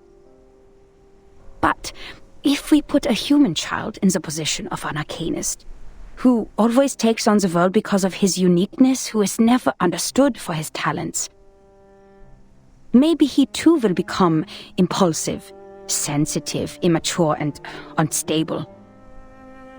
And that's why it sometimes dawns on me that if we put an arcanist child in the position of a human being who receives enough love, education, and positive feedback, these instabilities might be controllable, at least enough to keep them from hurting themselves or others. Madam Hoffman? I took you away from the storm in 1912. It has been a long time after that, so I know how precious it must be for you to return to 1914. And your urge to complete the mission and go back to Romania. You are not an impulsive person, Marcus. You're just growing up. And you do need to grow.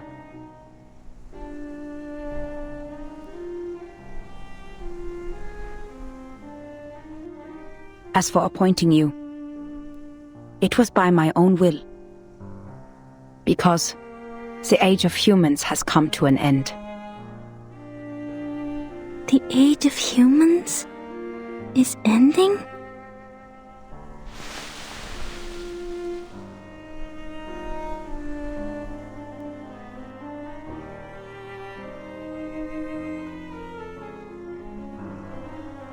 If the eras keep on regressing, human technologies would fail to accumulate. Meanwhile, arcane skills that depend largely on the individual's potential will shine. In this war of reversals, futures, and time, it is you who will survive, not us. And that's why sooner or later, you'll have to go at it alone. This is the most rational assessment I can make for the continuation of civilization. Rational. But I've been doing my best to be rational as well. Even though I keep reading and practicing information analysis, I can't make a choice. What if I make a wrong choice? What if there's no right answer? What if I never told Kakanya about... Enough. You're getting carried away. There is nothing mysterious about rationality. It simply guides us out of confusion and straight to the essence of things. The essence? The reason why we're doing a job here is simple, Marcus. Arcanists keep going to the menace. It's because they can promise the salvation while we can't. Therefore, decoding their immunity ritual against the storm is top priority. If we can't, being isolated on a small piece of land, we're bound to meet our end in this temporal catastrophe. We're not the only investigators sent by the headquarters. So our mission is to collect every clue left by the menace and send them back to La Place. Everything else is secondary.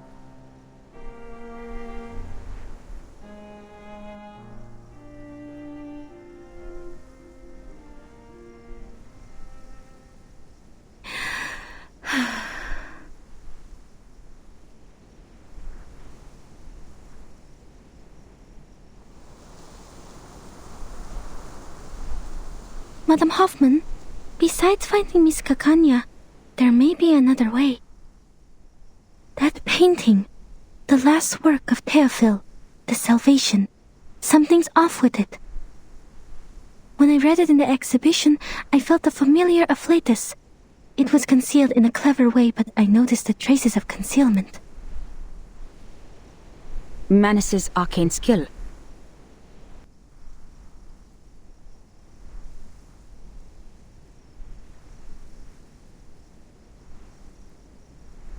But I couldn't read anything more from it. If we can persuade Miss Kakanya to help us with her arcane skill... Is her arcane skill similar to yours? No, quite different. I fought her once. I feel that under certain conditions, our arcane skills might be complementary.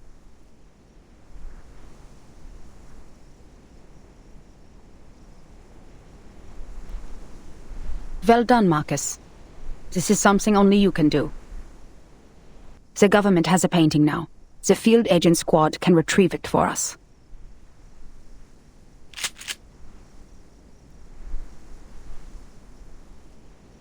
The fog has cleared. Let's go. Now, we need to find Kakanya.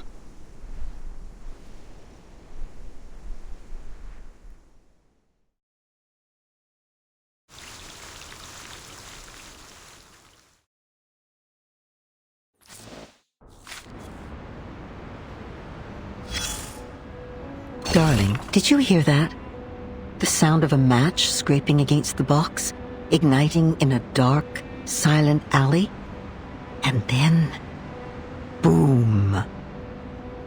War, like an unstoppable train, hurtles down the track with its passengers vanishing in the thick, black smoke.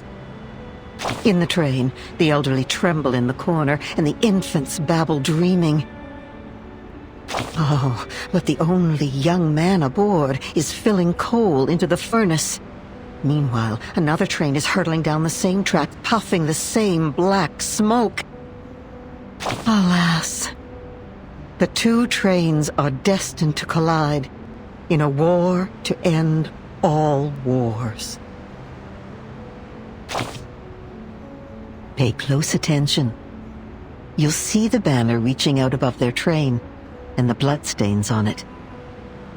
Next, let's turn to where the train departed to find the source of everything. Rewind the clock to before the whistle blew, before the furnace ignited. And then, child, look somewhere far from here.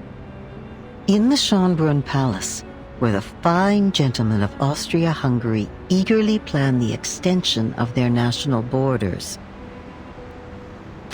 But the Habsburgs value their honor so much that first they must find themselves some excuse to cross that border. Yet in another land, a humiliated people were gathering in secret, their blood as hot as fire, ready to burn anyone and anywhere it was splattered. Fate drove an open-topped car there, carrying an ill-fated couple. Their presence, a crushing indignity that could not be endured. An avenging bullet was sent to them as a gift from a luck-struck patriot. In a moment, each party was granted their long-sought excuse. Boots had their excuse to kick down their doors, and guns their excuse to fire. A yearning furnace at last had its reason to burn, to steam toward its final destination. My dear, it's not a story of hatred or anger. The footprints were laid down before you ever stepped forward into them. Fresh-faced boys traded books and toys for rifles, and poets were buried in trenches, musicians deafened by explosions and the howls of death. But those war starters? Those who doodled their ambitions on maps while supping their dessert would lose nothing in their gamble. The dew-fed river would still flow, and the facades of their great palaces would never be chipped or rocked by the guns they set off. Nothing stains their hands, save the cream from their cakes. Perhaps we wait. Wait for a pouring rain to douse the fires. A flood that might sweep the armies, wagered like betting chips from their maps. Then, perhaps, that car will turn and the fated dead will come back to life.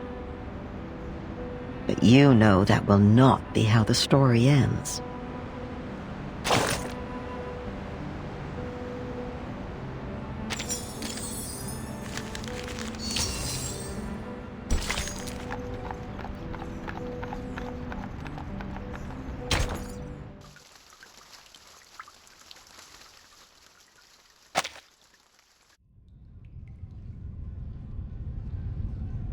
What are you talking about? The storm? The war? I don't understand.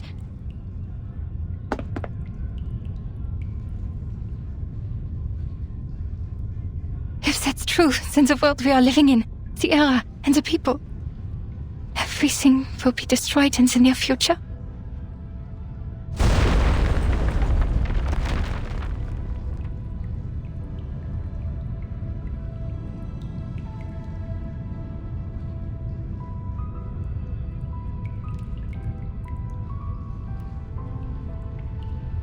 Only the chosen ones will survive the storm. What about the others? Millions out there have never even heard of the storm. Yes, only the chosen ones will survive the storm. This is a trial, Doctor.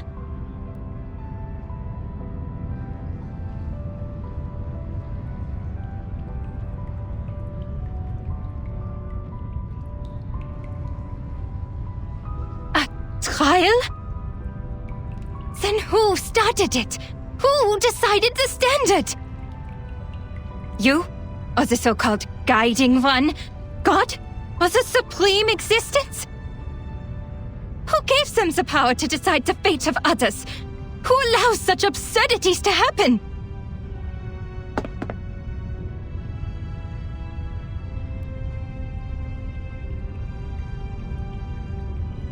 What is the past with the right order? If time just keeps going backwards, when and where will it stop? To a time when man did not exist? Or to a time before civilization? Then why did we write poems, pursue art, and develop civilization? Why did we try so hard to make progress? What was the point of it all?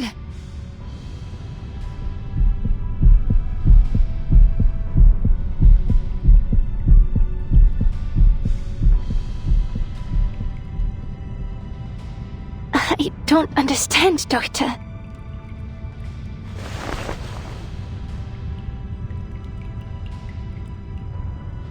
Why are you so concerned about the others? Huh?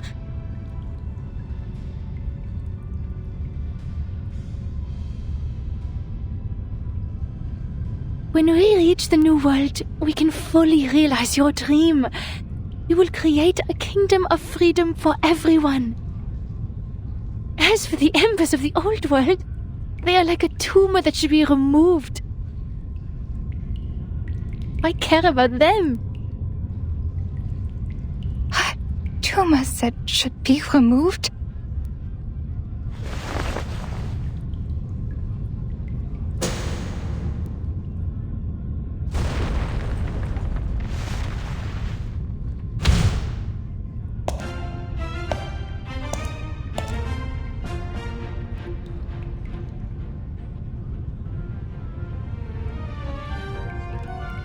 Look at this painting. How chaotic it is. Look at the repression in the darkness. Look at the beasts in the people's hearts, and the maggots under the golden surface. I listen to them as they listen to me. The shadowy echoes inside the skulls, the cacophonies of chaotic colors, the smudges on the canvas of rationality, and the filth in front of magnificent boulevards. They were excised, suppressed, the top paint scraped off and replaced with an empty, monotonous white. Yet, in the end, they will be released to the fullest, to everything.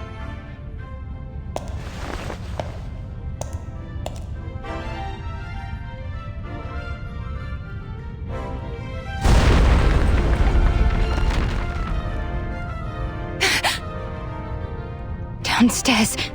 Is that an explosion? You...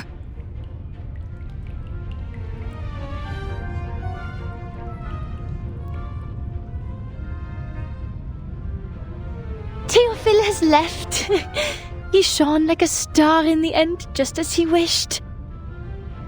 But the rest of them, with their rocks and shattered windows, are still left to struggle. If only I could help them. Just like how I helped Theophil. What do you mean you helped Theophil?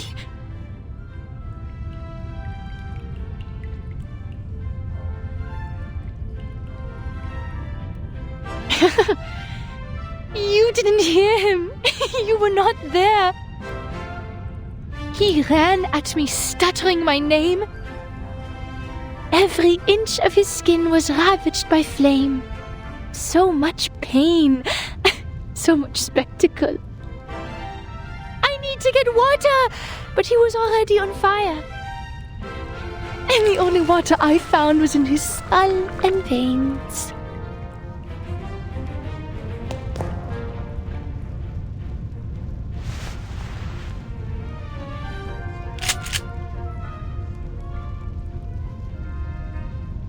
Bang!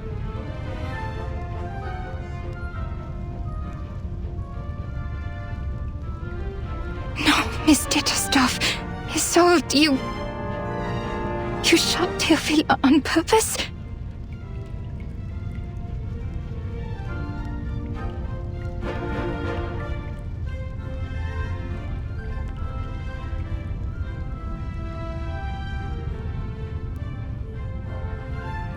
So this is the truth you had repressed?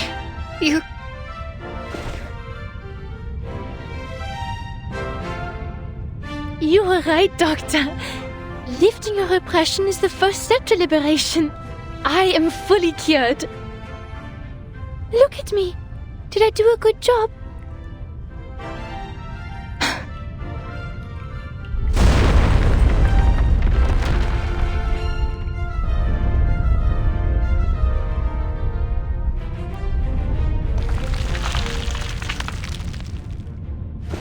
Come with me, Doctor. I am inviting you, just like how you invited me. Let's heal the world and save it together.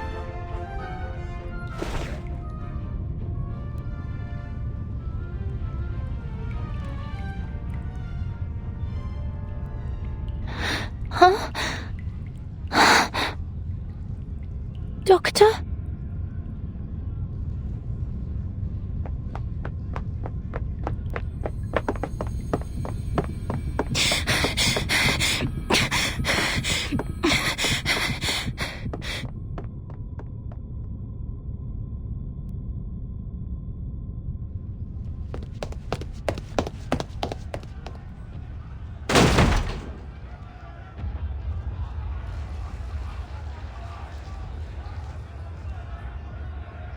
There! Is that Miss Kakanya?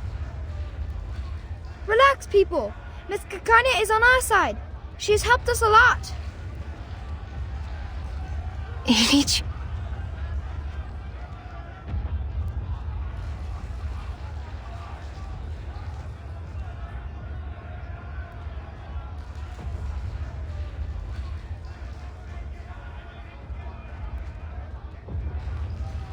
What are you doing?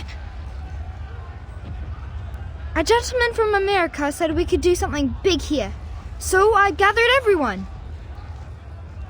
We will march down to the Kärntnerstrasse to the Vienna branch of the Foundation. Our slogan will be, equal rights and freedom for Arcanus.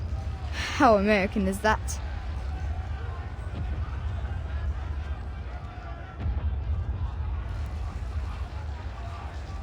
He seems to be quite a big shot with wads of cash in his pocket and reliable connections in the government. He said we no longer have to worry about the residence permit and the Arcanum license after this job. No longer.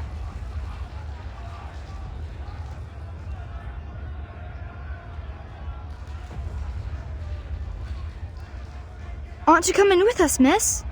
This kind of activity is your favorite, isn't it? Hey, where are you going?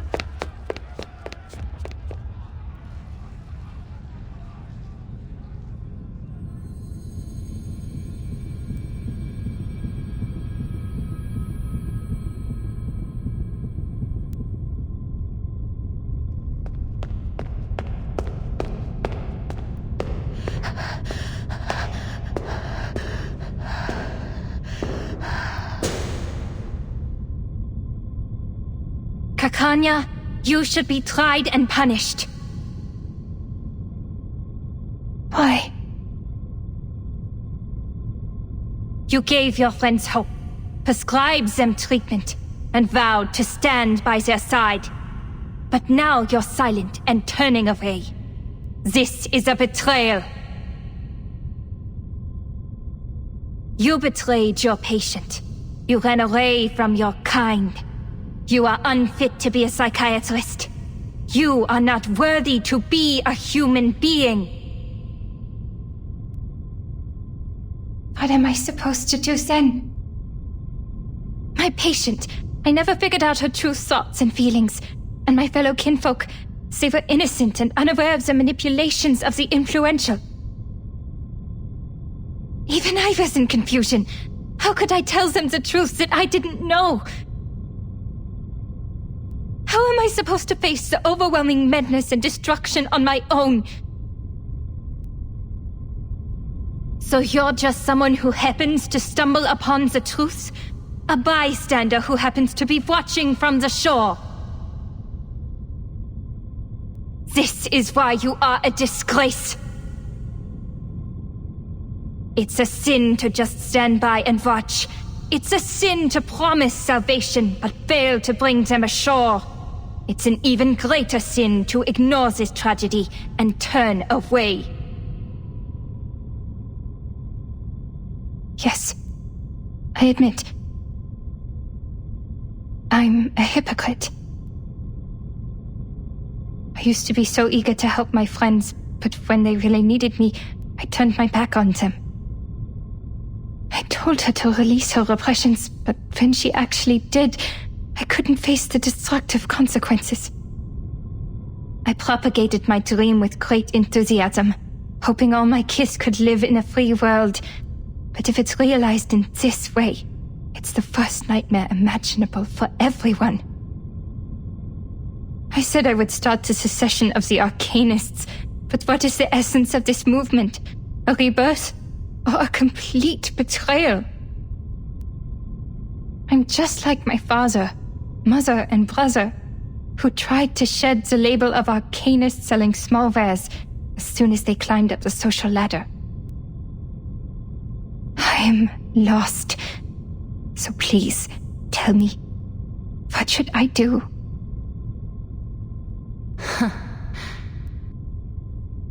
You already know, don't you? Wer wird im Regen verschwinden?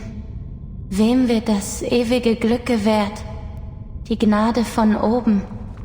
Und diese Leere. Das Aufhören der Existenz.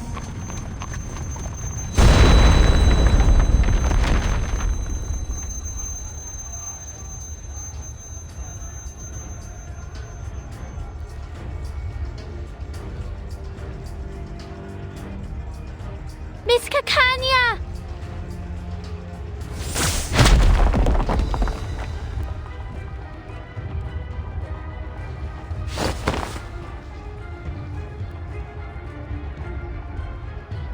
You are fine. Thank goodness. I've been trying so hard to find you. I have something important to tell you.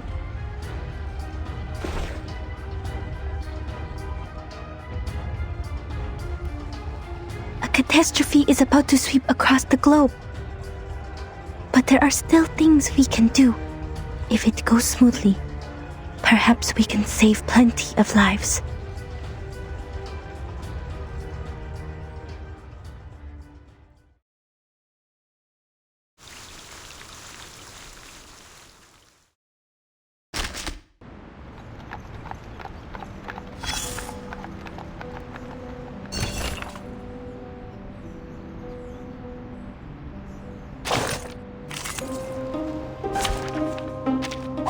It's an honor to meet you.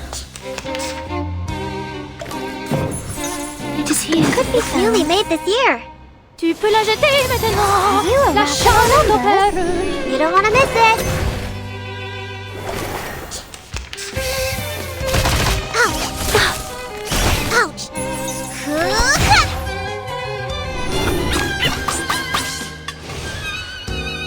Another jar? Found. Time to check my calculation. There they are. Huh. Oh, there's a bubble. Victory? Okay, but what does it mean to us? I mean, what does it prove?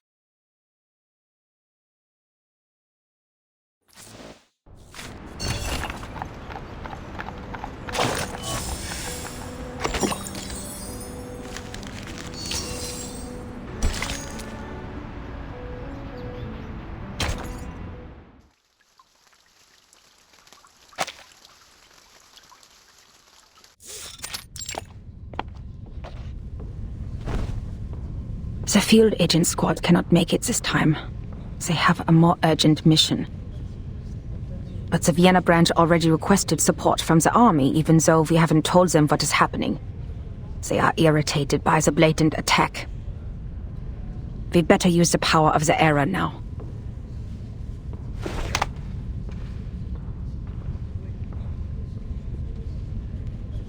Only one question remains. Is the source of this intel reliable, Marcus? Are Isolde and Heinrich really playing in the premiere of Tosca?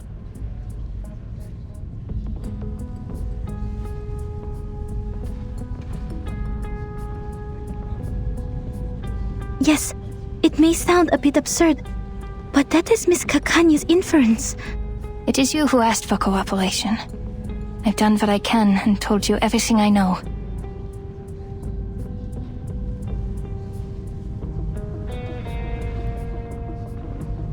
Unless the show is cancelled, Isolde will show up.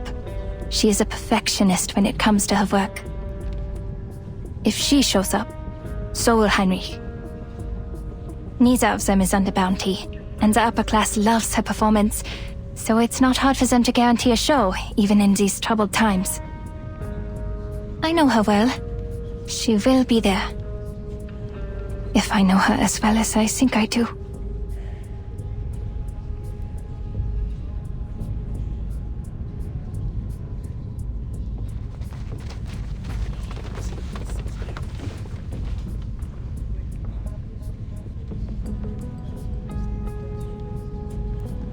Madam Hoffman, what mission is the field agent squad dealing with?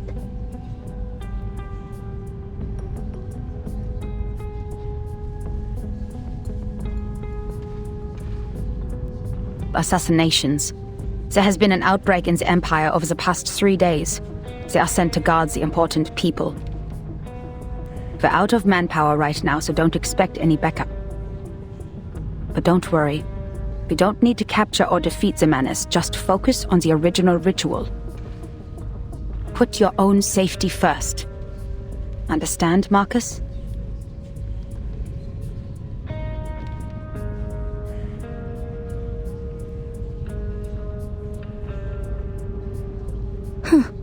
The audience is bigger than the tickets sold.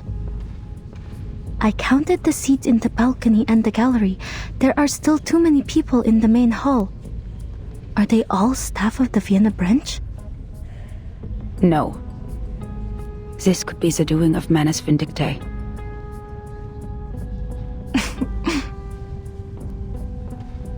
What are you laughing at?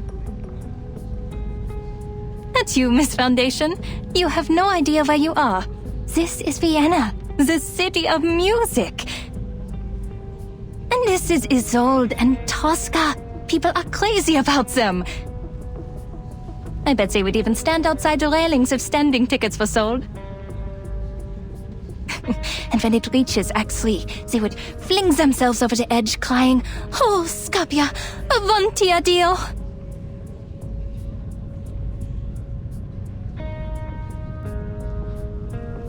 Don't get what you're saying, but it sounds even worse than Manus Vindictae. I collected information about this opera.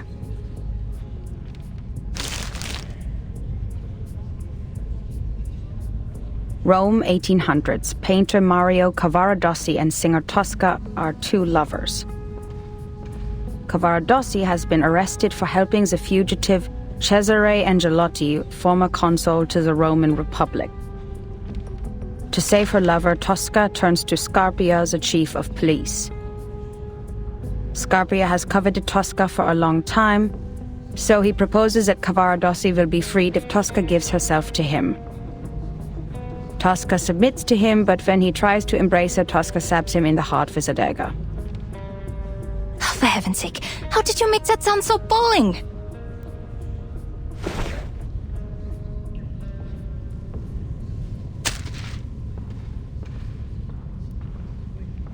I don't think you should read the script ahead of time.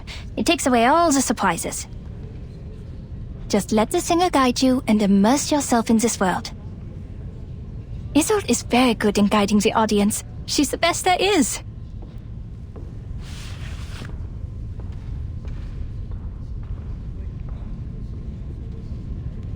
As a seancer, her incredible arcane skills allow her to act like the characters themselves on stage.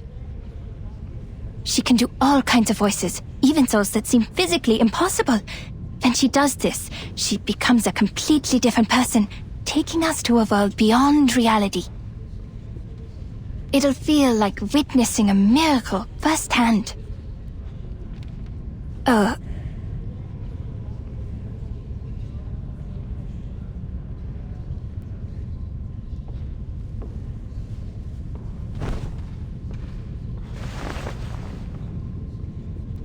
Sorry, I got a little excited. So, this is how much I looked forward to this opera.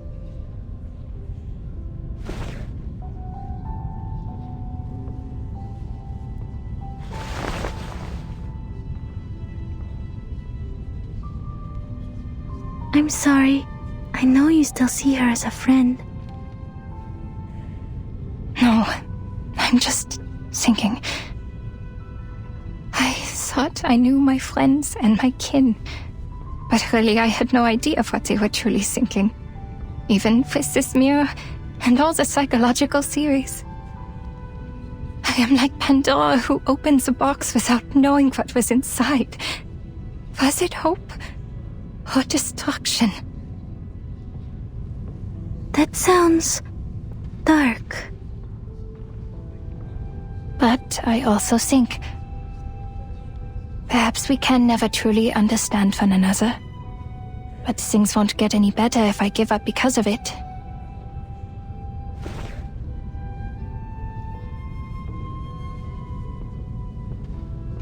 I cannot turn my back on this. Don't worry about me, Miss Marcus. Now that I am here, I will fulfill my promise. I will stop her.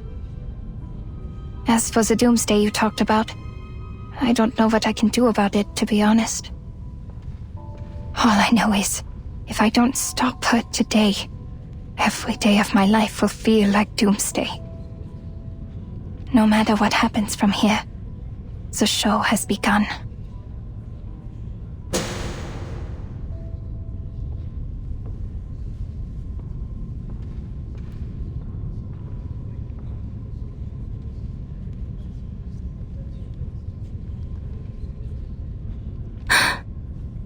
Please, enjoy. Even if the world ends tomorrow, we still have a show to enjoy.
Going smoothly.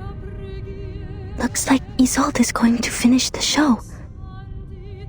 But how did she get on stage? No one saw her backstage. A secret passage, like at the exhibition. Marcus, keep an eye on Isolde. I'll go find Heinrich. The branch staff will take action as soon as she comes off the stage. I'll talk to you on the intercom.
This is the second act. Scarpia, the chief of police, will propose a bargain. Tosca will pretend to submit and request safe conduct for her and Cavaradossi. When Scarpia signs the paper,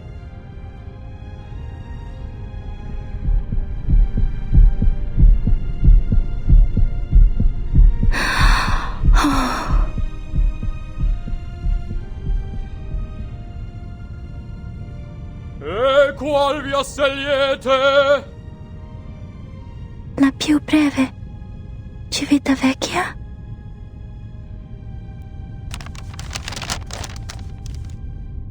Almost there. Almost there.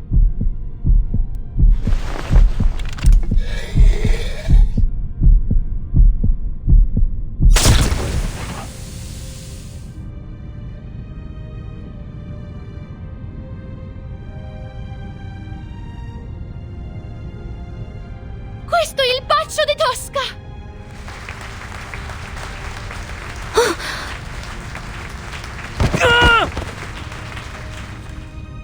Wait, something's wrong.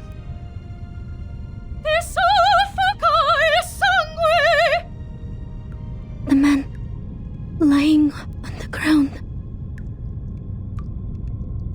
That's Mr. Carl from the branch? Is he really bleeding?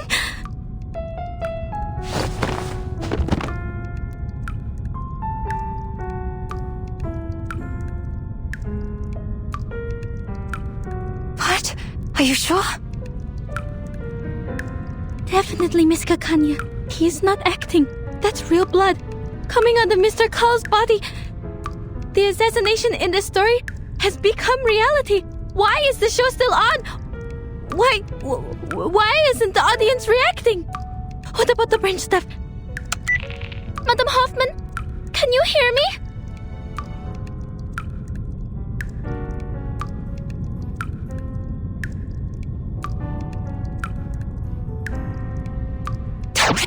What is going on?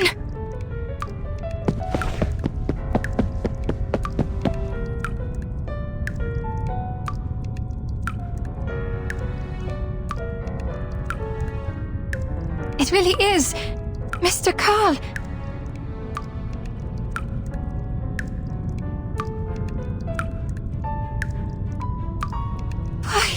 Why is no one... Are you all mad? A man has been killed, don't you see? Stop the show!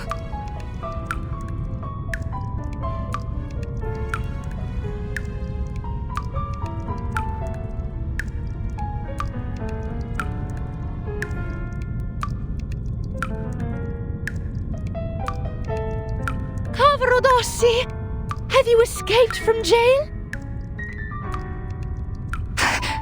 What? My poor lover! You were put into jail only because you were too kind-hearted. I've been trying to clear your name. Scarpia proposed an unfair deal. He wanted me as his mistress. But now he's dead, at last. The whole of Rome was overshadowed by his power. What are you talking about, Isolde? That's not what the story is like. Run away with me, Cavarodossi. I have the safe conduct. We will go to the sacred kingdom of happiness and freedom, where no one knows us.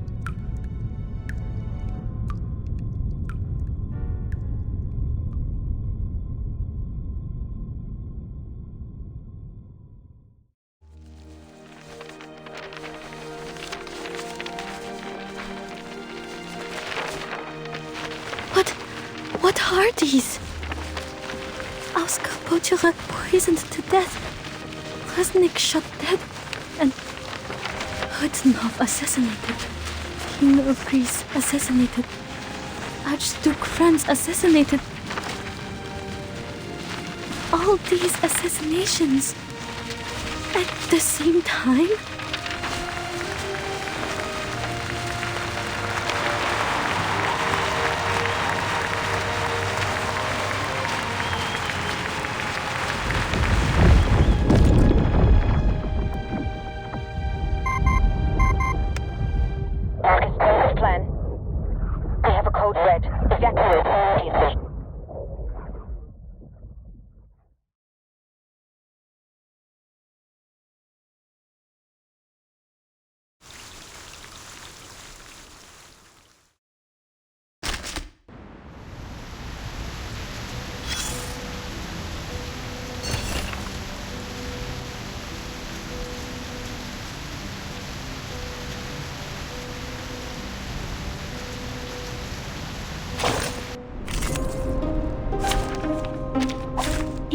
to meet you.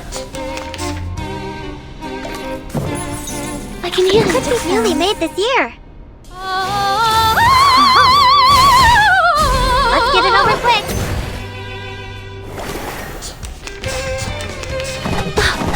Ouch.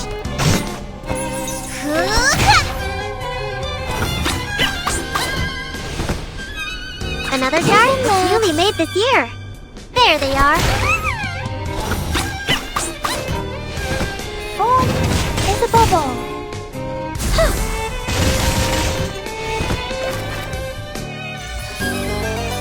The curtain.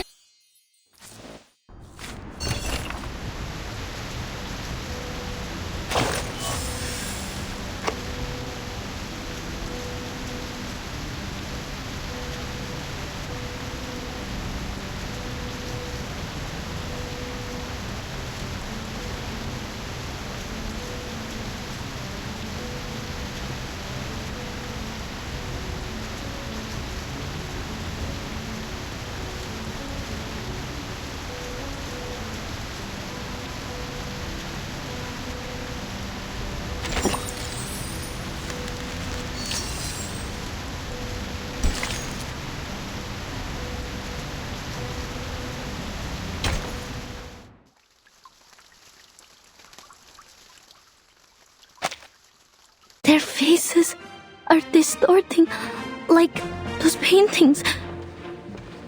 Is this also some kind of mass hysteria, or...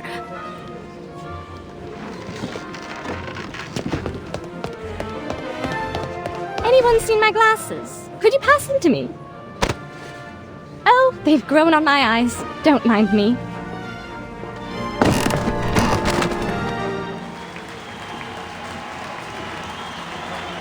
Questo è il Baccio de Tosca! Come, friends, Keith and Keen, take your daggers and get up there! We will all kill our own Scarpia! Those so-called upper-class people don't deserve the best seats! Visitante? Visitamore!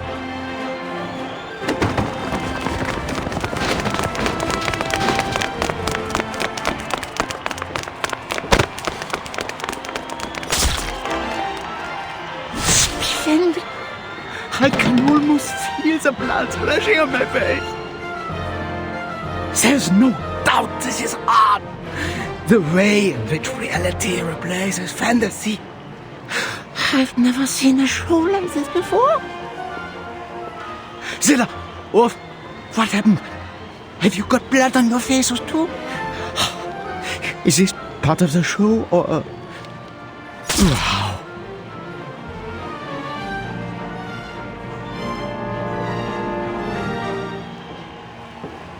They're killing each other in a frenzy. Is no one noticing this? Madam Hoffman, I have an emergency here.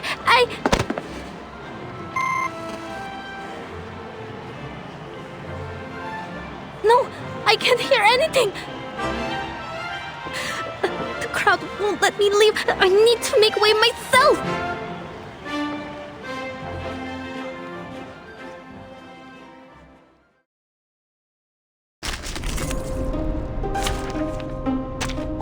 It's an honor to meet you. I can hear it. Newly made this year. Enjoy!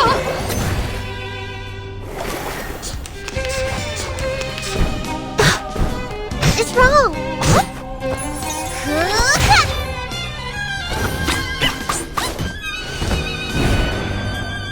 It could be enough. Newly made this year. There they are.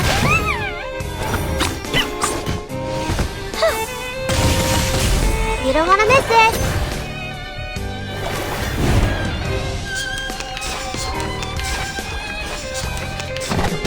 Go away. Got you.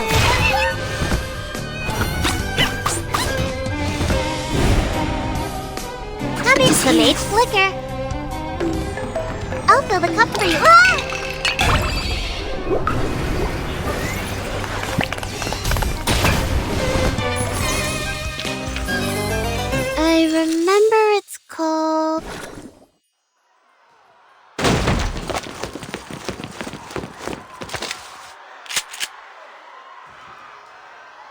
Quiet! Be quiet!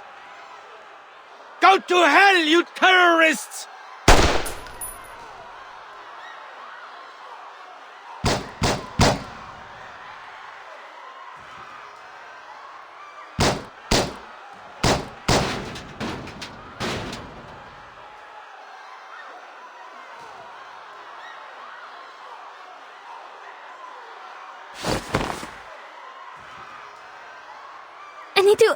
I need to disperse them.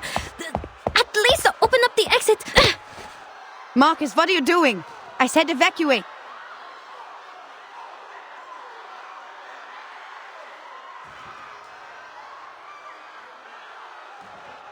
But people are dying. It is our duty to...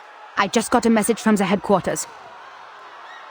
The timekeeper has issued a 24-hour storm warning. What? The menace has carried out several assassinations on the same day. The instability of this era has reached the critical point. Which means the storm is coming.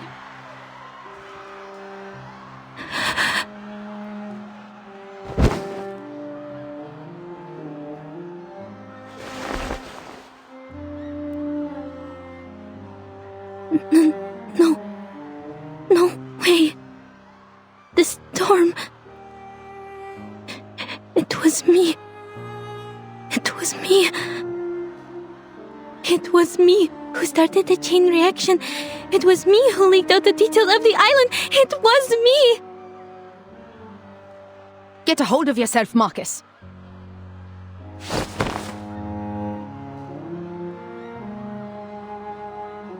This is a storm of time. Compared to the chaos it causes, you and I mean nothing more than a pebble. It happened many times before you did anything, and it will happen countless times more. The errors in history will disappear again and again, and so will the people. The situation can't get any worse. The only thing we can do now is to find the ritual that grants immunity to the storm. It's the only way to save more lives.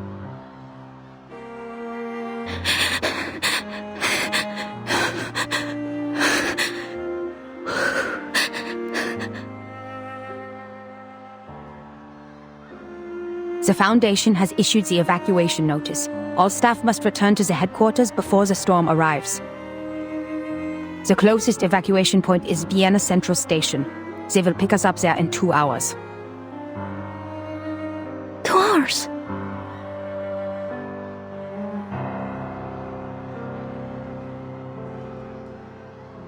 It takes less than 2 hours to get... I know. There are still things we can do before the storm truly arrives. But the enemies are probably much stronger than we are, and there will be no backup for us.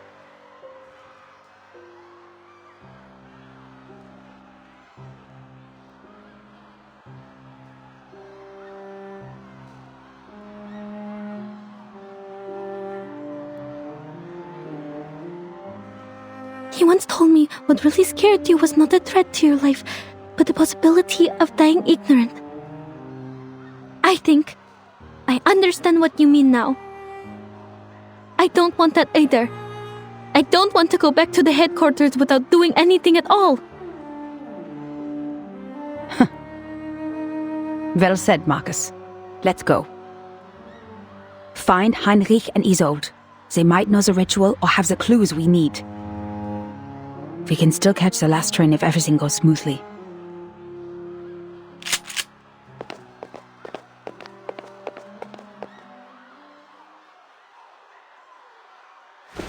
Kakanya is not with you? Miss Kakanya ran up to the stage. She and Isolde...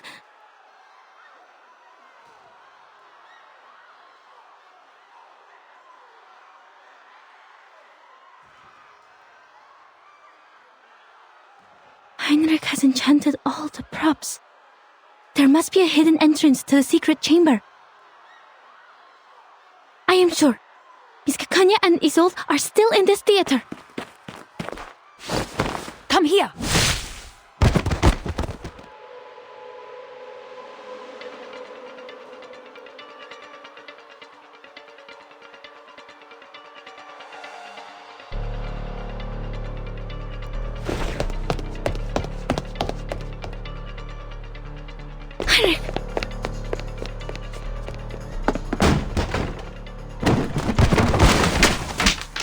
There are traps under the floor.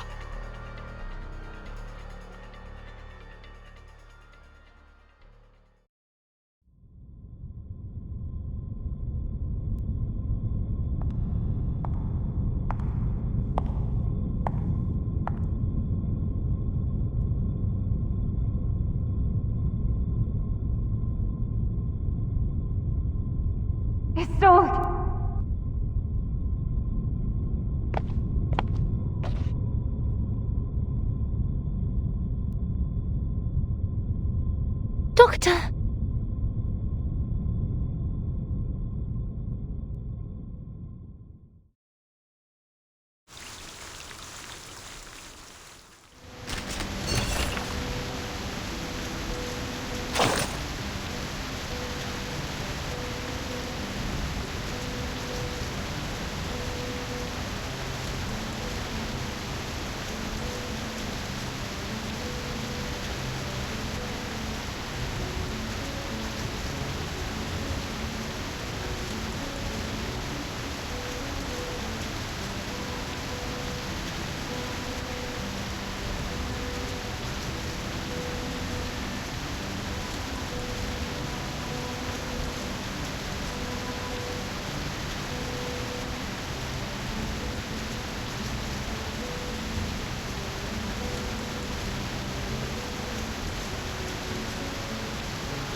What is it that you want, Isolde?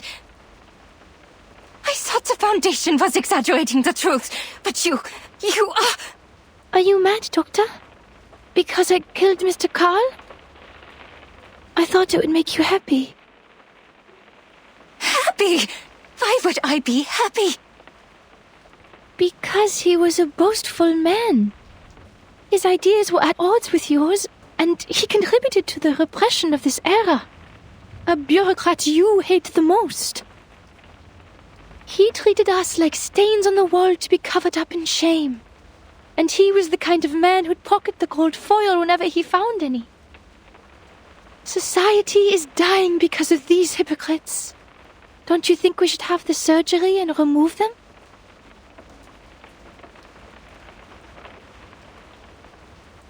I didn't know... I didn't know you would interpret my words this way. I deeply regret ever telling you that. What? Why? Why are you being so cruel to me? It was you who said that everyone was sick and dying, even though they pretended to be fine. Yet, the source of the sickness lay not in ourselves, but in the twisted era we lived in. A radical surgery is the only way to remove this ugly tumor. And it was also you who told me to stop repressing and to embrace my desires. We should restore the world to what it was like. A kingdom of freedom where everyone will be happy. Are these not your words? Or have I misunderstood them? Why won't you look at me? Have I made such a big mistake that you don't want to see me again? No. Please answer me. I'm begging you. You are my only friend and the one I cherish most in the whole world. Doctor, what on earth have I done wrong? Why won't you forgive me?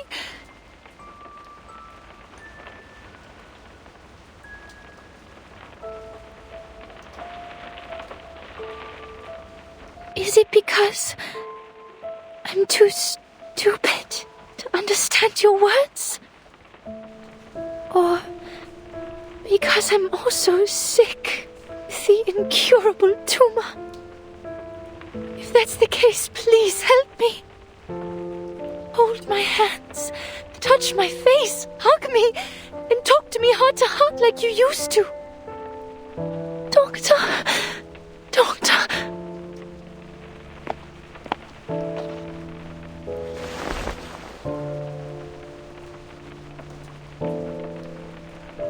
Ich habe mich in diesem Traum von dir gesehen, wie in einen Spiegel schauend. Es war Abend, als wir dieses Gespräch hatten. Es war das erste Mal in meinem Leben, dass ich die Sonne gesehen habe. Dein Traum hat mein leeres Leben mit Bedeutung gefüllt. Du hast mich davor bewahrt, nur ein verfluchtes Gefäß zu sein. Das war ein wunderschöner Traum. So schön, dass ich vergessen habe, wie hässlich ich bin, während ich ihn betrachtete. Ich versuche nur, einen Traum zu verwirklichen. Ist das falsch von mir?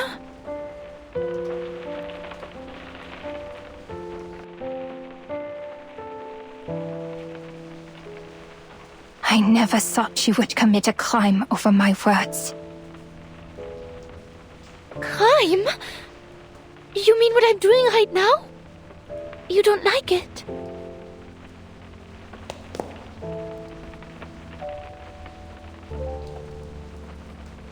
The Foundation knows all the truths, yet they won't tell us anything.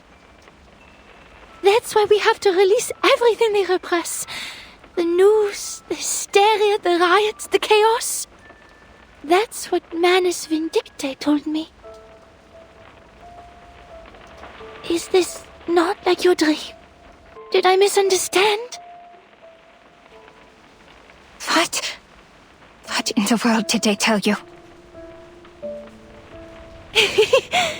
They told me the method of salvation, Doctor. They gave me the opportunity to save your loved ones, the world, and your dream.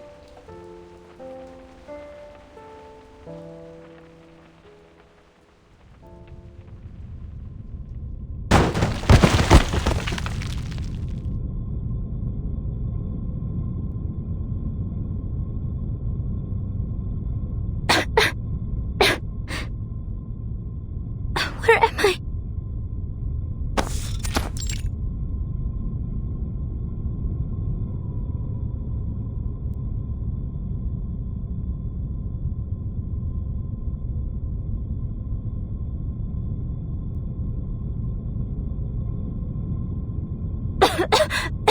I've smelled this before.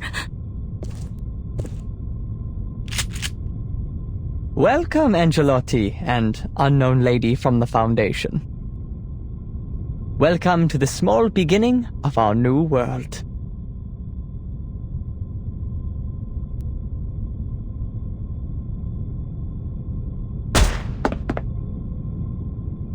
Oh! Sleeping bullets from Laplace. You almost hit me, miss! I can't let you through, though. Not now. The leading actress is busy.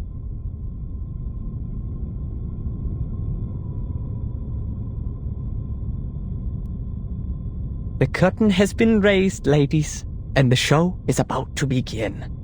Why not open your hearts before the lights come on? Let's sit down and have a civilized conversation. Oh!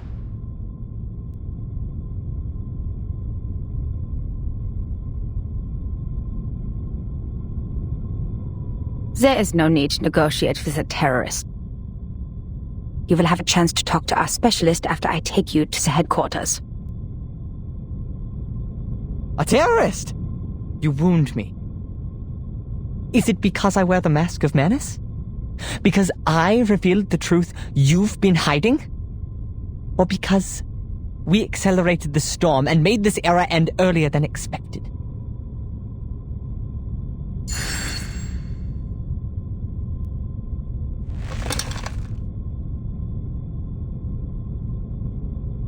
Let me help you, Madam Hoffman. My Angelotti! Why are you standing with the enemy? You're supposed to be one of us. Angelotti? Is that me? I am your salvation from the real terrorists of the world. Salvation?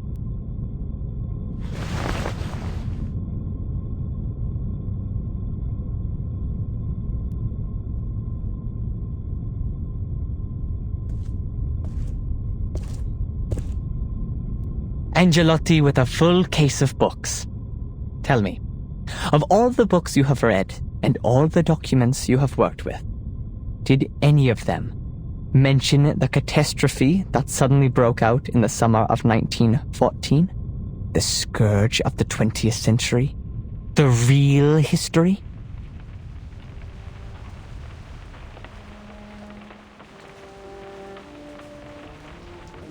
You have such a kind heart, Doctor. Yet you don't know the truth. How are you going to bear the pain when you do? Theophil set himself on fire. Ben hung himself to death. Emmanuel laid himself on the railroad tracks. Are these the suicide cases in Vienna? They all came into contact with the menace?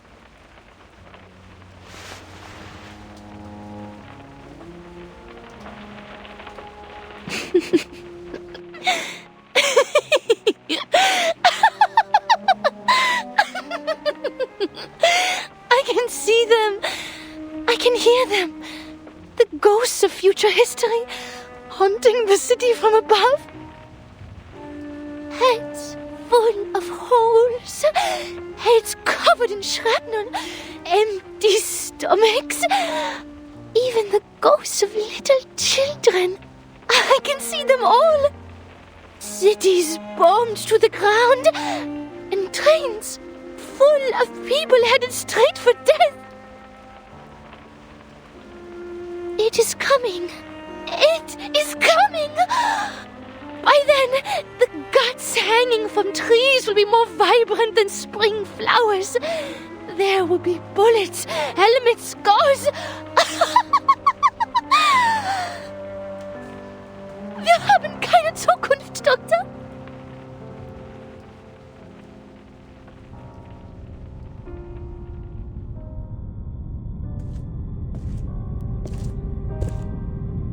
How I wish it were a farce. A farce that claimed the lives of more than 10 million people. A farce that dozens of leaders decided to take part in. Ben, a dear friend of mine. He played the best Fantasia in A minor ever, but came back from the battlefield missing an arm and a leg.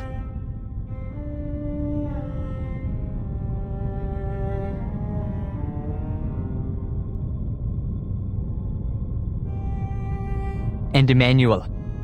His hands were born to write poetry.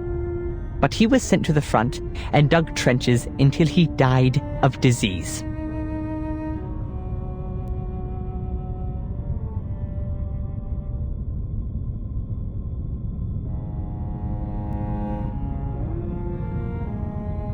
Our hands are meant to hold paintbrushes, play pianos, and write stories. But they end up in gunfire because you narrow-minded hypocrites keep inciting them to violence. We've already suffered for our gifts. Now we have to watch our talented friends sacrifice themselves for man's childish tantrums. Ladies, you know all of this. Yet you call us terrorists?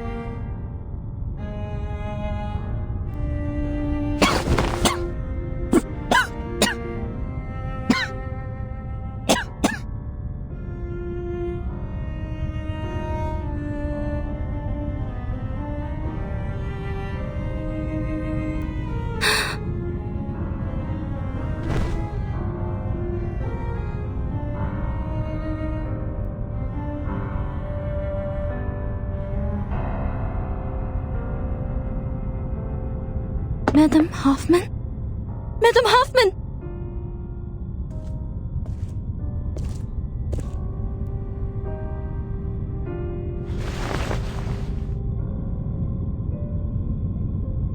The real terrorists are you, humans. Sie haben diesen Krieg begonnen.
Madam Hoffman?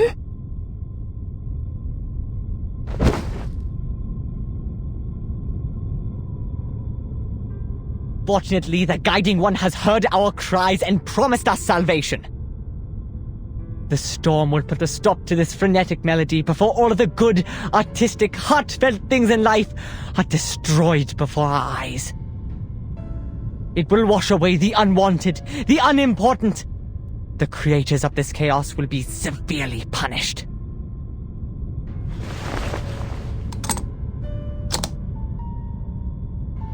It's still a little early for what Mr. Forget-Me-Not has planned, but the actors and actresses are in place.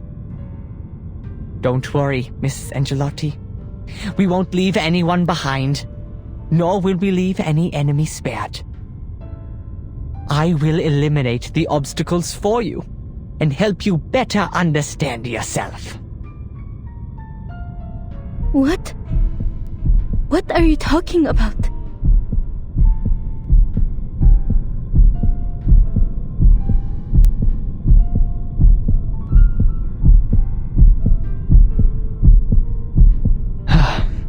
The sifting has begun, ladies. Enjoy. The potion specially made by Mr. Forget-Me-Not. A gift from the Picrasma tree. For those who have Arcanist blood, it will undoubtedly enhance their powers, both physically and mentally. But for the powerless, mixed blood humans, it is lethal poison.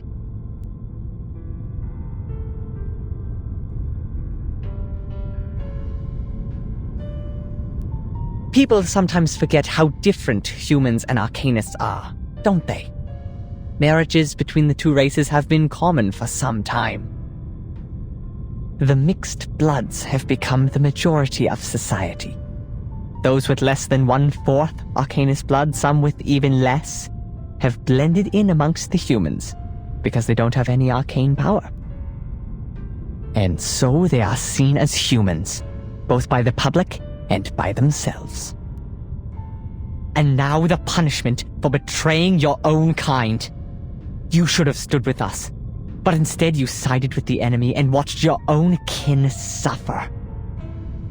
The blood that you have ignored and forsaken will awaken, explode, and tear you apart from within.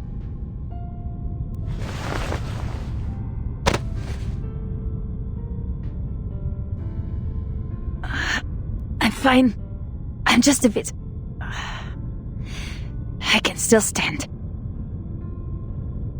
Sadly, you won't be fine for long. Mr. Forget-Me-Not is one of the best potion makers. The formula is carefully designed to prolong your suffering until sweet death finally spreads its wings over you. But resent not. Your pain is fleeting compared to what my people were made to endure. As for you, Miss Angelotti, a choice lies before you.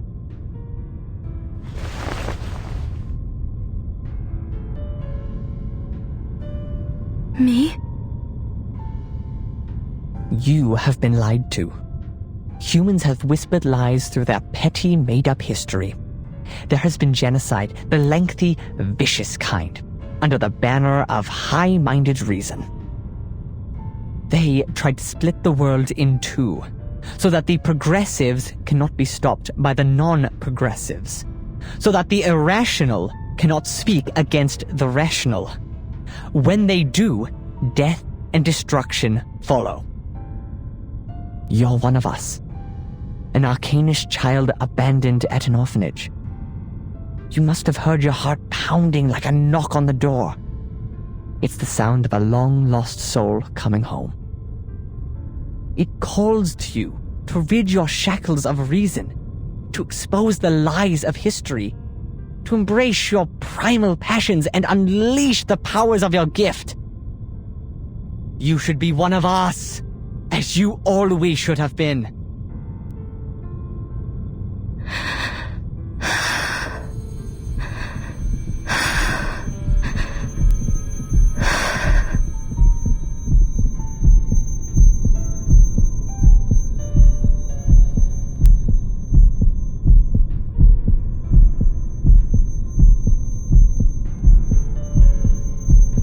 He's right, Marcus. This is the missing part of history that they didn't let you go through. Hoffman kept everything from you, didn't she? She's a liar! You're here because you want to find the truth. You don't have to work for a human institution.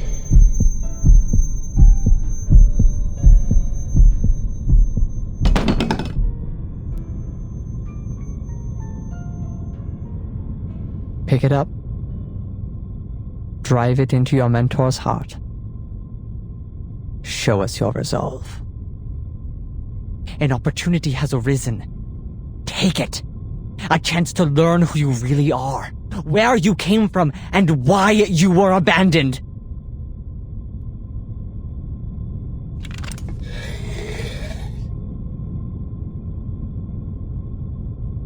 Marcus. Very good, Angelotti. Before the High One of Midnight sheds merciful tears and washes away the sins of man, pass the test and join us. And we will take you through the storm back to our era. Our era. But my era has already come. 1914. The year you once wiped out with the storm is my era! Huh?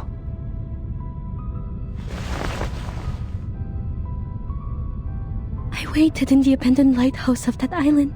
I waited in the marble house of the Foundation, watching the time go back to 1966, to 1929, and finally, back here. You say this is salvation, but you're just replacing one annihilation with another. The Foundation wants to stop the destruction, but you're speeding it up. You don't care about this era, nor the people living in it. You abandon them. You hide in your empty kingdom, in your garden that doesn't yet exist with your with your art, your poems and your pianos. And me, I just wanted to go home for a visit. Why would you take away even that? Marcus, don't lose control of yourself.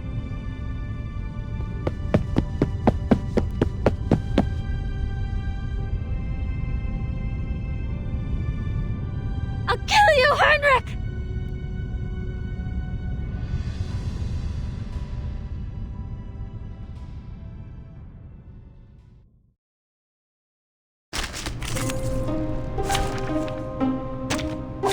Who ate beans?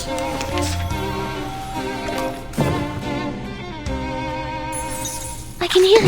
Another jar? Mon officier n'est pas un capitaine. Enjoy!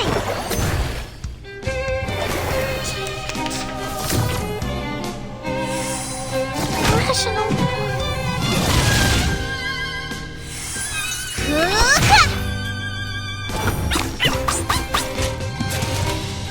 It's newly made piece. Another jar? There they are. Form is a bubble. Let's get it over quick.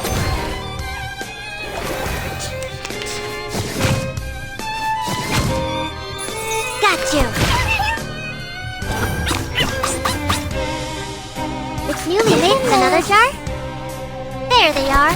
Form is a bubble. You don't want to miss it. Ouch.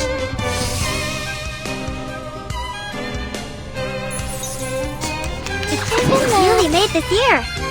Uh-huh. Intersect and divide. I remember it's called...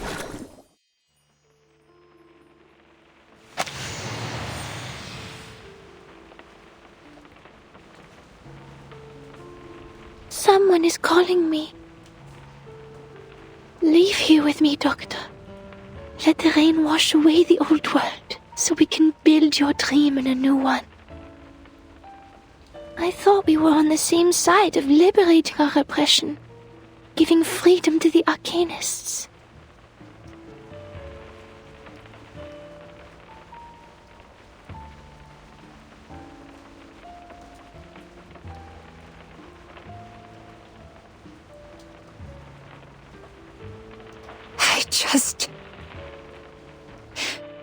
I never thought that you would take people's lives, Isolde.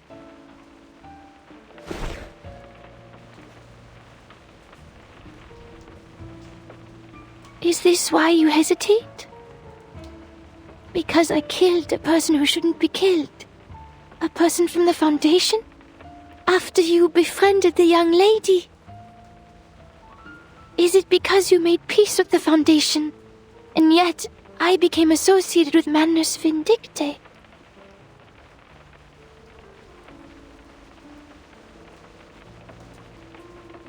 I see now. I understand, Doctor. I will correct my mistakes. Isolde? I killed a man of the Foundation. Thus, you thought I was imposing Manus Vindicte's cause over yours. It displeased you, am I right? Then I shall prove myself to you.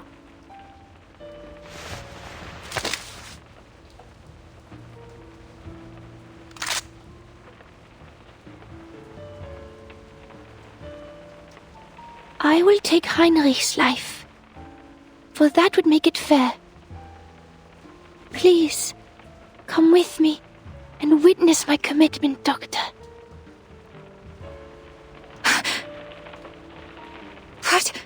What did you say?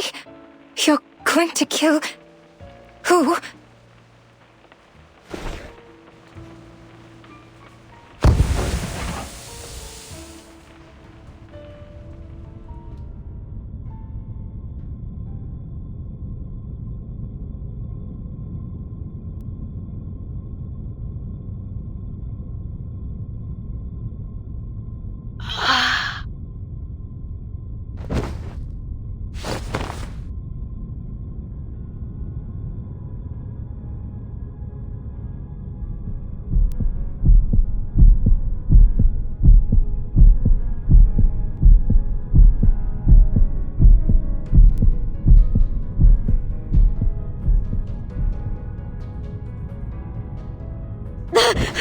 I'm going to kill...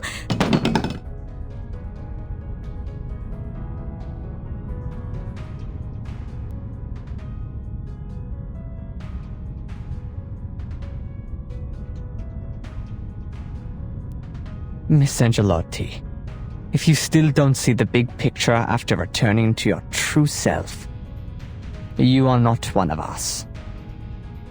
Enjoy the sifting before the storm.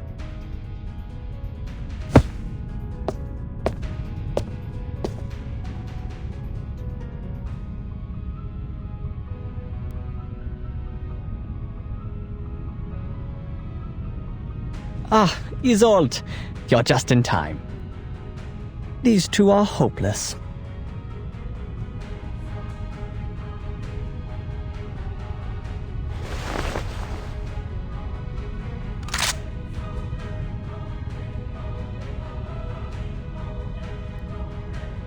Goodbye, Heinrich.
Heinrich must take him to the headquarters.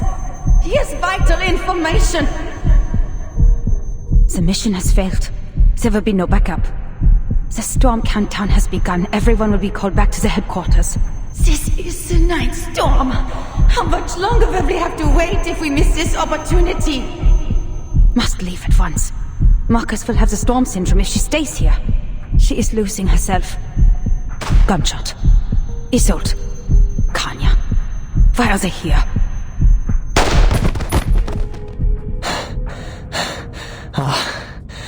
Tosca, you're turning your dagger at me. Me, the one who showed you the way to salvation. Me, the one who brought you all to the Guiding One.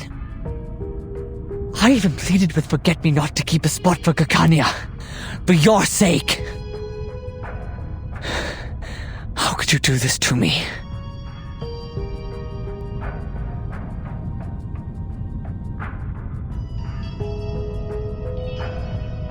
Doctor, why are you trying to stop me? You still think of me as a doctor? I can't let you do any more killing. Miss Marcus, can you get on your feet? I'll slow them down. Get Madame Hoffman to safety.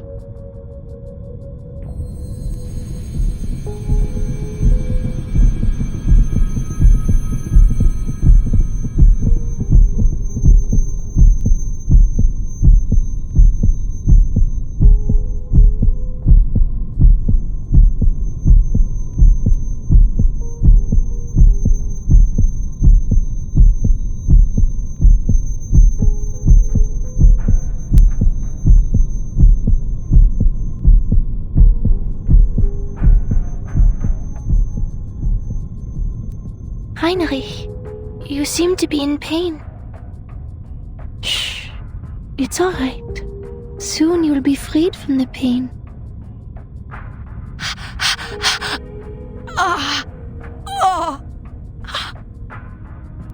You're out of your mind, Hoffman. Don't. There must be a better way. But how long do we have to wait for another opportunity like this? You think you can still make it back to the headquarters? You think there will be a second chance for you? Even if we fail, Marcus will be safe. The situation has changed. Kanya's decision is the key to victory. I can't let the clues end here. This is the wisest decision.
Madam Hoffman?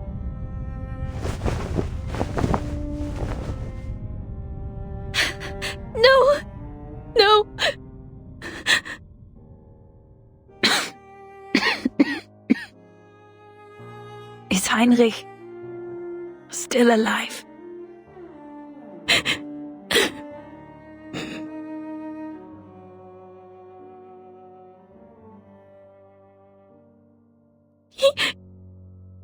He's gone.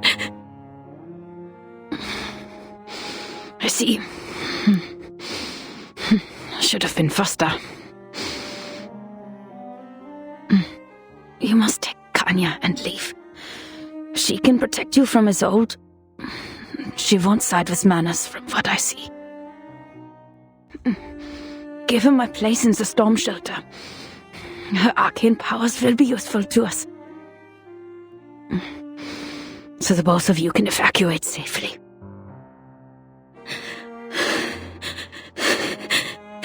Did you plan this all along? Don't cry, Marcus. I know what I'm doing. I've taken back my senses before I die. I'm glad. The pain will cease. To die with my sanity and rationality still intact.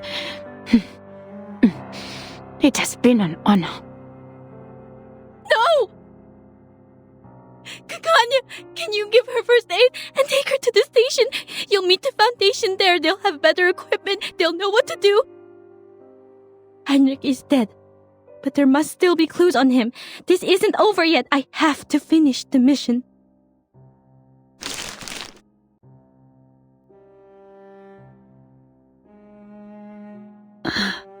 Marcus, take this.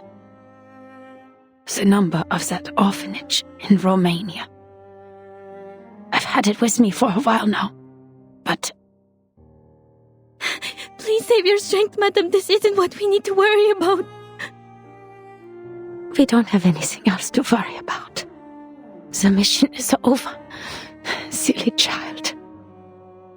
Bring home before the storm comes. The future is yours.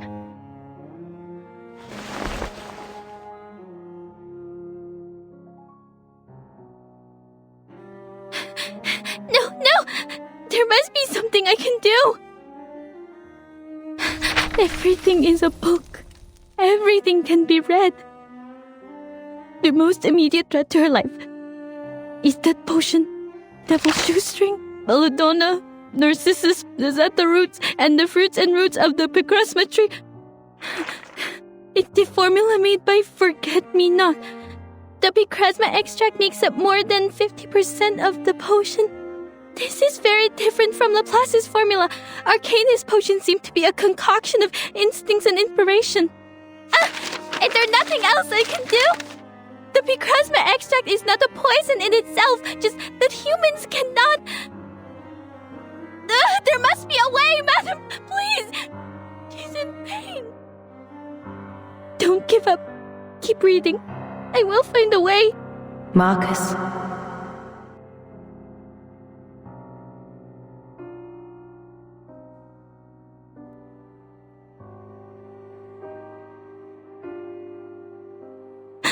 No.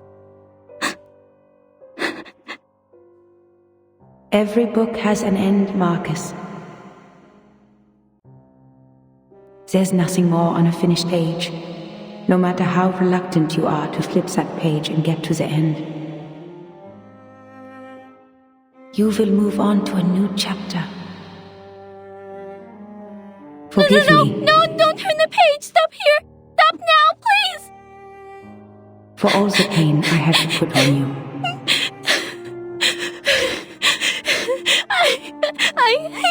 I can't read on. I don't like this ending.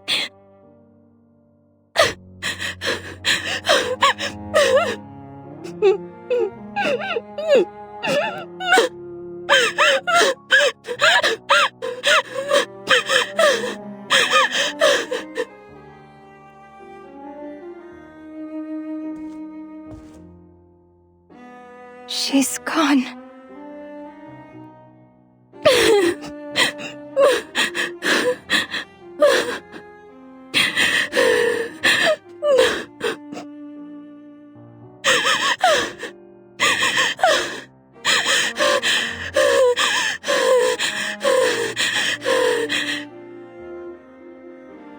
She was an incredible woman.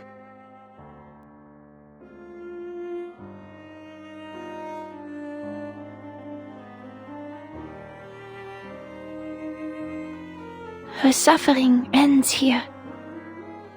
Doctor, have you decided?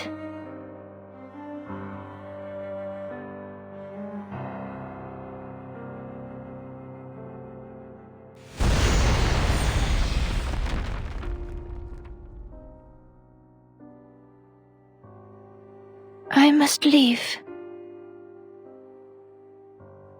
But I will wait for your answer.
Madame Hoffman was calm till the end.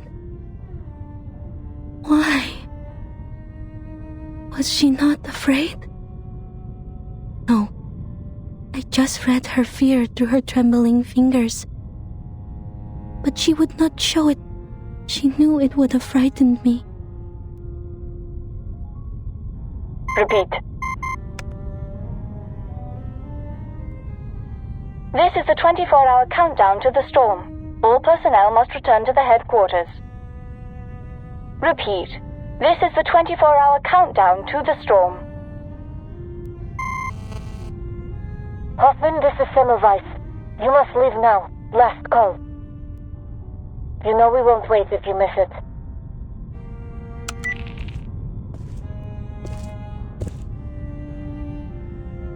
The storm is coming, Doctor. Come with me to the headquarters. You can take Madame Hoffman's place in the shelter.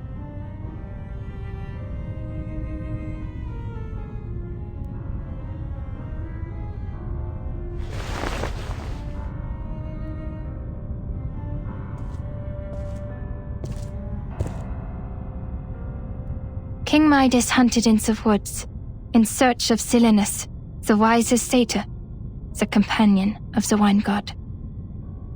What is the best and most enticing thing for a man? The king asked. The satyr laughed in response. Children of mischance and misery, you are asking for an answer you wish not to hear. And what is best is beyond your reach. To never be born, to never exist, to be nothing. But you still have the next best thing. Die. And do it soon.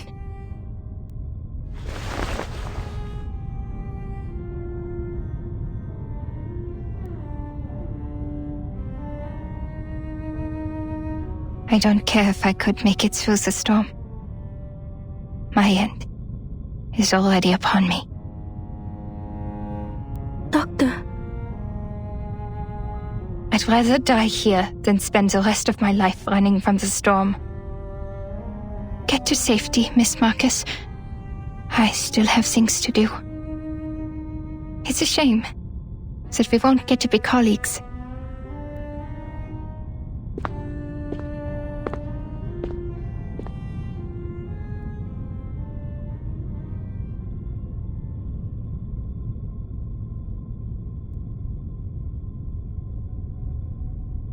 Auf der Suche nach Silenus. Did Theophil write the poem in the same misery and despair? Then why did he call the painting The Salvation? He set fire to every piece of his work, but why leave this one out? And this strange way of drawing?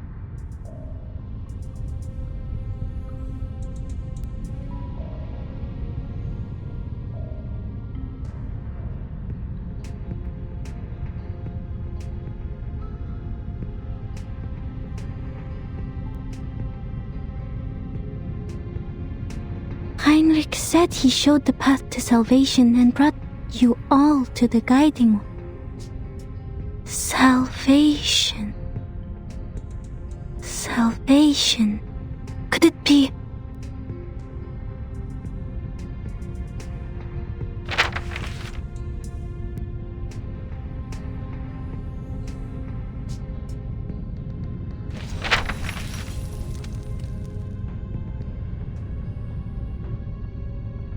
If I succeed, I can prevent the death of someone who holds the clues. Even if I die, I'll still turn Kakanya completely against Isolde. This was your plan, madam?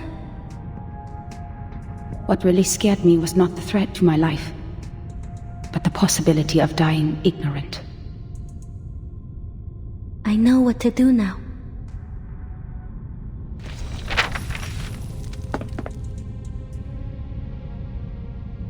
Doctor, wait! There might be another way.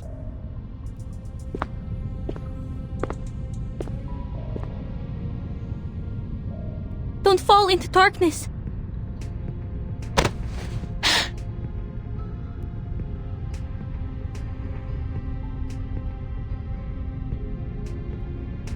Don't let madness or despair take over, Doctor. This is not the end. My mission is not over.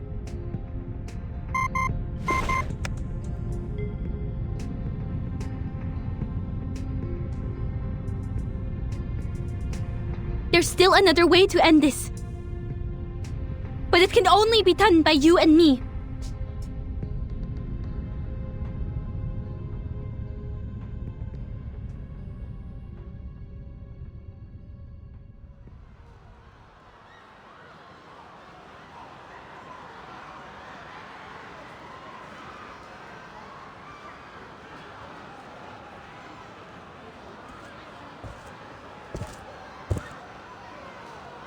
The Guiding One is merciful in bringing this era to an end before the summer of 1914.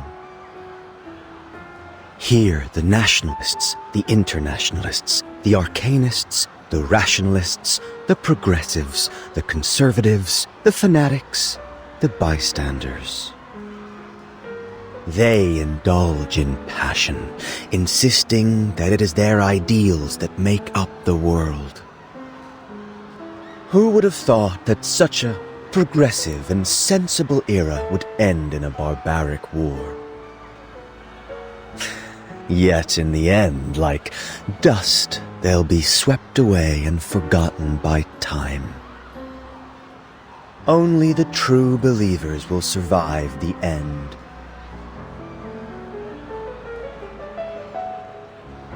But I must regretfully remind you, killing one of our own, despite your merits, is a violation of the rules. I will report this to the Guiding One.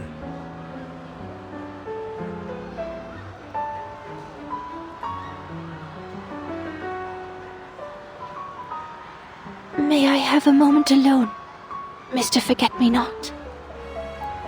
I want to look at this city one last time. Whatever you want.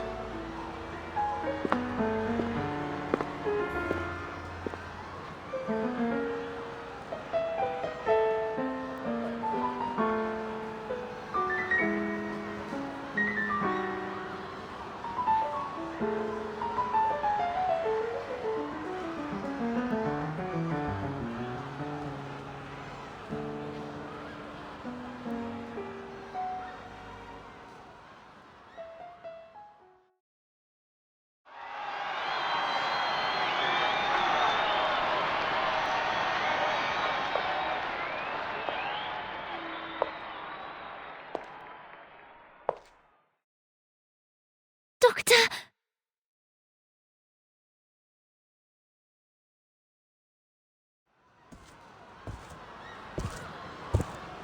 I've thought about this and made up my mind, Isolde. You were right. I will join you. I have been waiting to hear this for so long. I know this is what you want. Now I can finally make your dream come true.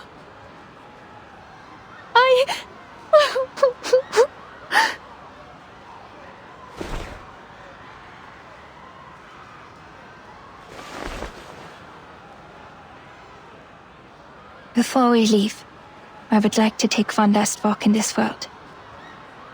Would you like to join me and walk to my clinic?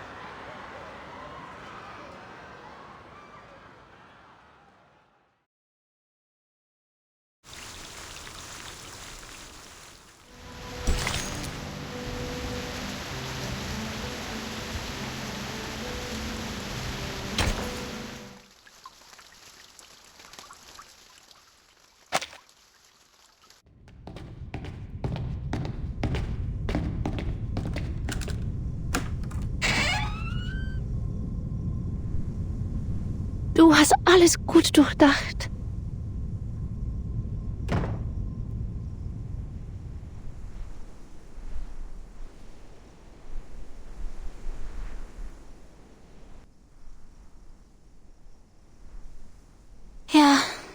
Der Spiegel macht mir Angst nach dem, was passiert ist. Er spiegelt wahrheitsgetreu mein hässliches Gesicht wider. Meine abstoßende Seele. Doktor, du bist nicht abstoßend. Wie kann jemand, der abstoßend ist, so edle, hohe Ideale haben wie du? Vielleicht. Vielleicht haben Sie recht. Es ist Zeit, das Tuch zu lüften.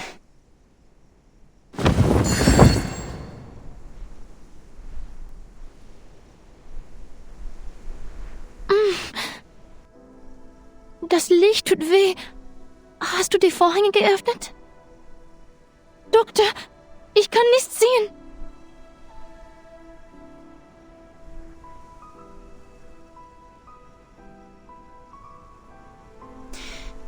Schauen Sie sich dieses Gemälde an, Isolde.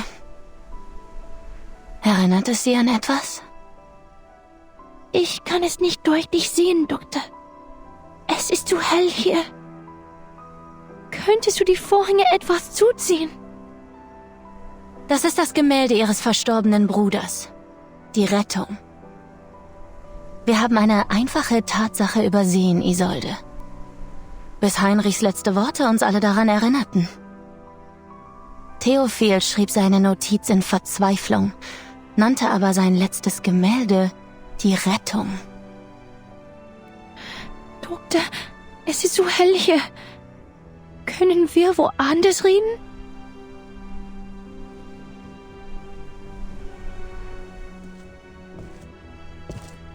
Wie konnte ich das übersehen, Isolde?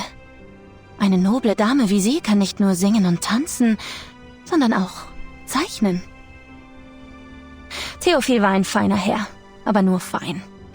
Er war talentiert, aber nicht begabt. Die Frauen des Detastdorfs waren schon immer bessere Medien als ihre Männer. Sie sind viel begabter als Ihr Bruder. Sollen wir euch beiden dankbar sein? Du und dein Bruder, ein paar Messiasse dieser Ära? Einer von euch schrie die Wahrheit in einem bemitleidenswerten Gedicht heraus und hielt seine Verzweiflung in Form von Kunst fest. Und der andere... Doktor! Und der andere wollte die Farbe von oben abkratzen, ihre wahren Farben enthüllen und sie neu formen. Das bist du, Isolde. Du hast versucht, die Verzweiflung abzukratzen und die Welt mit deinen mitfühlenden, mitleidigen Händen neu zu formen. Er schuf die Kunst und du hast sie vervollständigt. Du und dein Bruder seid die Mitgestalter dieses Gemäldes, aus Mitleid für diese Welt. Und deshalb war es das einzige Werk, das den Brand überstanden hat. Hab ich recht, Isolde? Sag es mir! Mit Heinrichs Hilfe habt ihr beide den Anführer von Manus Vindictae getroffen. Ihr habt das Wunder gesehen. Euch wurde der Weg zur Rettung gezeigt. Aber der arme Theophil konnte nicht akzeptieren, was ihm gesagt wurde. Wie du wurde er von seinem edlen Blut verflucht. Er hatte Mitgefühl für die Welt, hielt aber dennoch an den Privilegien des Adels fest. Er wollte nicht mit Manus Vindictae zusammenarbeiten, aber er wollte auch keinen Krieg. Er hatte seine inneren Kämpfe. Als Begünstigter der Rettung war das Schreiben von Verzweiflung sein einziger Ausweg. Er musste sein Leben nehmen, um den Schmerz zu beenden. Und er wollte, dass du dich ihm anschließt, damit ihr beide gemeinsam von der Qual befreit werdet. Aber er übersah die Tatsache, dass du im Gegensatz zu ihm bereits in Verzweiflung lebtest. Alles, was er hatte und ihm wichtig war, hatte nie dir gehört. Die Zerstörung dieser Welt bedeutete dir nichts. Mein Kopf tut wirklich weh. Also hast du aus Mitleid den Abzug gezogen. Ich kann nicht sehen. Könntest du bitte das Licht im Raum dimmen? Betrachte dieses Gemälde. Schau dir diese Spiegel an, Isolde. Was hat dir der Anführer von Manus Vindictae gezeigt? Was ist der Weg zur Rettung? Ist es ein Zauber? Ein Ritual? Du bist die Einzige, die es weiß.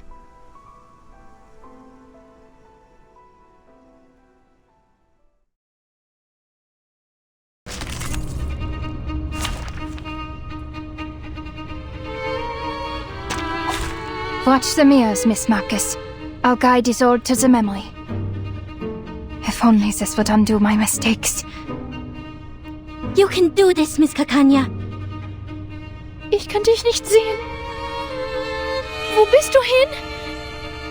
Verlass mich nicht, Doktor. Schließ deine Augen, Isolde. Sag mir, was du von der Rettung hältst.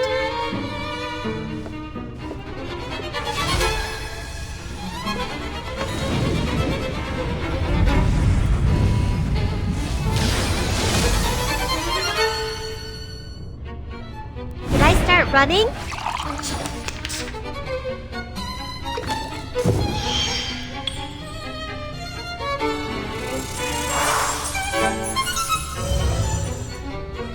Ma falle gli occhi neri. Meine Augen. Wo sind meine Augen, Schwester? Wo bin ich? Das Schauspiel begann lange davor, Schwester. Sie spricht mit ihrer Schwester, die jung gestorben ist. Wo bist du jetzt, Isolde? Nirgendwo Besonderes. Eine gewöhnliche Party. Eine Seance. Bewunderer, Schmeichler, immer da, bei jedem Treffen. Diese naive kleine Tosca. Sie vertraute ihren süßen Worten. Sie erzählte in eine andere Geschichte.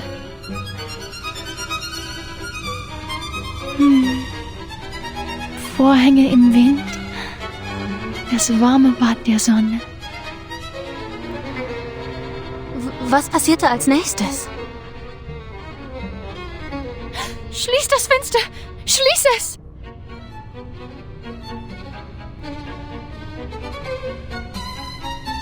I can hear it. It is here. The moment of utterance. Another jar?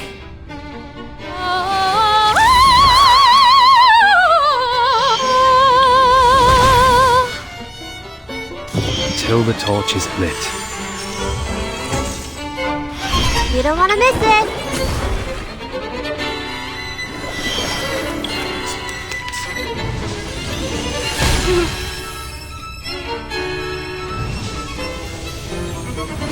Ouch! It's wrong. Got you.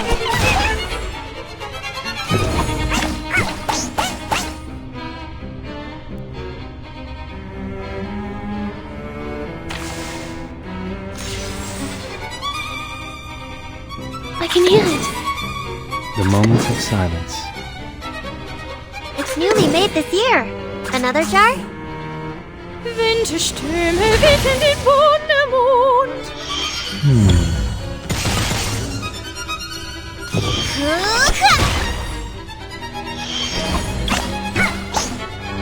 Let's get it over quick.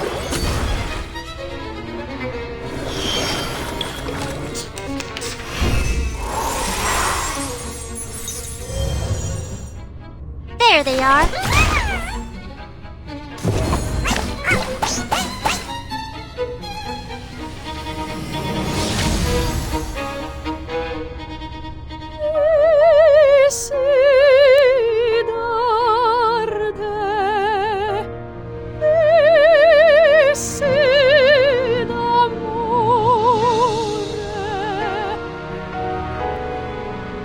Was ist los mit deiner Stimme? Wo bist du jetzt? Eine Probe. Der goldene Ball. Sei nicht sauer auf mich. Ich weiß, Eine Schauspielerin sollte perfekt sein. Jede Toske sollte den feinsten Traum darstellen. Sie sehen sie als einen Vogel, der ihre Lieder und Pracht preist. Aber genießt sie das? Tut sie das? Ist der Vogel noch da? Er ist fort.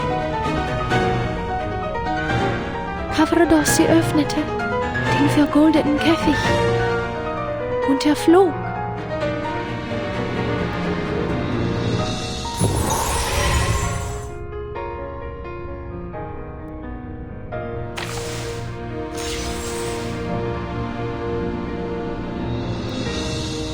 The moment of utterance. It is here. I can hear it. It's newly made this year. Until the torch is lit. Mon officier n'est pas un capitaine. Enjoy!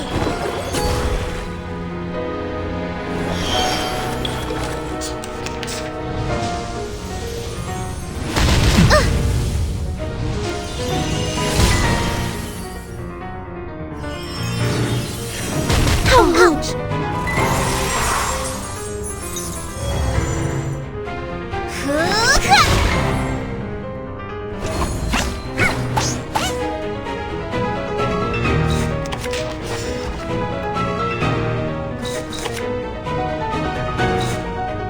Relax.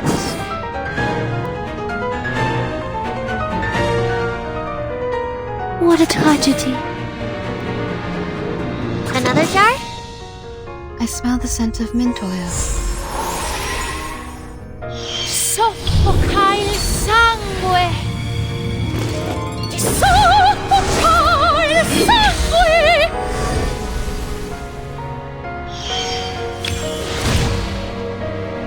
You don't want to miss it.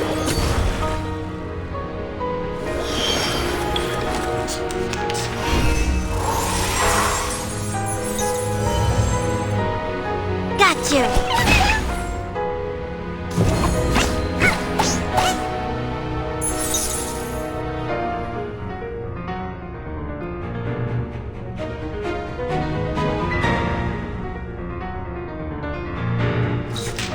The moment of silence.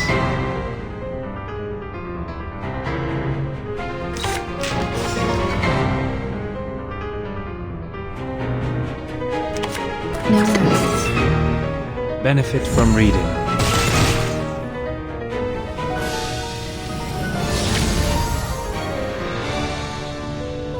Non feci mai male ad anima viva.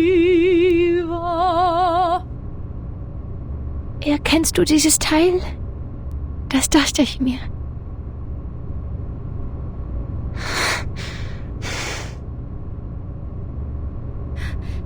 You're overdoing it, Miss Kakanya. Mir geht's gut. Mach weiter, Isolde. Von einem Punkt zeichnete der Pinsel einen Kreis. Das Porträt begann mit diesem dummen Kreis. Dann zeichnete er Augen und einen Mund. Und dann gebar der Kreis den Kreis. Unheil gebar Unheil. Kunst, eine faszinierende Krankheit. Verlangen, Unterdrückung und Wahnsinn. Alles wird durch Kunst ausgelebt. Es ist die Rettung. Wir kommen näher. Nein, nein! Er malt es falsch! Theophil, du malst es falsch. Free.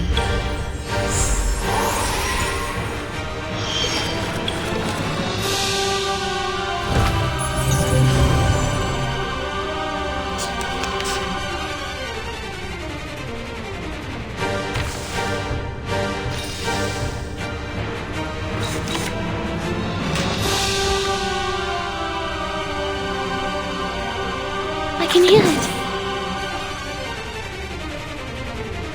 The moment of utterance. Time for tongues to speak of truth. Coming!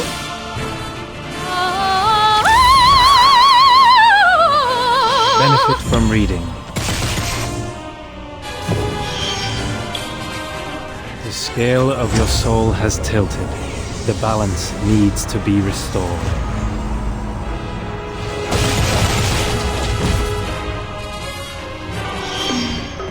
I'll fill the cup for you. Ah!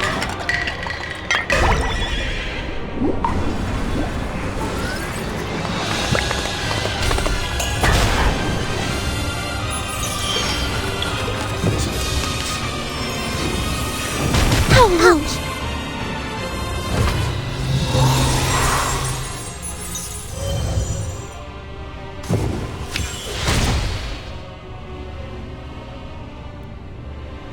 Relax. No worries. The moment of silence. It is here. Breathe. Please, don't resist. Until the torch is lit. Oh, Mr. Lance!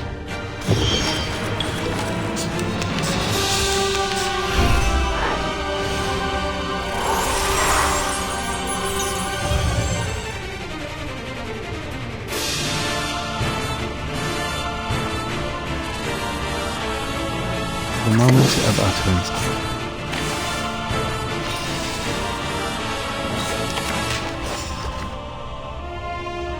The moment of silence. I can hear it. We need some peaceful moments. The mage flicker.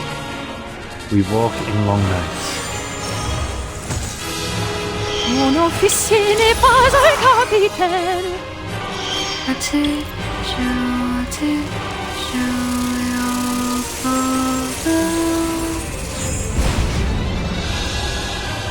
There they are.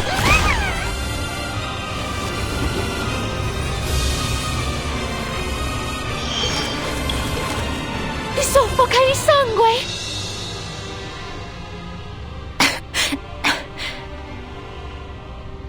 I was so close.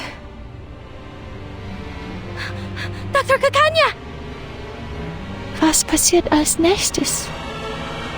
Was ist danach passiert? Cavradossi, wohin bist du gegangen? Bitte schau mich an, Doktor! Hilf mir! Bitte hilf mir! I remember it's called...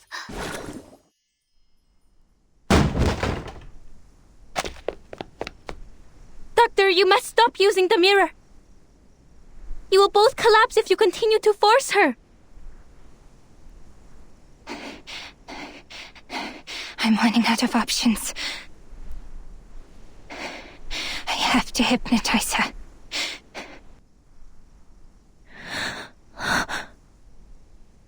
Hypnotize me? You, Miss Clara, the doctor who resents hypnosis and had even fought a duel to stop it. You are going to use it on me. Why? Because I'm a hysterical, irrational woman? The wicked witch? The cursed, inconsolable arcanist? Why? Why are you like this to me? Please calm yourself, Isolde. And fix your eyes on this watch. Why? Did I do something wrong again? Am I hopelessly incurable? Why couldn't you cure me? Can't you save me from despair one more time?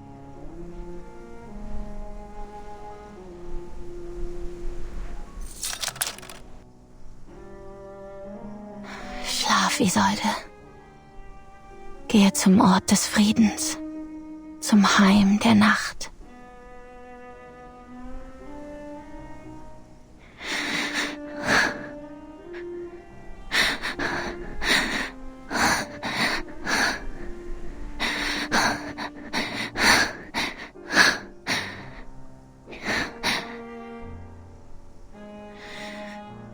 Du bist die grausamste von allen. Wenn du bereits eine Entscheidung getroffen hast und denkst, dass ich schuldig bin, warum behandelst du mich dann so sanft? Wenn das die Lösung ist, die du gebracht hast, werde ich sie mit Freude annehmen.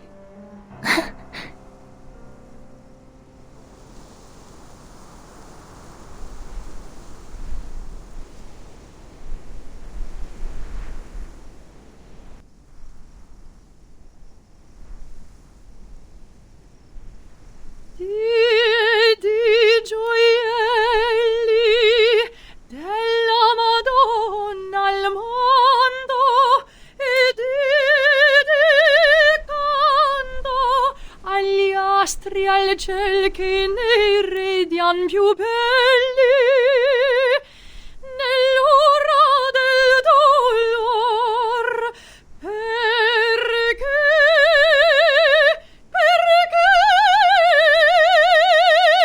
Signor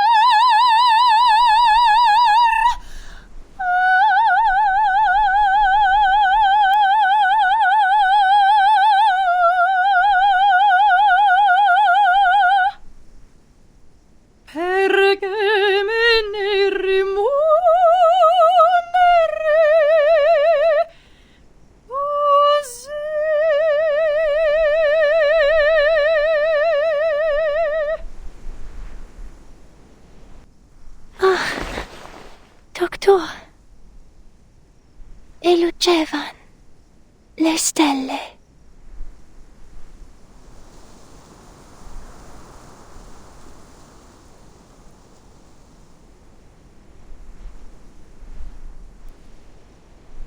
Now, tell me, Isolde. What do you think of when you look at this painting?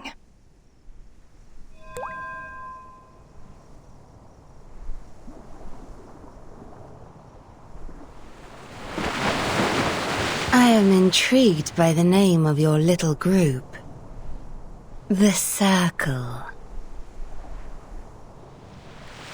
Yes, unlike other animals, there's a power in every one of us. It's the source of our instinct. Following it, man survives the cruelty of nature. In awe of this extraordinary power, the first of man drew a magical circle on the ground, symbolizing a higher power, and declaring that man would no longer be at the mercy of nature. That was the first circle, the first magic, the first art. An interesting take. I happen to have a circle too. This is also an ancient miracle. A circle of salvation. It shelters the chosen ones from the falling rain and sees them to the promised land.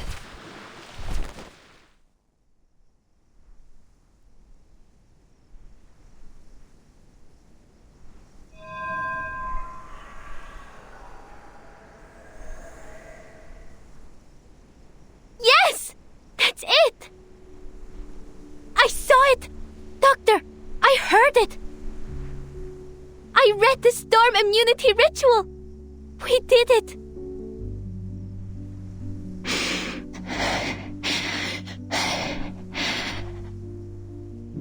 Finally.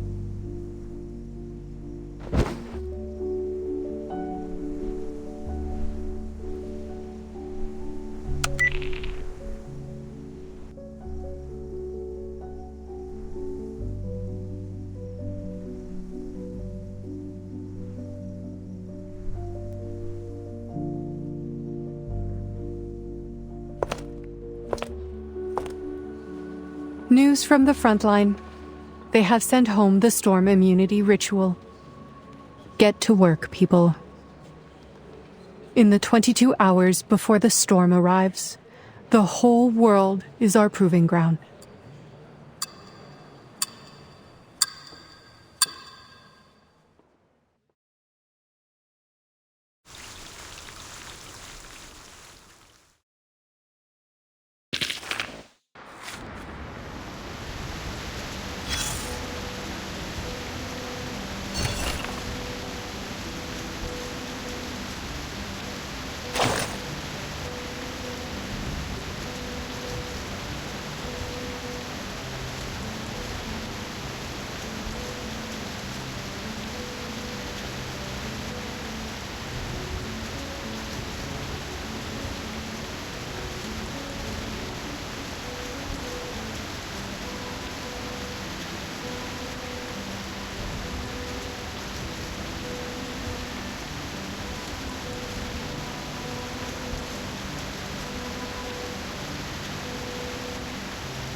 Smooth o'er the cheat, princess and lurking.